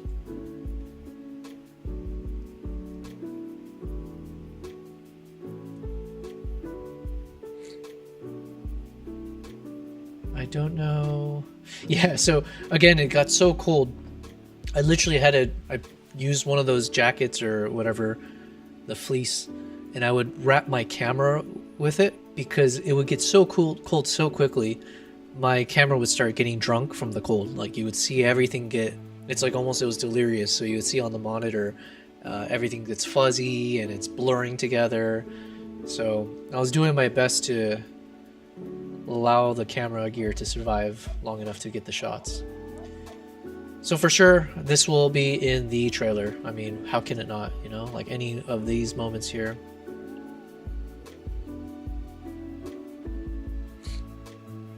Probably, I think the moments before might be better, but yeah, so we will include this. Let's see.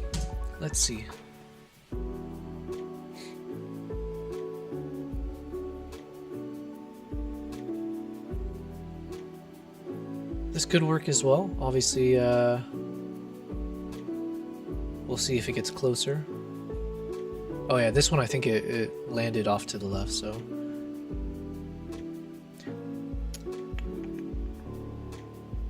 Oh, turn around, coming to me. Ooh, okay. I totally forgot. Well, not directly to me, but we accept it. Oh yeah. Okay, no, I was correct. Yeah, I remembered this in my mind that it had like landed somewhere on the left. So, okay. So I will include it, but it might not be as good as the prior clip. And then I believe there might be a better clip coming up here. Yeah, possibly. So let's check it out. I think this is when the eagle flew back towards us. I don't know if it actually landed near us or if it just kind of veered by. But let's see. Let's see if there's a good moment. Here we go. So for a trailer, I probably can only use this shot where it's like super close up and obvious. Here it's too far away, too much noise. This could work right here when it's straightforward. Cleaner background. Yeah, okay. Perfect. This is it.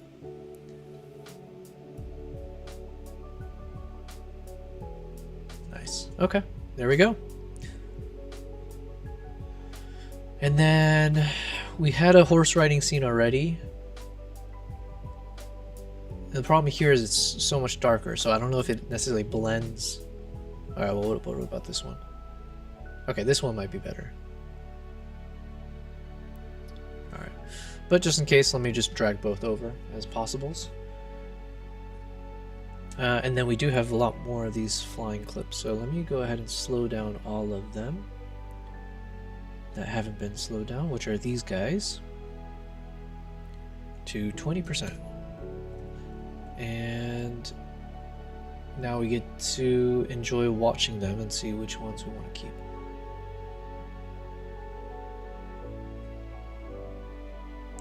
I don't know what happened in this clip. The eagle's already on the ground.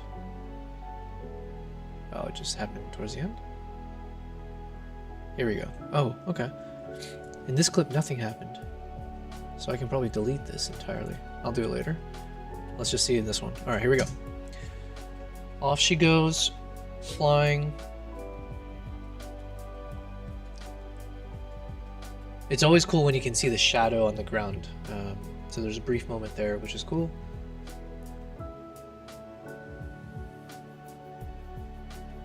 So I was shooting this at 4K 120 frames per second, which is what allows me to have such a slow motion footage without it being jittery or like jumping around.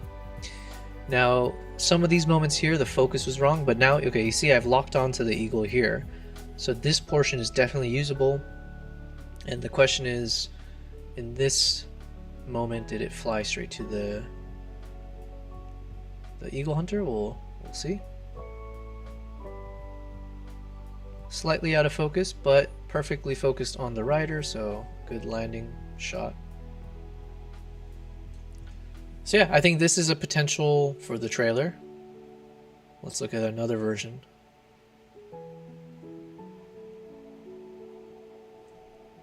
There it is. Okay, so this is version 2. Let's check it out. 3, 2, 1, boom.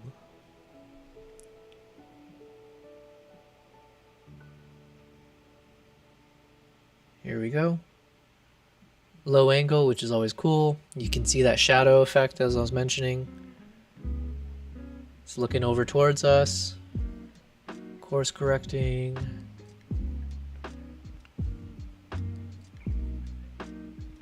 The best with the slow motion is being able to see that that little side blink happening.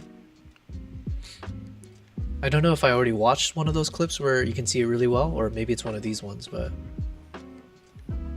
Alright, here we go, here we go. Perfect, this looks great. Oh man. It was tough to keep tracking, because again, I'm carrying around, I have this like bulky camera on a tripod, and once the eagle got that close, there's no saving it, so... But there were some good moments in there, so I do think both of these have potential.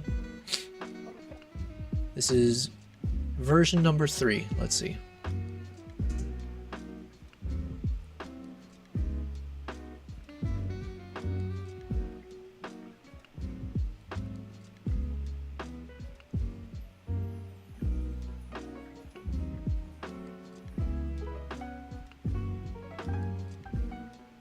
It's so crazy how well the eagle blends in with the surroundings.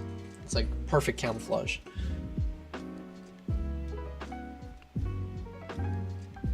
Man, this... I completely forgot, but I guess in this attempt the eagle completely refused to listen and just said, you know what, I'm just doing my own thing. I'm gonna land where I feel like. Did not go to us.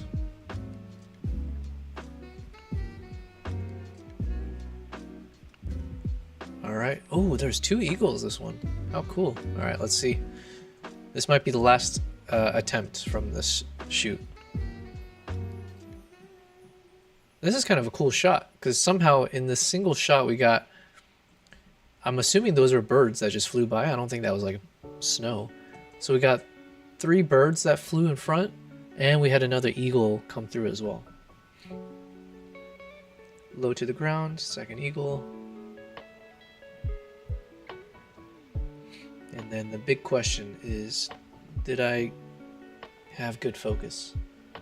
Right now it looks like it's focused on the background, but it's far enough away that it's still acceptable.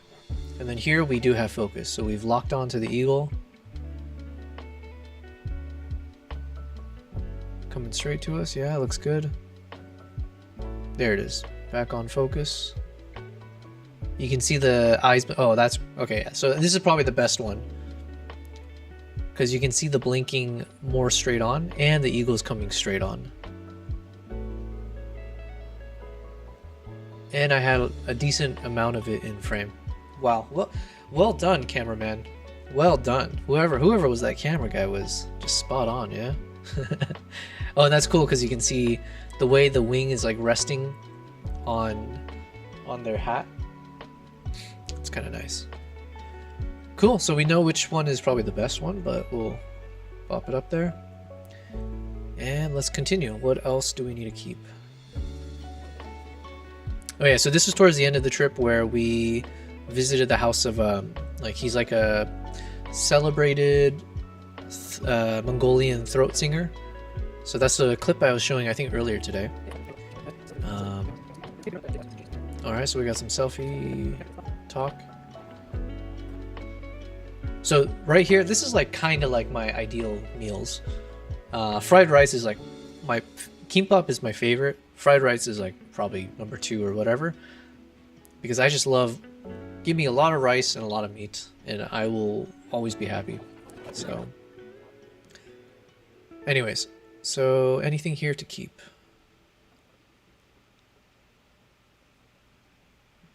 Maybe one of these shots can make the trailer when he's singing, just to keep adding a little bit more from a cultural inclusion here. So we'll just throw this bad boy in.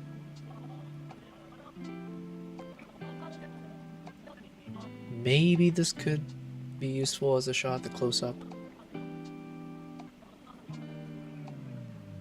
Otherwise, just one of these is good enough, so just want to speed along and see if there's a different angle I shot at or any other.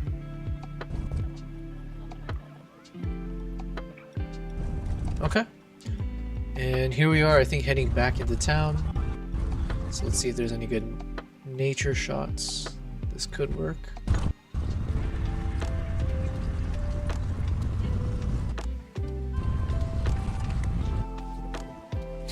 Okay, this will work because I'm out in the cold. So this area, which is funny to connect the dots now, but this was the area that I went to when I went back to Mongolia in November of 2024. I just didn't know at the time or in the moment. I was like, oh, okay, we did go here in Feb. Completely different area within Olgi. But we went there looking for palace cats. Alright. Maybe this one.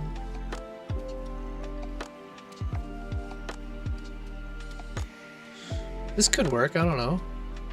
This is when I was, so this time I was, you know, obviously in the car as I was driving, and then I was seeing if I can control the drone to follow us. And I think I did have it on one of those like follow features or something, I don't know. I thought I was gonna lose the drone because I think the snow was picking up at the time. I don't think you can see it in this shot, but yeah, actually right here, this could be good for the trailer. Just so it's like, you know, speed it up maybe or slow it down. Zoom in on the van. Okay, see, I'm not the worst when it comes to drone shots. There's some salvageable moments.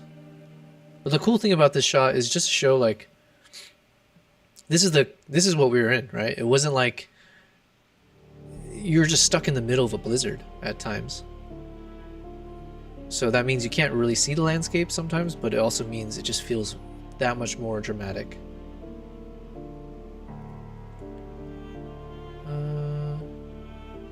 These shots feel a little bit blurrier, so.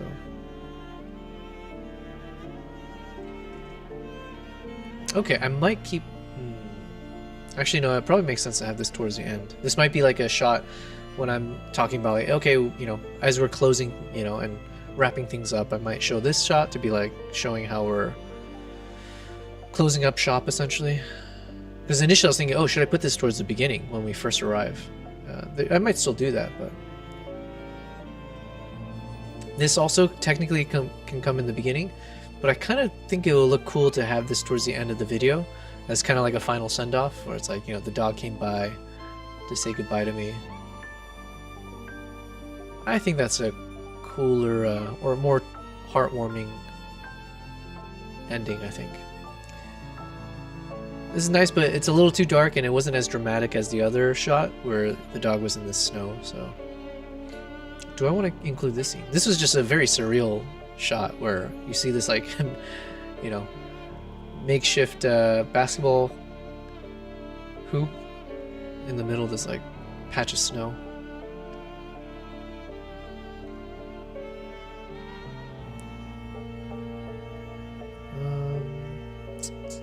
Okay, yeah, this shot looks good.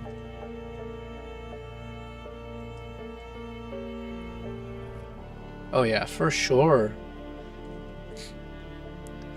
I was nervous, not nervous, but I didn't know if, because obviously there are things that you see with your eyes versus like what the camera can see, and at least in person on those drives, it was really cool to see how the snow, it was like so windy, and you would see how the snow was like being swept across the ground.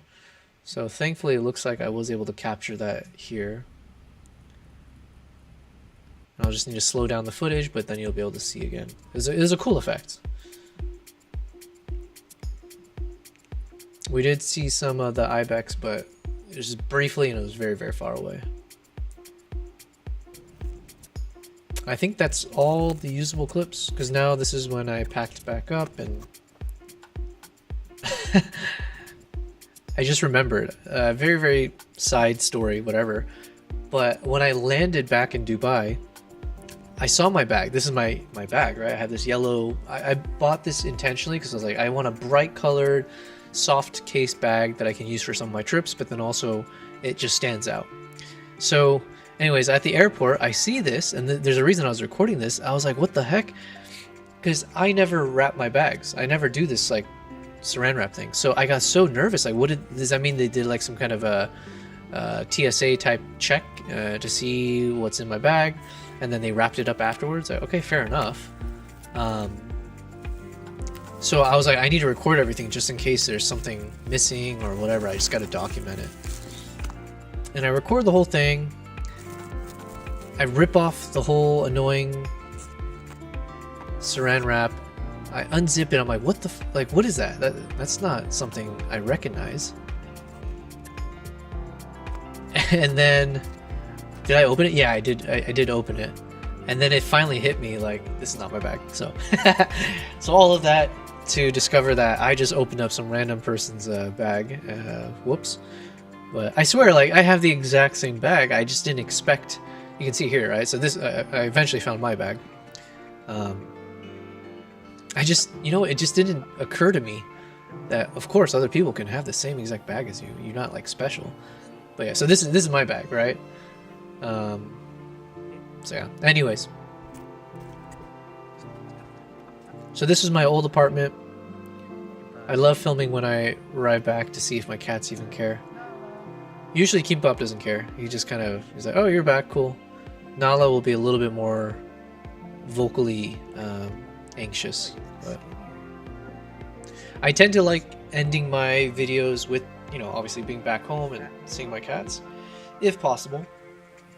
So since I have the recordings, I probably will do the exact same thing. So whichever one is my last episode, let's say it's episode 2 or 3, it will end with one of these shots with a little bit of voiceover, and then the finale will be my photo montage.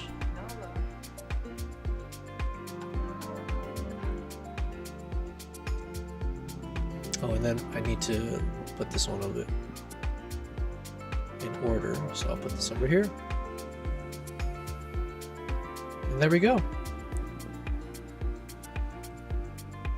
All right, so now that we've done this work, I can just grab all of these clips that I put at the top, and these will be the clips that I've duplicated for potential use as a trailer opening. And let me just shift everything else out of the way. Yeah, Kimbap, what do you want?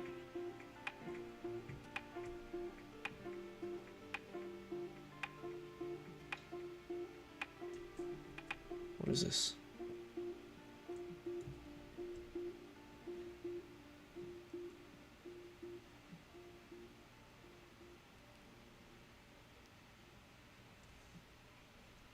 Okay, then let's just shrink my timeline a bit, just bring them all a little bit closer. Yes. All right. Kimbap is demanding some attention.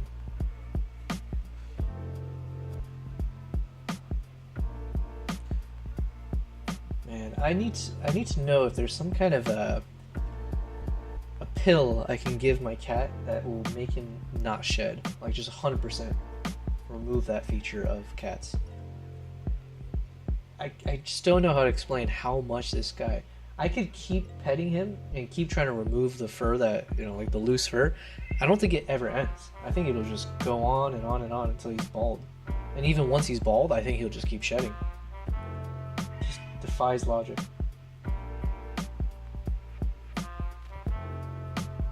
Good boy. That's a camera.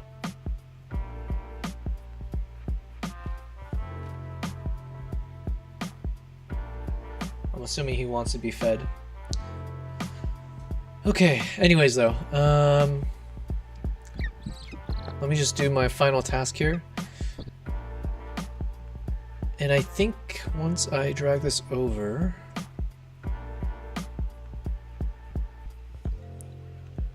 I think this is a good place to pause for the day.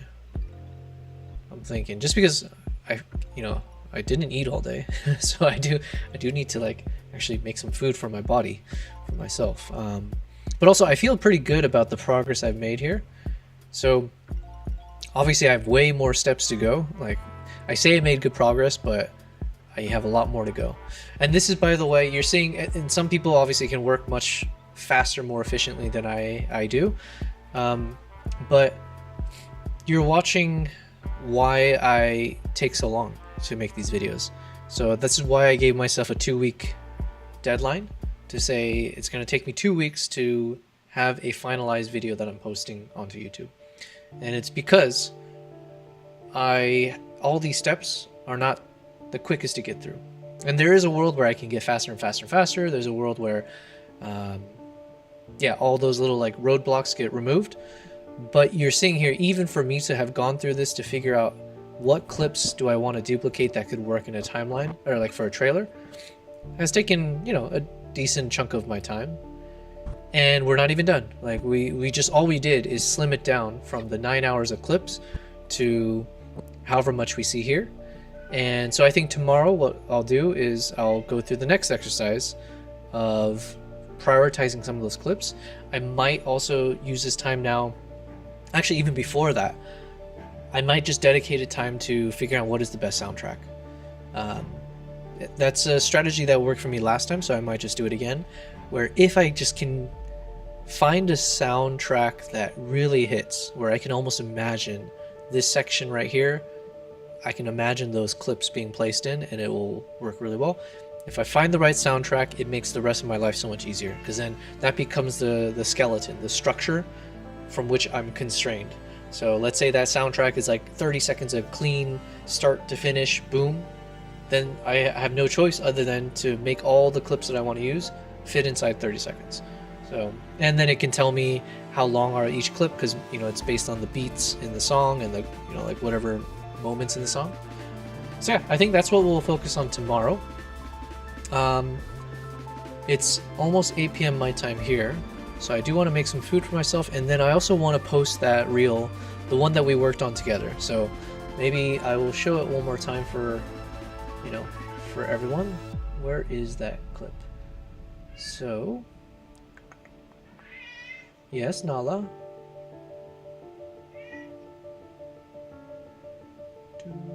Oh, you know what? I don't even remember where I saved it.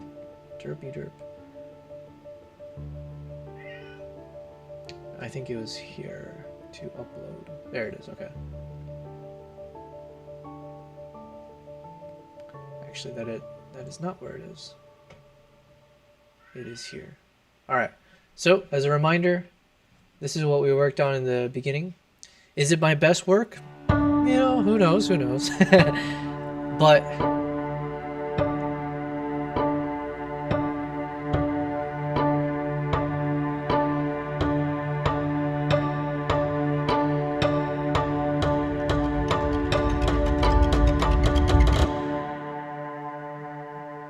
cool. So I want to post that tonight, and I want to keep improving in terms of being faster at posting this kind of like quick reels or shorts. Not the reels, but the shorts. And like for instance, tomorrow, I think I already know a scene that I should be publishing. It's the one that we saw of the horse and the rider, the vertical shot. So we'll keep doing our best to publish a lot of those. You'll see me work on them. You'll get to see again the making of. Yeah, and hopefully it's something that's interesting for you guys. Hopefully it adds some value to your day. So, yeah, with all of that said, I believe this is a good place to call it a night. So thank you guys again. I appreciate anyone who watched. If you're watching the VOD right now, I would appreciate any follow, subscribe. If you can subscribe to my Twitch and my Kick, as well as my YouTube. Much appreciated. This is day 3 of a who knows how long of a journey where I will ultimately try to build out this niche of being a travel photographer and videographer who also streams and shares how I make my content and involve all of you guys to be a part of that process. So with all that, I appreciate it. Thank you very much. And for a successful day 3,